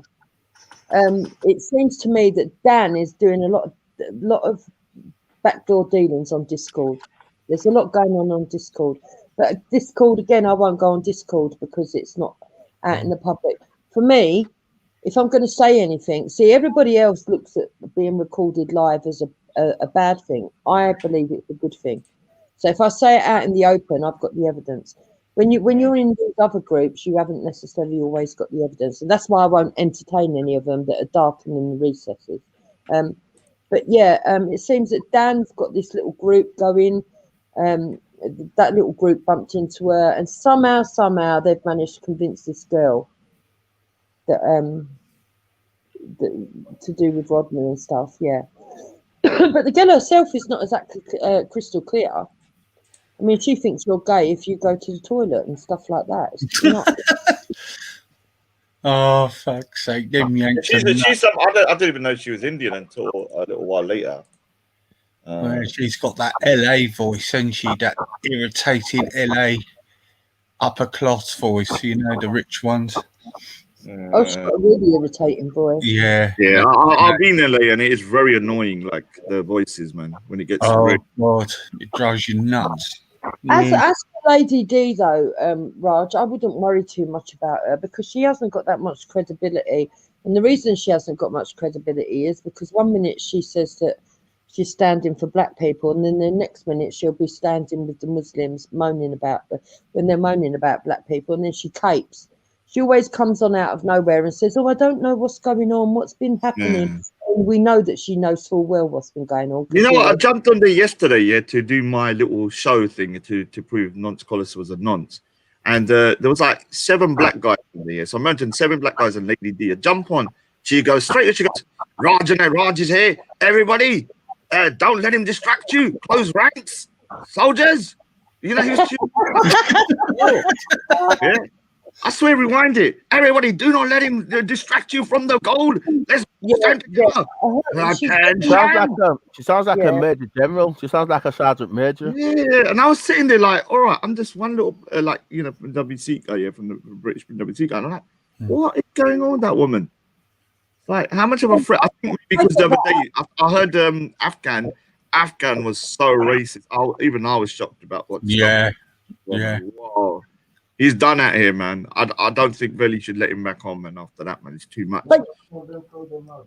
Yeah, but they don't call them out, do they? They'd rather call people like me and you racist. I mean, you don't get it so much anymore, but they did in the early days. Now it's me and Wendy. They'd rather have us as the targets so that they can. You see, you've got to understand what's going on, and I've started to realise this in recent weeks, Raj. Right, that there is an alliance at Speaker's Corner. Okay. Between the differing camps, and it matches up with the political people that they call the red, brown, and the red, black, and the green, right? The communists, the far left, the far right, and the far Islamists, right? And these people, they might be in different camps, but they're willing to work together to take down the people that they feel are normal. Yeah. The way they do it is because, and I've actually seen this enter into real life. I'm not going to explain to people why, but it actually entered in. And well, actually, I will. I can do that now, can't I? Somebody. I'm not going to actually name the person, but you can gather who it is. Made a claim that I called them a jihadi. Yeah. And police actually tried to investigate it and then realised. Oh wow! All right. Yeah, I'm not going to go into how deep it was. So it does go into real life. Now these people, what they do is part of the claim that was made against me was that I was at extreme right and I was getting this extreme right to harass them.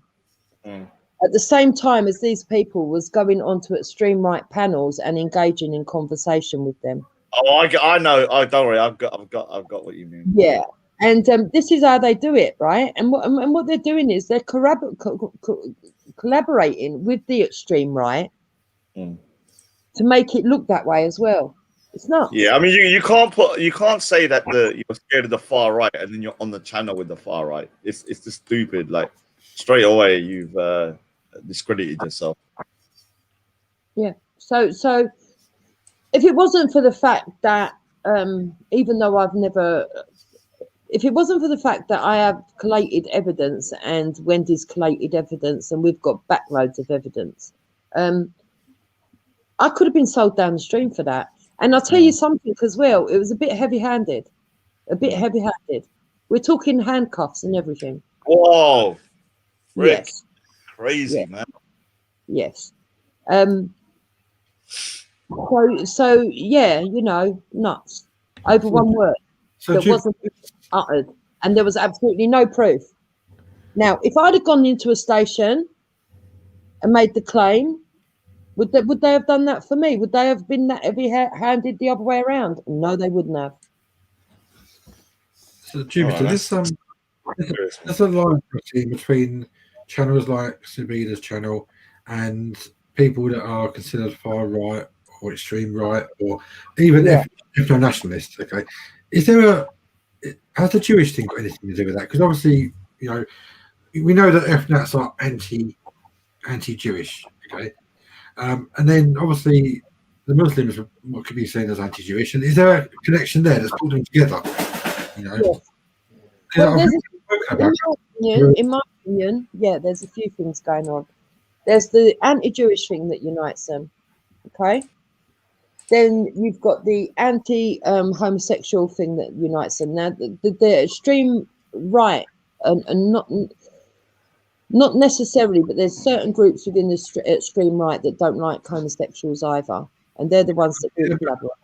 What about there's been some quite well-known people from that camp that are of that persuasion? So I know it's nuts. Yeah. I mean, Freedom for Deutschland, the leader is. I don't know if that's a far right though. I can't remember, but she's a lesbian, isn't it? What's his name? Elron's leader. Yeah. And then also the third thing that kind of unites them, and this is where the far left come in. The far left are so liberal, right, that they will go as far as to say, well, who made laws? It's humans who made laws. Do we really need to live by laws?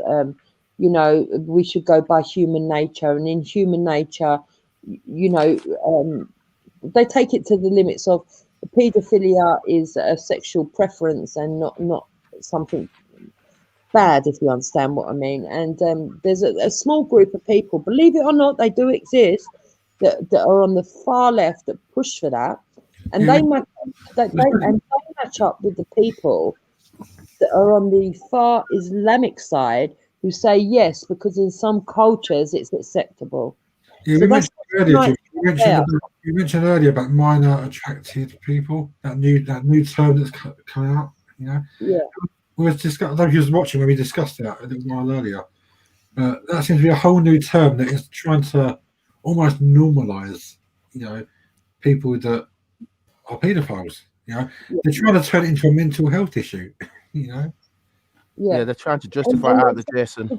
Another area where they overlap, but the main area of hatred, you are quite correct, is anti-Jewish, and the anti-Jewish conspiracies are really wild. I mean, don't get me wrong. There are some rich Jewish people that are in with the other people. Of course they are. Who are making most of the decisions because they're really rich. But it is not exclusively Jewish. And people need to understand this. This is where they're getting it wrong. And it doesn't mean that every lay Jewish person is involved in this shit, because they're not. No, they're not. You've got to be extremely rich to be in this elite group. Yeah. And then on top of that, there's another group, which are the NRX, which is what Ralph is part of, which is flailing, by the way, because it got exposed a bit quicker than I think maybe they wanted it to. Those people, they kind of encompass it all and try to accelerate it because they've got the technology part on top of it. So yeah, you've got intricate groups where they overlap. They don't overlap 100%, but they've all got tentacles that reach out into the other group's ideals, and they're all in those areas. They're working together against what I call the centre right and centre left, the normies of the world. And that's why I always say it's the centre that's got to hold firm, stand together, and stand up, because they are fringes. They really are fringes. Yeah, definitely. I'd agree with that. Yep. 100% Jupiter. They know exactly what they're doing. If they can pull the fringes from one side or the other side and have them babbling at the center, that's what they're doing. They're just pulling the fringes from each side and then directing that towards the center and having that attack anybody with any common sense and any reasonable mindset to look at things properly. Yeah, it's deliberate attack, Jupiter. I definitely agree with that. Imagine a circle, right? Imagine a circle. And you in the center of the circle is all of us centrists, which is the masses. Yeah. And around the edges, you've got the fringe. What they are trying to do is draw the fringe into the center so that there's a center circle of power with them and the masses around the outside. And that's where the battle of power is. You understand the diagrams I'm giving you? I'll say it again. Imagine you've got a circle. Mm-hmm. Around the edge of that circle, put a dot for every extremist, whether it's extreme left, extreme right, extreme Islam, extreme Judaism, extreme Christianity, any extremist. You have them around the edge. And in the middle, you've got the masses, which are normal people that are moderate, okay, in everything. They take the middle of the road, they're balanced, They can equalize everything. And those are the masses in the middle. But what they are trying to do is, instead of being around the edge, they want a circle where there's a smaller circle in the middle, which is their minute extremism. And within the smaller circle is all the extremists, and they have the power, and everybody else around the edge in that wider outer circle will be the normies. Do you understand the power play? Yeah, I do. Yeah. You see what I'm saying? It's been going on for at least 6 years. I noticed it when a couple of things, you know, with the Palestinian, the National Front, all of them, you know, Labour was full of National Front in their last campaign. You know, they employed them to push their agenda. I want to expand on your diagram, Jupes. I mean, think of it as being a fruit, right? They want to be the seed at the centre because it's the seeds that bear fruit, isn't it? Yeah, they want to be the nucleus in the middle. They want to. Yeah. So it's the centre ground that we're actually fighting for. It's the centre ground, and the centrists are holding it at the moment because we are the masses. But if we give way and allow them to establish some kind of central core, that is when we're going to have the problem. And this is what they're trying to do. Something else I was talking about before is that the Jewish community are divided as much as the mainstream is. You've got Jews on the left, Jews on the right. They don't always hold the same opinion. They're not like this Jewish community is probably one thing. You know, and I didn't know that until I sort of watched a few videos and seen a few people highlight that. People try to categorise Jewish as meaning they stand for this. But, you know, you've got Jews on the right, Jews on the left, put your Jews in the centre. You know? Yes. People don't often appreciate that. Yeah. Oh God, yeah! I found a documentary actually on the Jews on the left and the Jews on the right. I'll have to put it up and see if I could get a copy claimer for it. It's quite interesting you saying that, Jerry. Actually, yeah, that would be an interesting one to see, to highlight that, because this is what they managed to do for a long time: is get into people's mindsets that all Jews are the same, that they're all part of this secret society, and that they're all only for themselves, and they're insular and they don't care about anyone else. And actually, it's not true. No, it's not true. Far from it. They got a very big white ring between the old rabbis and that. I might do a show on that tomorrow morning, actually, or afternoon, actually. I'll find that documentary and see if I could do and speak through it. Yeah. But don't anyone get it twisted. What's going on in the background at Speaker's Corner is pretty sinister, and it's pretty deep stuff, actually. Oh yeah, it's quite mad at the moment. They all seem to be very, very trigger happy on the computer with everything, can they? It's like they're working. This is like what a government would do to you. Do you know what I mean? What they're doing. Yeah, but but you know, they need to pick their targets a bit more carefully, because when they target me, number one, I haven't actually broke any laws. Number two, I've never broken a law in my life. I've got a clean record. Yeah. And number three, I'm not racist. You know, and so these people need to find their targets a bit better if they want to create these stereotypes. But in a way, it's good that they do target me, and not that I want to be targeted, and rather than other people, because as you've seen with what happened with Rodney, a lot of other people can't handle being targeted. They can't handle it. And even me, like the other day, I slipped with what happened when it got into my head, and it's very easy for people to get into your head. Yep, you can't. You know what I mean, and even me, that's so used to being targeted, slipped the other morning, and I actually believed, oh my God, they've got a recording of our private conversation. Yeah, which we really should have just checked before we said anything. Yeah, I know. We learned. Look, we all know this is a head game. But the second time around with me here, I'm managing it quite well because they say they want to come around and see me. Well, I want to come around and see me because I want to face these cowards. But they are fucking cowards, and they anger me. And it's getting me annoyed. I mean, look, Laura Lewis has got on her again today. Brian Hell's been at her again. Yeah, but you see, Laura needs to take herself offline, and I don't mean any disrespect to her, but she's not handling it. And if she's not handling it, get offline. Yeah. I mean, she should have to. I don't think she should have to. But if it starts fucking up your mental health, then you're better off coming off for a few days. Oh yeah, she was online. Apparently, somebody texted her. He was on Respect, slagging her off and discrediting her.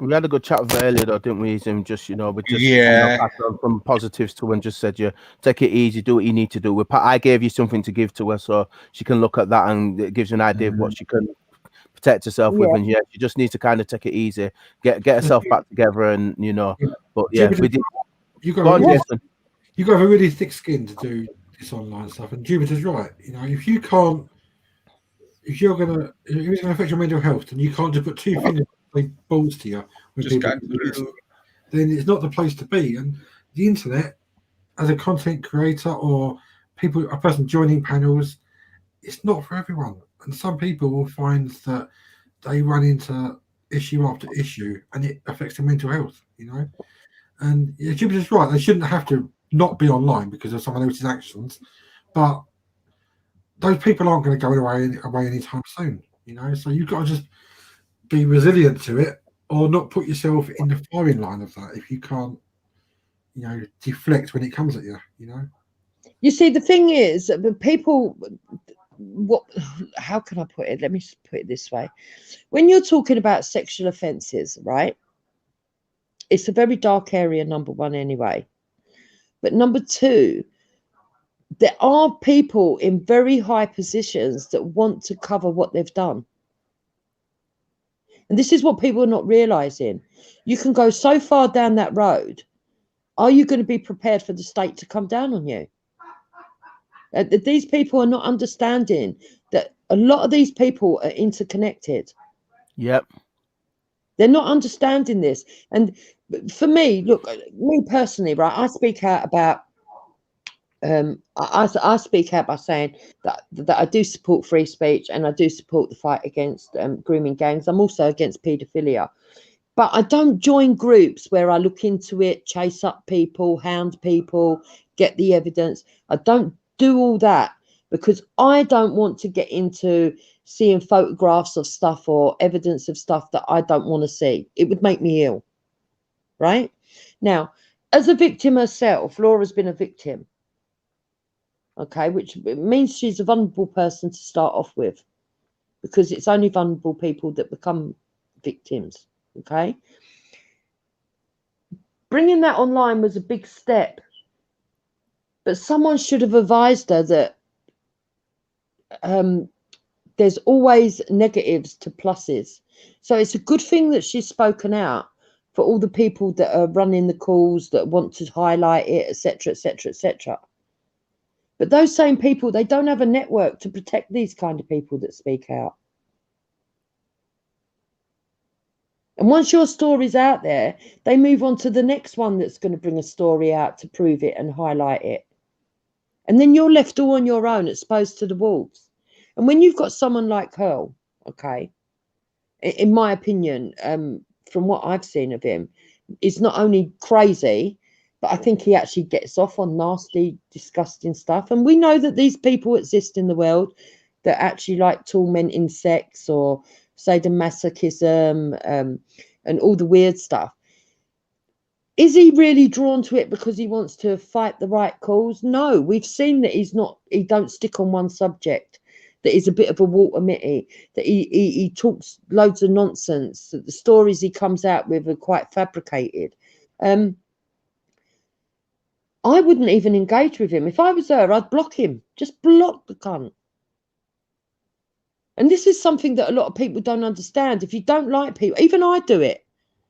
As much as I take criticism, and even I do it, if a troll turns up who's not funny, is annoying me, I just block. All right, they might have to go and make another troll account and then come back. But, you know, when they come back, I block again if they're annoying. That doesn't mean that you're shutting down people's free speech, because you even get the trolls going, oh, you're shutting down my free speech.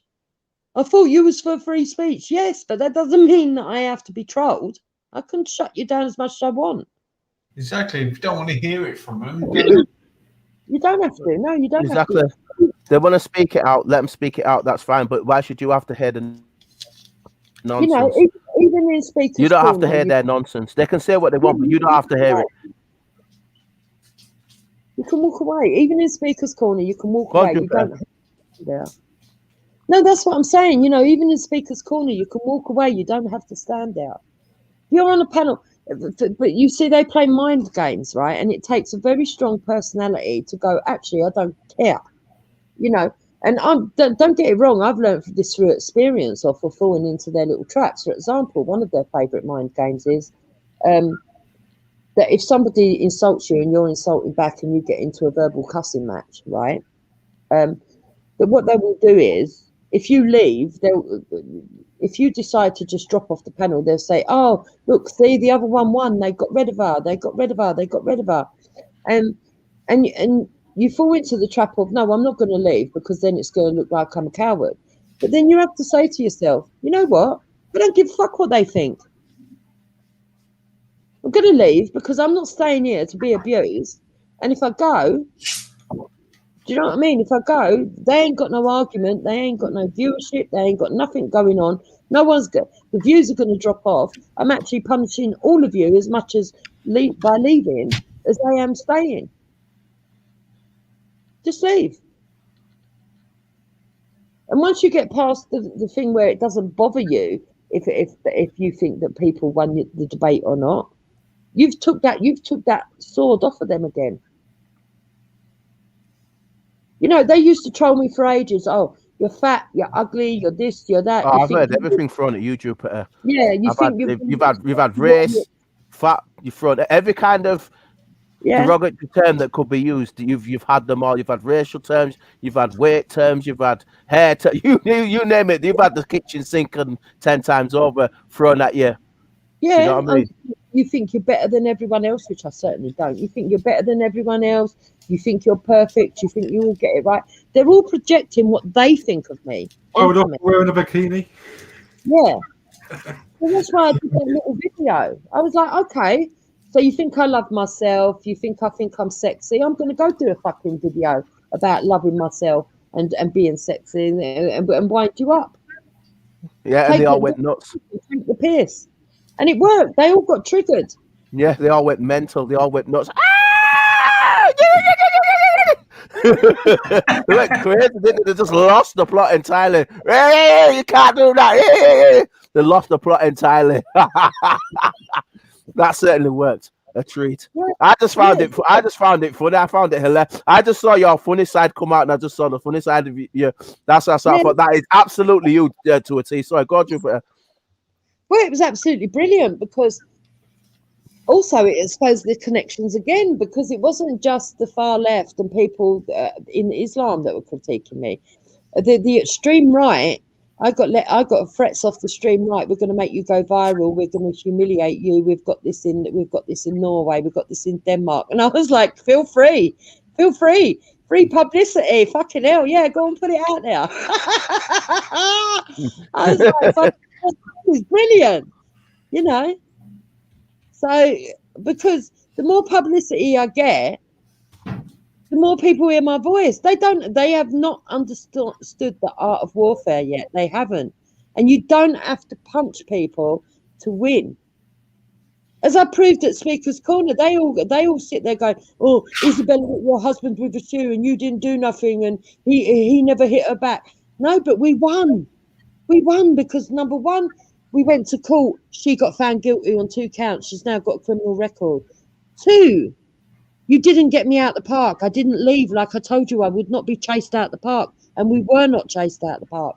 3, My husband proved that you don't have to be a man who hits woman to hold the major high moral ground. And I will stand. I'm so proud of Hector for not attacking back. So proud of him. And 4, if people think that was a beating, they've got no idea what a real fight is. Because she threw her best at me, that girl. She threw her best at me, and all she managed to do was scratch inside my nose. That's the only thing that from my body. Yeah, it took 11 policemen. Hold on. It took 11 policemen to carry her out of the fucking park. She threw her best at me, and I was still standing. Do you know what I mean? So the thing is, if they spin it right, I've heard her say, "Oh, Hector let his woman get beat up." Like, so Hector does the right thing, which is not hit a woman, as I would do, and I would like to think most guys would do. But when they do that, he then gets called out for allowing her to hit you. You know, so they try and twist it, don't they? Always try and twist it. If he had have hit Sabina, they'd have been screaming, he hit a woman. He's a, you know. So, well, what's the guy meant to do? I think Hector's done the right thing, you know. And I think dignity and restraint and self-respect, you know. Yeah, I'm so proud of him. I'm absolutely proud of him. Yeah. If a Hector or me had hit her back, right? Oh no, you should have hit her back. No, even if I'd have fought her. Yeah. Can you imagine how that would have been spun onto Tommy and everybody else? Yeah. It would have been spun. Look how violent the people centre right are. They say they're not far right. Look how violent they are. This, that, and the other. Oh, it'd be Tommy Fan bashes Muslim in Speaker's Corner. Yeah. And this is what I mean by sometimes you have to hold yourself back. Now, if anybody thinks that I didn't want to hit her back and give her a fucking pasting, they're wrong. Of course I wanted to, and I'm capable of it. Don't think I'm not. But it wasn't in the best interest of myself or Hector or any of the movement to do that. And this is why I say to Rodney, you know, when you're being pulled out, when you're being baited out and they're saying things to you, don't bite so easy. You've got to think of the bigger picture all the time. And if you can't do that, then it's best you don't come out speaking. It's best you just say in the side bit, don't go on the panel. You know? And if you don't have a clear conscience as well, see, me, I have a clear conscience. People can tell me as much as they like, oh, you've done that to be nasty, you've done that to be nasty. If I know I haven't done it to be nasty, why am I bothering? I don't give a shit what you think. I know the truth. The only time that I beat myself up is when, like the incident with Irish the other day, when I get it wrong and someone's got hurt, not because I intentionally did that, but because I feel that it was my own mistake that caused it to go on. Do you know what I mean? Yeah. And then I do sort of look at myself and the mistake was, what was the mistake? The mistake was, number one, I was online for too long. I was tired. Number two, I misheard something and didn't double check before I came back and repeated it. And that was my mistake. Yeah. It's all crazy. It's just, yeah, I don't know what Sky's upset about. Sky's upset with me. And that's because seeing as I've seen the way that Rodney has been exposed, well, not exposed, the way they tried to set him up. Yeah. And now I understand how they can do this and they can put somebody on film to pretend to be someone else. I'm not so sure Sky is who she says she is. I know you believe she is, Easy. I know you still think that she's a disabled woman. I'm not so sure. And I've made it pretty clear that that's what I think, and I'm distancing myself, and that's what's upset her. I don't make any apology for that. I've got to do what I think protects me. If it turns out that she is a disabled girl, and we can prove that she is who she says she is, I haven't got a problem with Sky. I used to enjoy talking to Sky, but I've seen. I've heard you speak to Sky. I've watched you. You had her on before a couple of times, Jupiter. You was fine with her. And she got on with you, if I remember correctly. She got on. You had a good talk with you, her, and Wendy. You were absolutely fine, Jupiter. There's been an avenue, Dale, where on other panels they're trying to suggest that me and Wendy are grooming Sky, and I'm not prepared to put myself in a situation where I can have those allegations made. Again, I'm protecting myself. Fair enough. Yeah, I'm protecting myself as well. She can stay in the chat because I know it's nice to have her on and all that, but I'm not getting put in this as a groomer as well. You know what? I've never seen any evidence of you or Wendy doing that, and I think the people that are claiming that you might be doing that are probably self-projecting. That's probably what they would do if they was talking to her. Their mindset is that anyone that speaks to Sky must be doing that because that's what's in their head, you know. Yeah, you find that a lot. I'm a great believer of knowing where your troubles are coming from, and that's just a doorway I don't want to open to allow possible accusations. I've heard it 2 or 3 times now, and I just think, do you know what? You're not punishing me, you're actually punishing Sky by making those accusations. Yeah, because you've had her on here a couple of times. I think I was on a few days ago, and you were speaking to her, and then I came in, and then we had a quick chat with her briefly, with all of us, while me, you, and somebody else, and then you said, look, we're going to talk about some serious stuff, Sky, so it's time for you to leave, and then, you know, you went. So even when I've seen you dealing with Reezy, and I can say that I was there when it happened, everything seemed reasonable and all right. So, you know, if Jupiter's saying, and Jupiter was very same as well when I've seen Jupiter interact with her, if that's the case, Jupiter feels she needs to do what she has to do, then yeah, that's what you have to do. It's not ideal, but you have to make those choices to protect yourself. I agree with where Jupiter's coming from. I agree where you're coming from. And there's a comment from the Lodge that says these people can only discuss religion. But I think the mistake a lot of people make when they hear these people is thinking that they are representative of their religion. Yeah, they're not. Maybe they're not. You know, you hear people talk religion, but they're on the fringes of their religion. You know. That's quite damaging. In real life, I know Muslims that are really decent people in real life. It's quite sad actually, because even when I do my streams, there's a Shia that comes on quite regular and talks to me. He comes on very minimally, and once every sort of so many months he comes on and talks to me and Hector. He's a lovely guy. He's Muslim. He's faced racism. He was telling me the other day because his wife is a different colour to him, and it's just sad. If you look for it, you'll find fire and brimstone Christians online that don't stand for what most Christians would abide by and believe in. You know, so it's the same for all religions, really, isn't it? Yeah. They're real sort of preacher types that are like really about what they consider to be morally correct as a Christian. You know, most Christians would be like. But I will go as far as to say this: there are some Christians I don't like. To be fair, not all Christians are good people. There are extreme Christians that are increasingly spiteful. But we used to call them Bible bashers years ago. You know, the type that would judge. That's what fire and brimstone Christians. That's what I call them. You know. Yeah, you know, and some of them, as we know, in the Catholic Church and even in the Church of England, have actually used their religion to abuse people.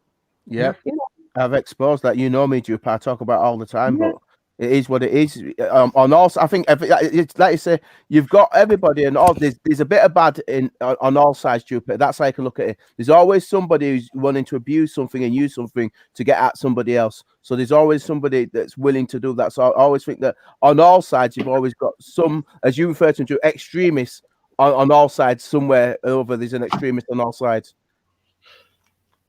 Yeah, exactly. And it's because humans are not perfect. We're not infallible.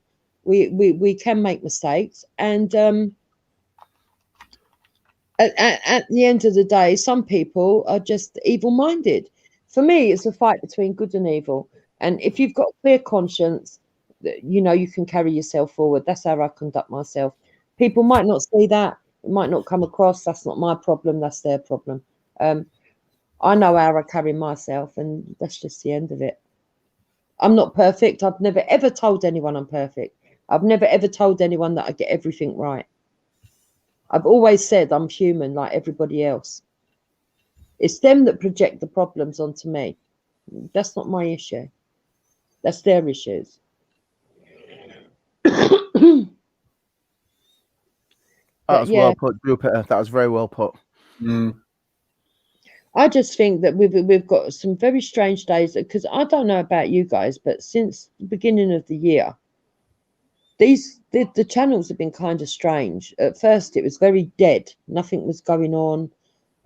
Like a new year, you know, it comes in quietly. And then all of a sudden, we've got all this politics being thrown about, you know, and people trying to use the police as their own sort of like harassment force. Yeah, but like the police are being used by all particular governments as a battering ram to close down people. That's quite normal, that, Jupiter. Just that the masses don't see it. Yeah, and it's really interesting the way it's going, but at the same time, it's quite disturbing. I think we are now getting to the level of where we're starting to reach the proper dark people, and I think that's going to become more and more obvious as the days go on. And we're seeing this with the council culture, and Jason mentioned this earlier on. We're seeing this with the council culture, and as that starts to rear its ugly head, it's going to get worse and worse and worse. I agree with it. It's coming, and that's that extremism you're referring to, and that it's coming through. It's coming through different bits and bats, but you're seeing that council culture. And Jason was on about this earlier when he talked about, at the moment, there's no so-called police, so to speak, but people will be fined for what they say online soon enough. Jason was on about that being one of the weapons that will eventually begin to police the online stuff and use people for. If somebody says something they don't like or doesn't fit their narrative, then they'll find them. Jason mentioned this earlier, and I can see all that coming. He's right. You can see all those extreme elements, Stupid. They're coming to the front now, and they're beginning to push themselves forward.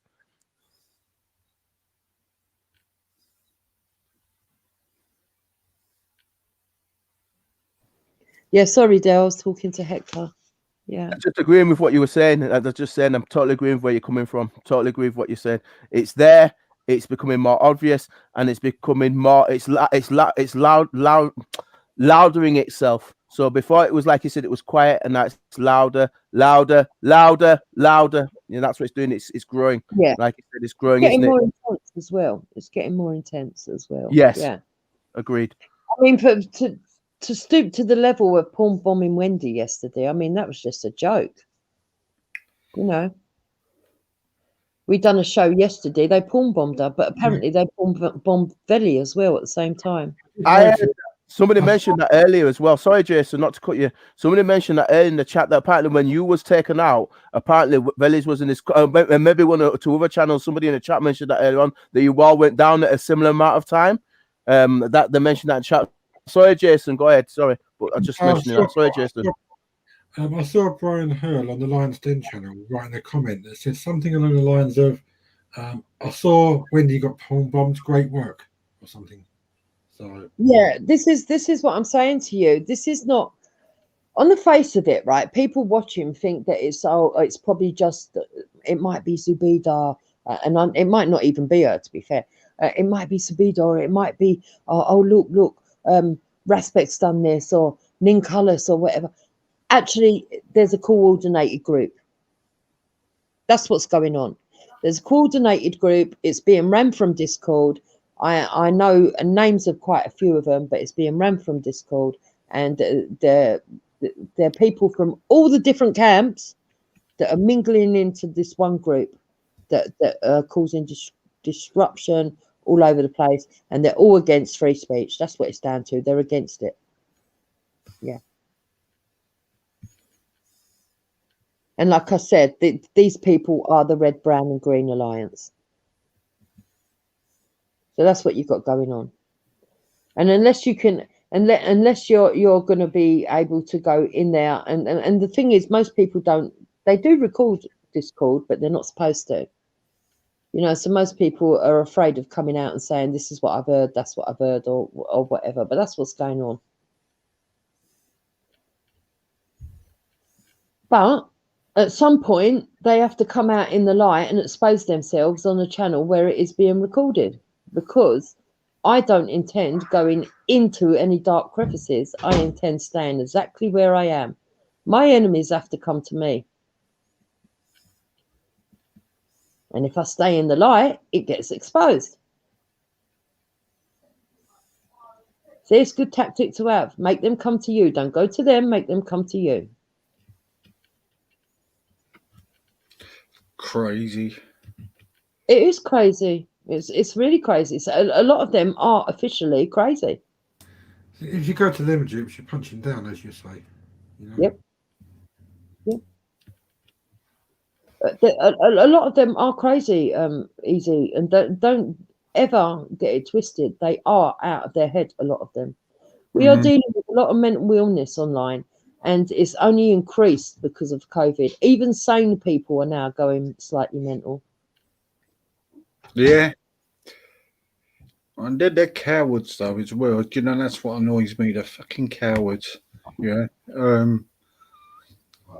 I must admit, I'd love to smash their faces in, but there you go. Because they just get you like that in the end. In fantasy. Sometimes you have to, like Jupiter said, you've got to wear thick skin, as Jason said earlier, and then sometimes you've got to decide, you know what it is, when I'm going to jump out of La La Land, I'm going to go out of La La Land and just take my time and do my own thing and still do what I'm doing, but not let that affect me. You know, you've got to make those choices. You've got to decide what you can handle and what you can't handle. You get me? And if it's something that you don't want to deal with, then you take yourself out. It's something you can deal with what you need to deal with, then you take it on.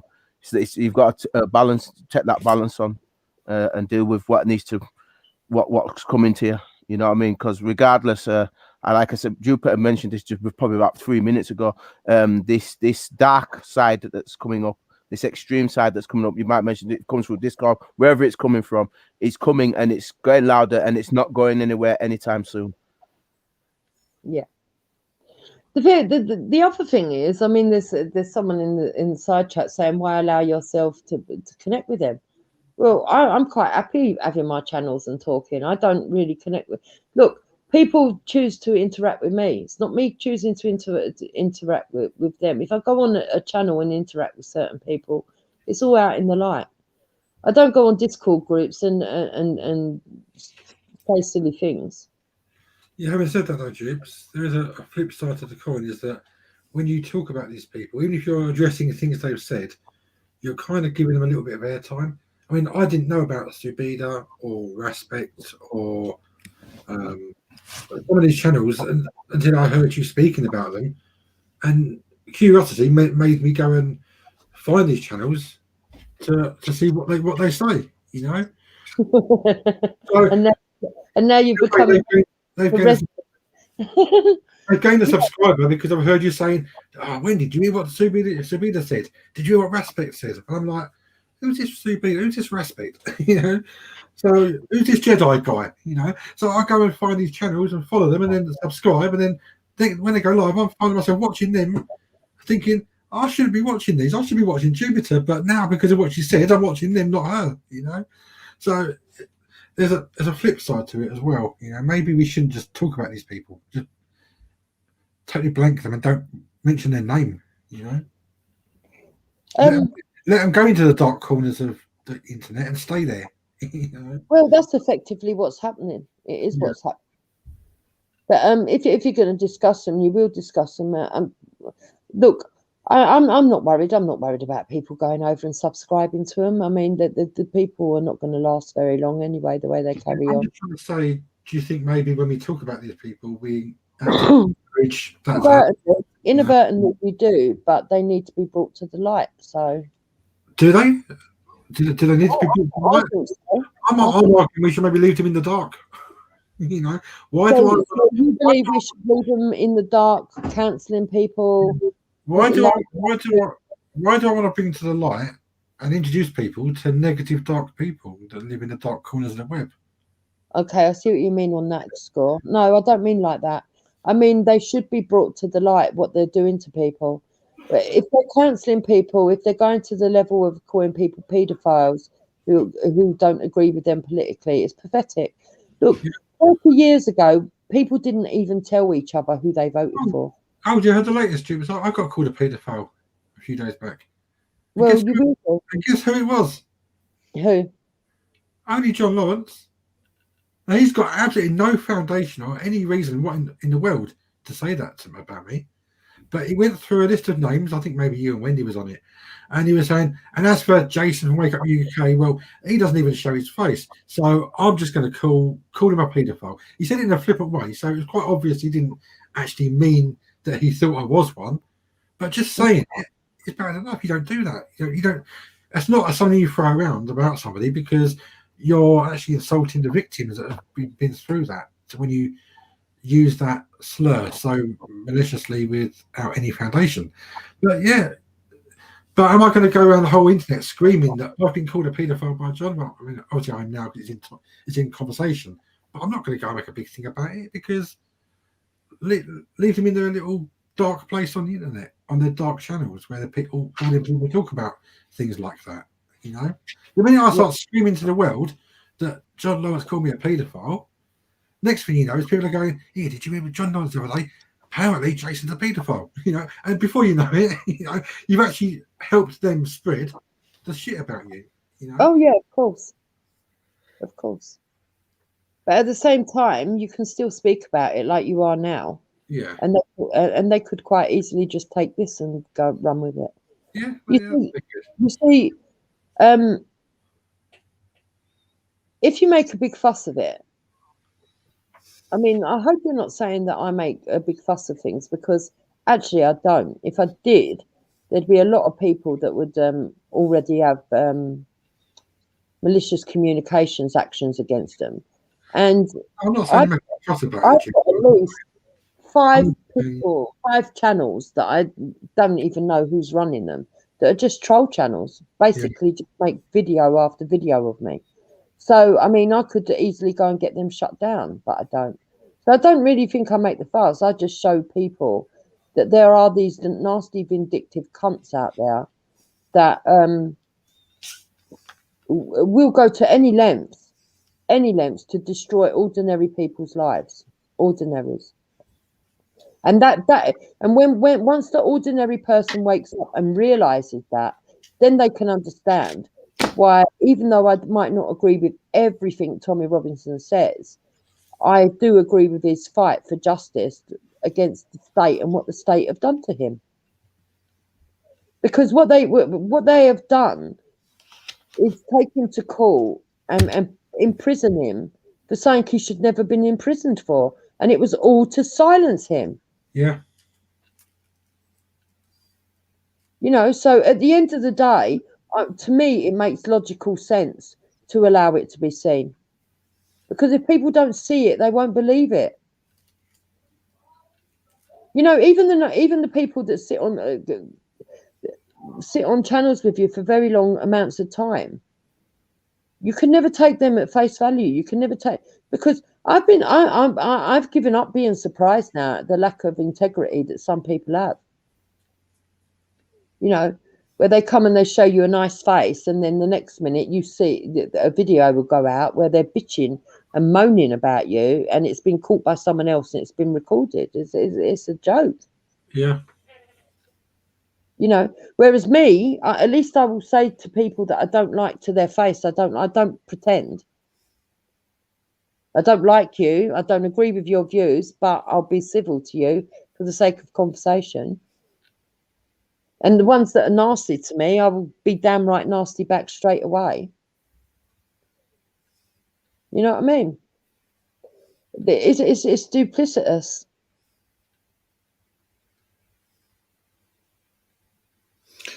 Yeah. The trouble is, and what I'm finding here, it's obviously the group are trying to stop us criticising on certain things. And that's the problem, isn't it, at the moment? And Why should we? Why should we be intimidated? Mm-hmm. They're desperate for that. That's what they're desperate for. Like I said, my issue is this: they want, and this is what I agree with Jupiter on this. And probably a lot of people notice this with all this labeling and label this stuff. But one thing about all these so-called groups, no matter whether they're religious, political, health groups, whether they're sexual groups, whether they're microbiologist groups, whether they're theologist groups, whatever labels they want to label themselves with, it's all right for them to express themselves and talk about their thing, and that's fine.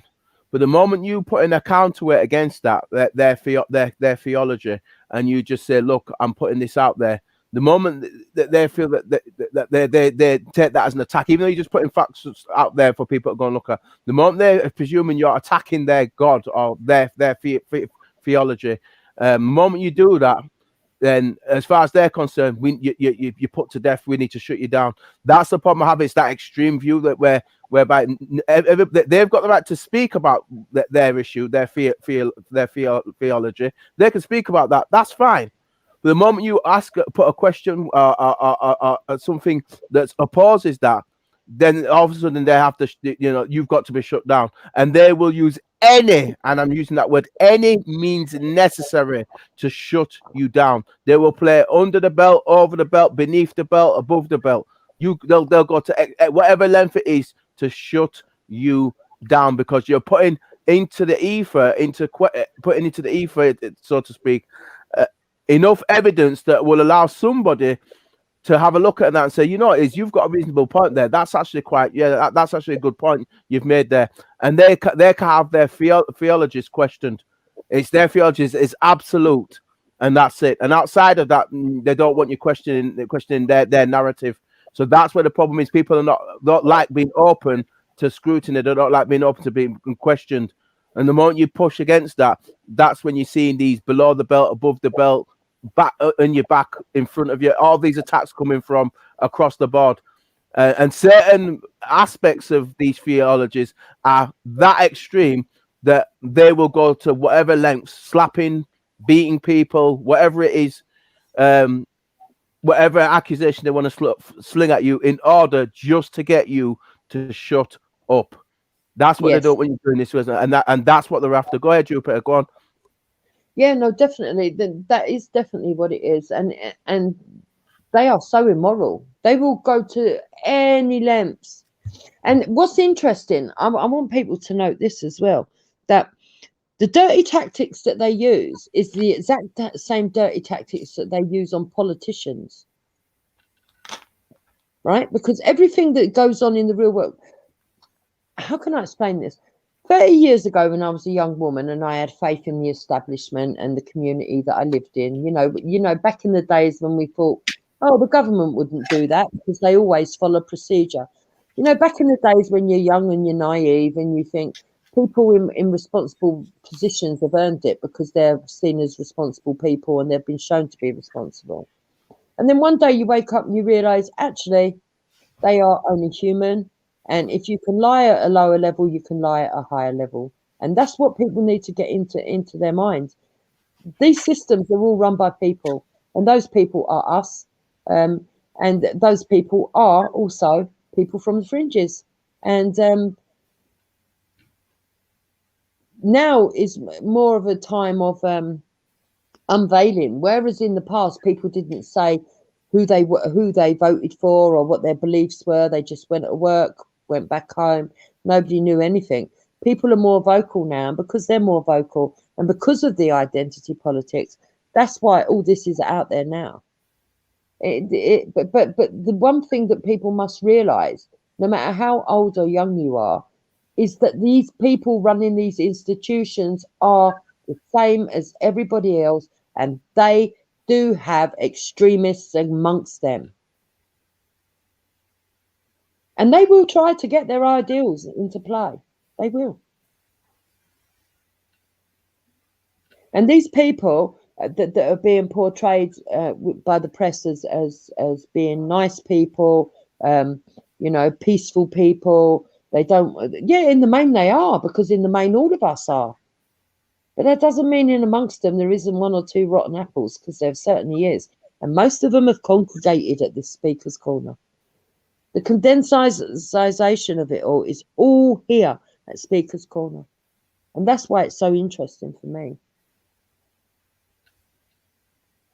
I find it interesting anyway.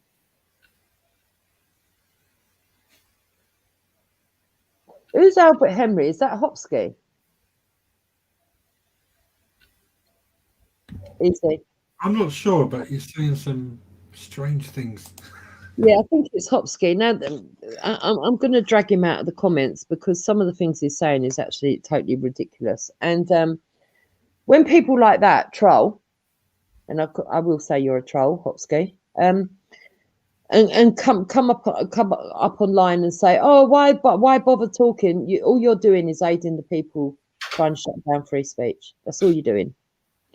When you come online and you say, oh, why bother with it then? Why don't you go off and do something else? Well, why are you here listening? Yeah, I was about to say, why are you listening? Exactly. Spot on. You know, it always makes me laugh when they come on, they go, you spend 24 hours on YouTube. I think, actually, no, I don't. But if I did, how would you know unless you're on there 24 hours? And they don't understand the sense in that. It's nuts.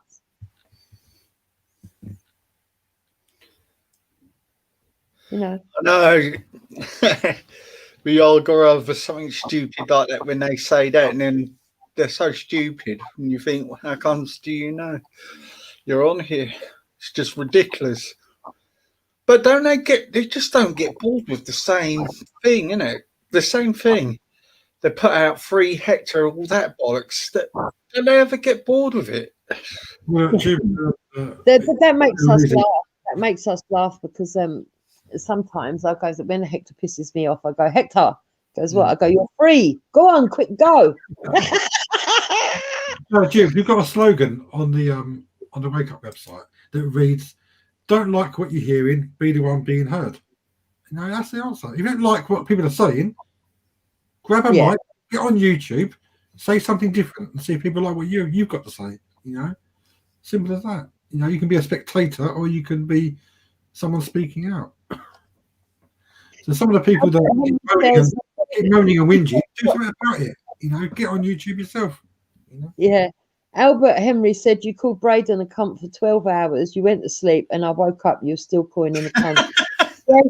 Yes, I will admit that is an embarrassing episode of mine. But is he a cunt? Yeah, he is. Oh, yeah. He is. Yeah. He is. Yeah. Off of it. I argue with him right through the night. Yeah. I shut him down, didn't I? He goes, he used the N word, and I really had a go at him. I said, do you know who triggered that argument? And it really pissed me off. Mm. Apparently, he'd gone into waters to save a little girl and got stuck in the water. And it was a black bloke that come along and saved him and the little girl. Mm-hmm. And he wasn't even grateful. And he was calling them the N word and horrible stuff. And that's when I lost it. I was like, no. You know, what kind of mindset has this bloke got? Because in the beginning, when I first met Braden, right? When I first met Braden, it weren't online, and it wasn't even when any of these channels, when it was before Reels channel. I met Braden in the park one day. I was talking with IC3, and Braden come over. And it's quite interesting, actually, because IC3 said, oh, don't talk to him, he's a complete racist. And I laughed, and I said to IC3, but people could say that about you, some of the stuff you're saying. Mm. And we would just had a conversation, and Braden was all right. He come over, he spoke to me, and he went off, and he seemed fine. He seemed to have what I would call a centre-right position, but he wasn't extreme, not at that point. That was about a year before Real McGee's channel. And then I suddenly started seeing him, and then I see him appear on Reels. And it was obvious that he has something going on. We knew that he abused drugs. We knew that because he'd been on a live and shown it. The stream had to get taken down because of it. But the more he was talking, you know, he explained, I think he'd been through the care system. His mum had been a crackhead. And there was other stuff that came out.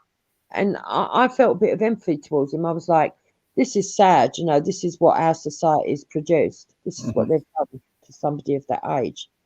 And all he needs is a bit of care. So I thought I would go and meet him. And when I actually met him again the second time, down at Speaker's Corner, and it was filmed by Mr. Rex, I believe. Braden kept being really obnoxious, you know, the M word this, the M word that, monkeys this and monkeys that. And I've got a weird sense of humor. I was disgusted, but at the same time, I couldn't believe it. It was like, and so a couple of times I did just laugh in disbelief. I don't know if people realize that some people do laugh when they're in disbelief. Yeah. It's like, oh my God, is this for real? Do you know what I mean? And what a lot of people say is that we didn't attack Braden or verbally scream and shout at him or whatever. But what they don't realize is that Hector on that day took Braden to one side and did speak with him. He did speak with him. People slated Hector off and said, "Oh, you didn't call him out for using the N-word," but Hector did speak to him on the side. And Braden was like, "Oh, I don't really mean it," and all this stuff. And so we took him at his word. And then, of course, much later, he got worse and worse and worse and worse, to the point where I had to say, "Do you know what, Braden? I can't be excusing any of this no more. This is nuts." And I lost it with him, and I went for him. I don't feel bad about that at all. Yeah. Something he drastically changed, though, didn't it, with him? Because he was quite normal before that. What I saw of him on Speaker's Corner. Ralph was Braden's downfall. And it's the one thing that I really regret, because Raj called it right early on, and I didn't back Ralph up on that occasion, and I should have done. Yeah. I always say that I should have done. I should have backed Raj up. Yeah, but there you go. At that time, I hadn't seen what Ralph was really like. I thought he was just being controversial. You see, you got to understand from my point of view, when I turned up on the streams, the racial abuse that was aimed at me, and I wasn't a racist, right? Made me look at a lot of the black people and ethnic minorities as nasty people. I was like, fucking hell, you're a bunch of racists, and you're calling me a racist, and you're being racist to me, and I haven't said one word that's racist. So when someone like Ralph come along, when they were doing that to me, I felt that he was coming along to show them what it felt like. I didn't realize that he actually believed in it wholeheartedly, and that in fact he was as bad as them, you know. Yeah, with Braden, I think Rodney reckons the care system created Braden.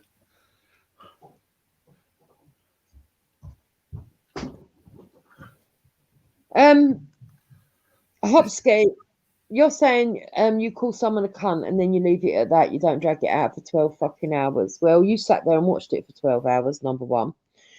Number two, Hopsky, I remember in the days when you were called a paedophile and I actually stuck up for you, and I was amazed, actually, that I defended you, and then the very next day, people come in and were racist, and you sat with the racists giggling. And when I saw that level of integrity, Hopsky, I realised what a nasty little evil bastard you are, because you was worried about yourself when it was yourself. You actually got down. You actually left the channel for a little while because of it. And yet you don't remember. You don't see goodness. All you see is yourself. So, Hopsky, you've got no level standing to fucking judge me at all.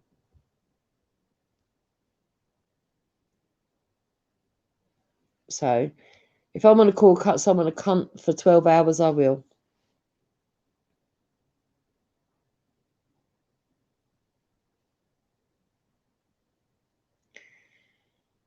So,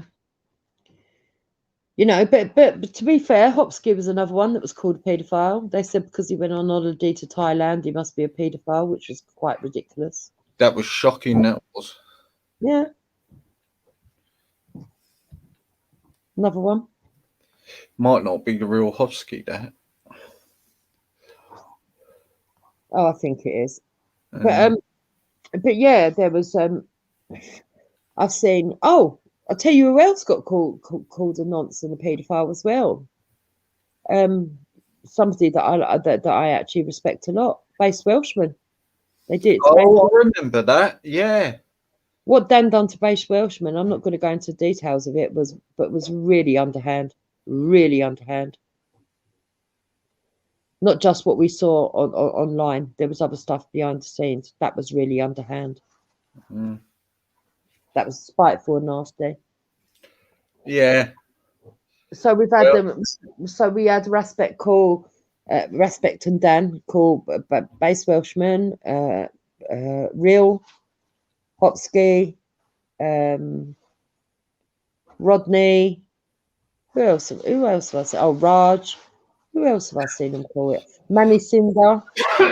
Yeah. Or a lot of people, they just want to shut down, don't they? Anyone that has a decent level of voice that they go for. Yeah, anyone who's very vocal, they go for. Mikey Likey, yes, I did at first. Then he turned into a cunt. It's only here that Albert Henry just said, I don't care what you think. But the minute you talk to somebody, you're demonstrating that you do care what they think because you're having a conversation with them. And why would you talk to someone and have a conversation with someone when you don't care what that person thinks? You know, it doesn't really make sense, does it? Yeah. I mean, even another comment, don't get me wrong, I'm not perfect, neither are you, but I have no ill feelings towards you. Yeah, I know I'm not perfect. I've said it 3 times in the stream already. I have never, ever said I'm perfect. Ever. As far as I'm aware, you've always said you've always one thing you've always said is you be yourself and you keep it real. That's how I look at you. You're not perfect because you're just you, and then that's what you are, and that's what you've always said you are. You never said you're anything else, as far as from what I've seen of you and what I know of you. Yeah, I've never ever said I'm perfect. I think you've got to be a pretty arrogant person if you think you are. Yeah, there's something wrong with your ego. You're definitely in your ego if that's the case. Definitely.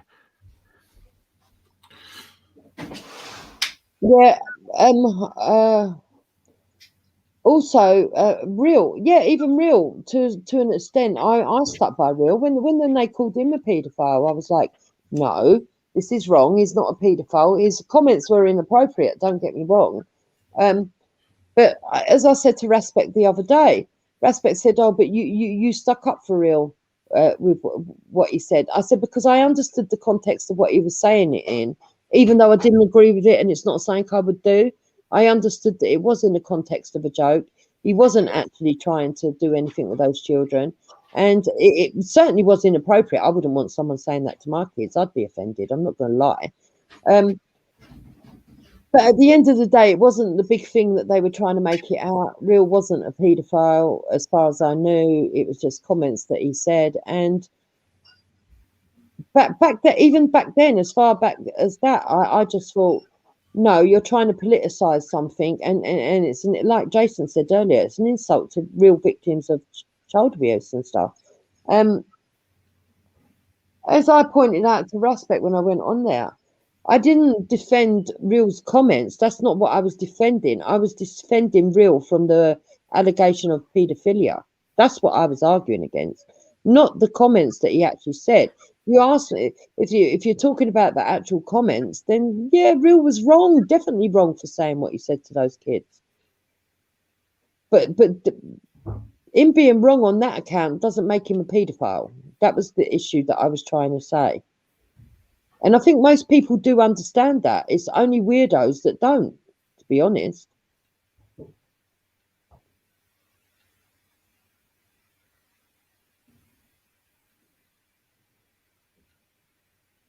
You know, but you see, what's happened was about 18 months ago, to be called a racist was the worst thing in the world. They would slander you with that. But now racism doesn't really make any ripples anymore, because so many people have stood up and sort of like said things that are that with racialized language or borderline racism that's kind of, and it's quite sad actually, because I often say this, just because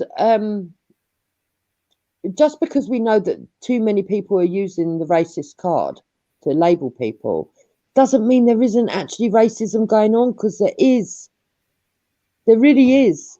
And unfortunately, people now are less likely to take people seriously because of how much they've gone around calling just any odd person a racist. So these far left people that have done this, and it is them that have done it, that have gone around calling just about anybody racist, but for ridiculous things. You know, you go and buy devil cake, apparently that's meant to relate to black people and therefore you're racist. Or if you prefer angel cake, it's because you've got a preference for white people. It's pathetic. It's ridiculous. It's got stupid labels. You know me, I've graduated from that game a long time ago. It's just labels and labels. It's got stupid, hasn't it, Jupiter? It's got stupid. You know, if you breathe that, it's racist. It's when it's got to a point where it's got absolutely, particularly with this Rodney, particularly with this thing that happened over in the States with what's his name, in that thing that I told you about that happened a couple of months ago. We were on about it. I forgot his name now. The guy who had got killed by the policeman, or allegedly got killed by the policeman in the States. Yeah, George Floyd. And this is the issue is, since that they've heightened the politics of it. So now somebody can't say something, otherwise, it's racist. So you can't say colored people. That's racist. Yeah, you can't. You're not saying black people, even though that's incorrect, because it's incorrect, because it's an adjective and it's an incorrect designation. Even incorrect English, it's an incorrect designation. But now, if you use certain terminology that people used to use before, you're racist. Even if you don't, even though you know somebody doesn't mean it in that context, they're just throwing that accusation out now, and it's got to a point where it's got stupid. Like, you can't call somebody this or you can't call somebody that. Do you know what I mean? And it's aware of clipping free speech, because people are saying things in that context, but they're not mean it in a racial. They're not mean it in a racial context. In terms of a negative connotation. They're just using it to describe somebody.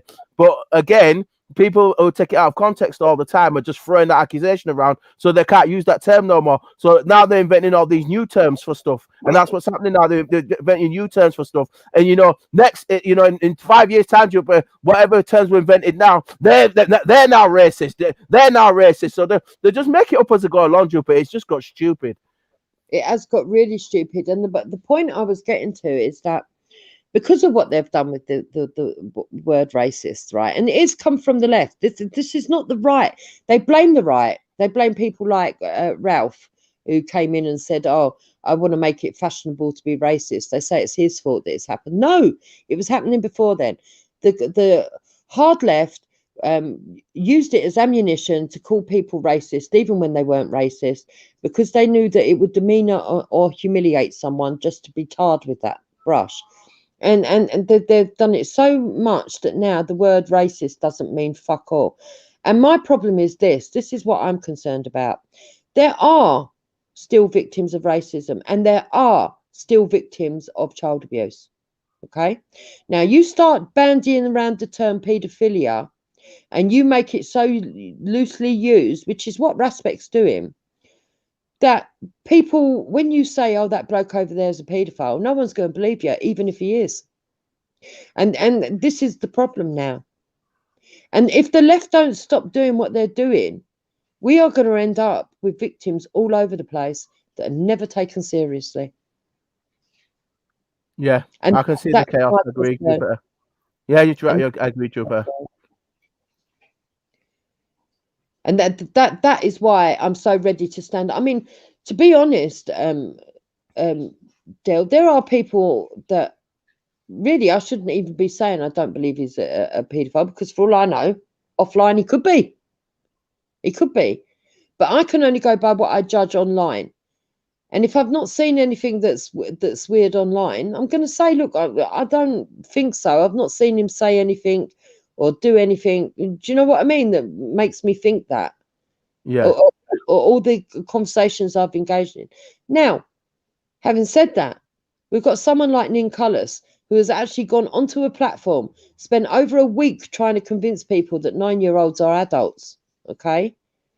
Won't condemn sleeping with a 9-year-old because he says some countries still have it and some cultures still do it, and therefore we've got no right to call out other cultures. This is where they're now trying to be clever again, because basically what they're trying to do is say anybody who goes against that is racist because you're going against somebody else's culture. This is how they're trying to play it. They're trying to jump on the back of racism and also at the same time make accusations of Islamophobia. Now, take away the religion itself. You should, as a normal human being, be able to say that you don't believe a 9-year-old is an adult and you don't believe a 9-year-old should be engaging in sex. And if she is, she's vulnerable and has been coerced. If people can't understand, and vice versa if it's a boy, and if people can't understand that, there is something seriously wrong with their brains. So when people say Nin Cullis is a paedophile apologist, if not a paedophile, they're quite correct in being able to state that because of the stuff that he has said that's led people to believe it. Now, we haven't seen no actions, but we have seen what his views are and his opinions, and he's put his views and opinions out there to be judged. You know, and this is what I'm trying to point out to people.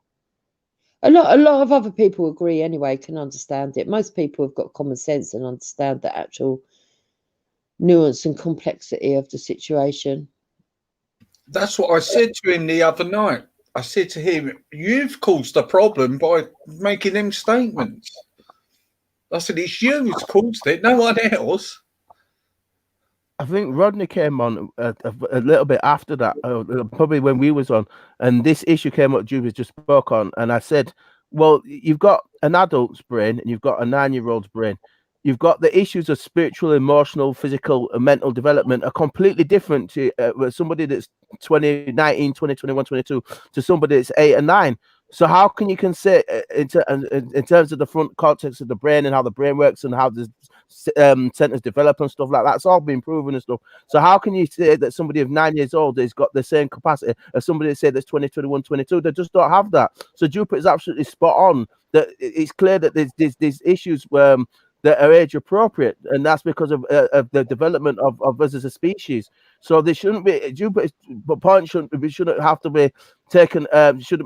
People shouldn't be turning around and saying that you're an Islamophobe due to the fact that Islamophobe due to the fact that all you're stating is that somebody is of 9 years old, whether a girl or a boy, like you said, hasn't got the same capacity to make the same decision as somebody that's 19, 20, 21, and Jupiter's right. So therefore, how can you justify it? And that's all you're saying. And you can't throw religion or race as an excuse to turn around and justify that. It's ridiculous. Yeah, it's quite scary. And for me, this is one of the main reasons why the red, black and green alliance, I don't like it, because you've got the communists in there, the extreme leftists who do believe that it's a sexual preference, and they are using this to maximum degree. That's why they are engaging with the Islamists, the extreme Islamists, because believe it or not, there are some Muslims that will stand up and say, look, I believe in my God. I love my religion. I'm a peaceful person. But in today's world, it's not appropriate. Even though they know that they're going to get the criticism, well, that means Muhammad wasn't the perfect man for all time. Even though they know they're going to get that thrown at them, they still stand up and say it. And I've often said to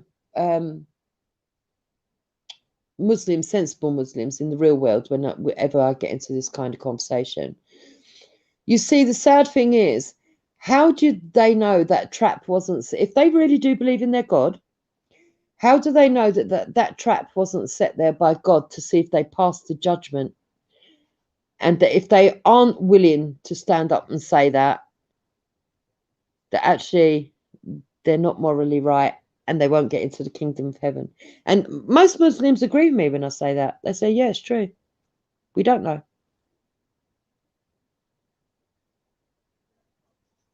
Excuse me.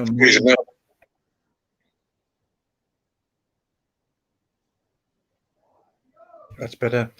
Yeah, it's a difficult one, this, isn't it? Because when they've been grown up, been taught when they're as young to follow a faith, and then they find out later on some flaws in it. I suppose they just look at the good bits. Do you know what I mean?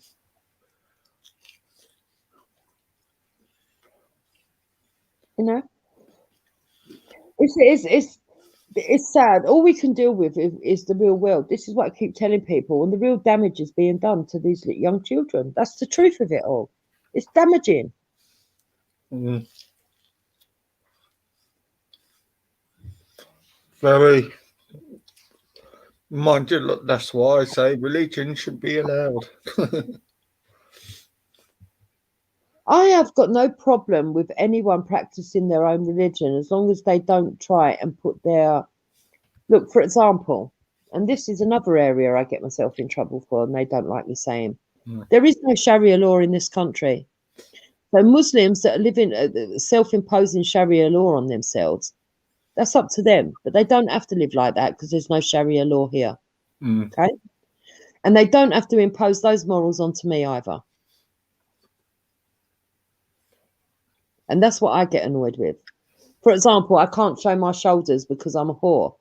For fuck's sake, I'm 52. Nobody has seen my nipples. No one has seen my crush apart from my partners, right? Yeah. No one has fucking got crutch shots of me or fucking arsehole shots of me bent over fucking doing whatever. I've never come on here or in the hangouts or anywhere and put fucking topless photos like a lot of the girls do. I don't do none of that shit. I'm very old-fashioned. And yet they want to either go and call me a prostitute because I've got my shoulders showing or because I'm in a bit bikini in my own back garden. Are these people fucked in the head or what? Yeah, they are. Very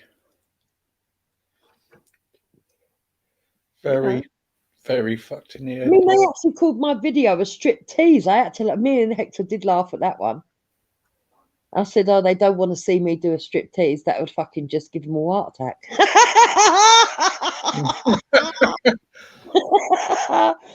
Oh, fuck's sake. They called it a strip tease. Fucking hell. I'll have to go, but Hector, I'll have to go and get some suspenders and corsets and fucking do a proper strip tease. That'll kill them. But, yeah, no, the fact of the matter is, I wouldn't even stoop that low to do a fucking proper strip tease. I mean, they go mental. You show a bit of ankle, right? And they say, oh, you're revealing yourself. And this is what gets themselves into problems. Because if they really, really do think that that's sexual, then is it any wonder that they're attacking people? If they think a bit of ankle is sexual, they're fucking nutcases. You see, and when they impose it, when they live by this Sharia law and they impose the Sharia law, one of I think it's called Taramush. One of the Sharia laws is if you're not dressed in that Islamic clothing from head to foot, you are allowed to be attacked. You are allowed. They are allowed to have sex with somebody that doesn't dress like that. It's actually one of the Sharia rules. I'll get it for you. Hold on, let me get it. Let me find it.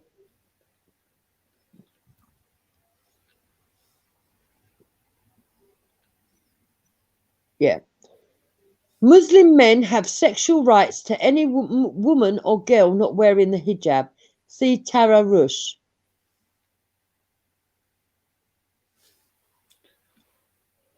I mean, come on.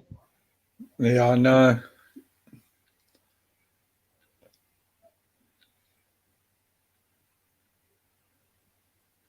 You know.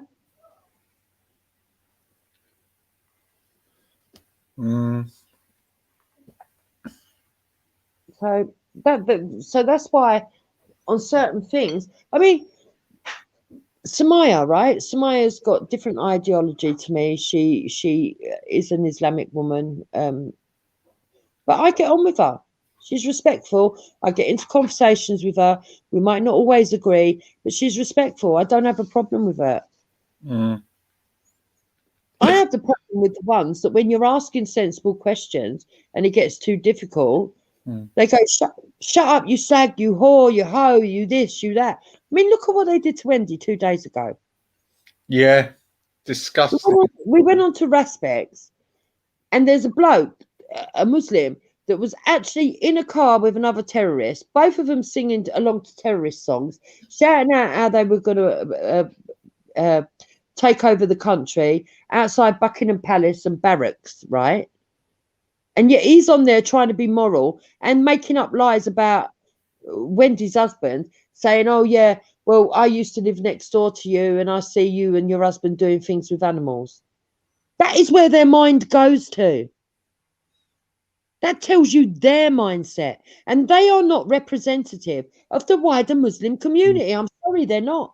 These people are nutcases, definite nutcases. Christ. Right, guys, I've got to go into work for a couple of hours. Just got a phone call. Okay. I'll be back. Thanks for having me on again. Thank you. Yeah, great, everybody. I'll be back about 10:30 live event. No one's not going on. Yeah. Big up the chat. Take care, everyone. Big up. Yeah, good speaking again with you, Jupiter. Good speaking with you again, Jupiter. Yeah, you and you, Jason. Bye, Hector. Cheers, Easy. Yeah, cheers, Jess. See you later, Easy. Bye. Yeah.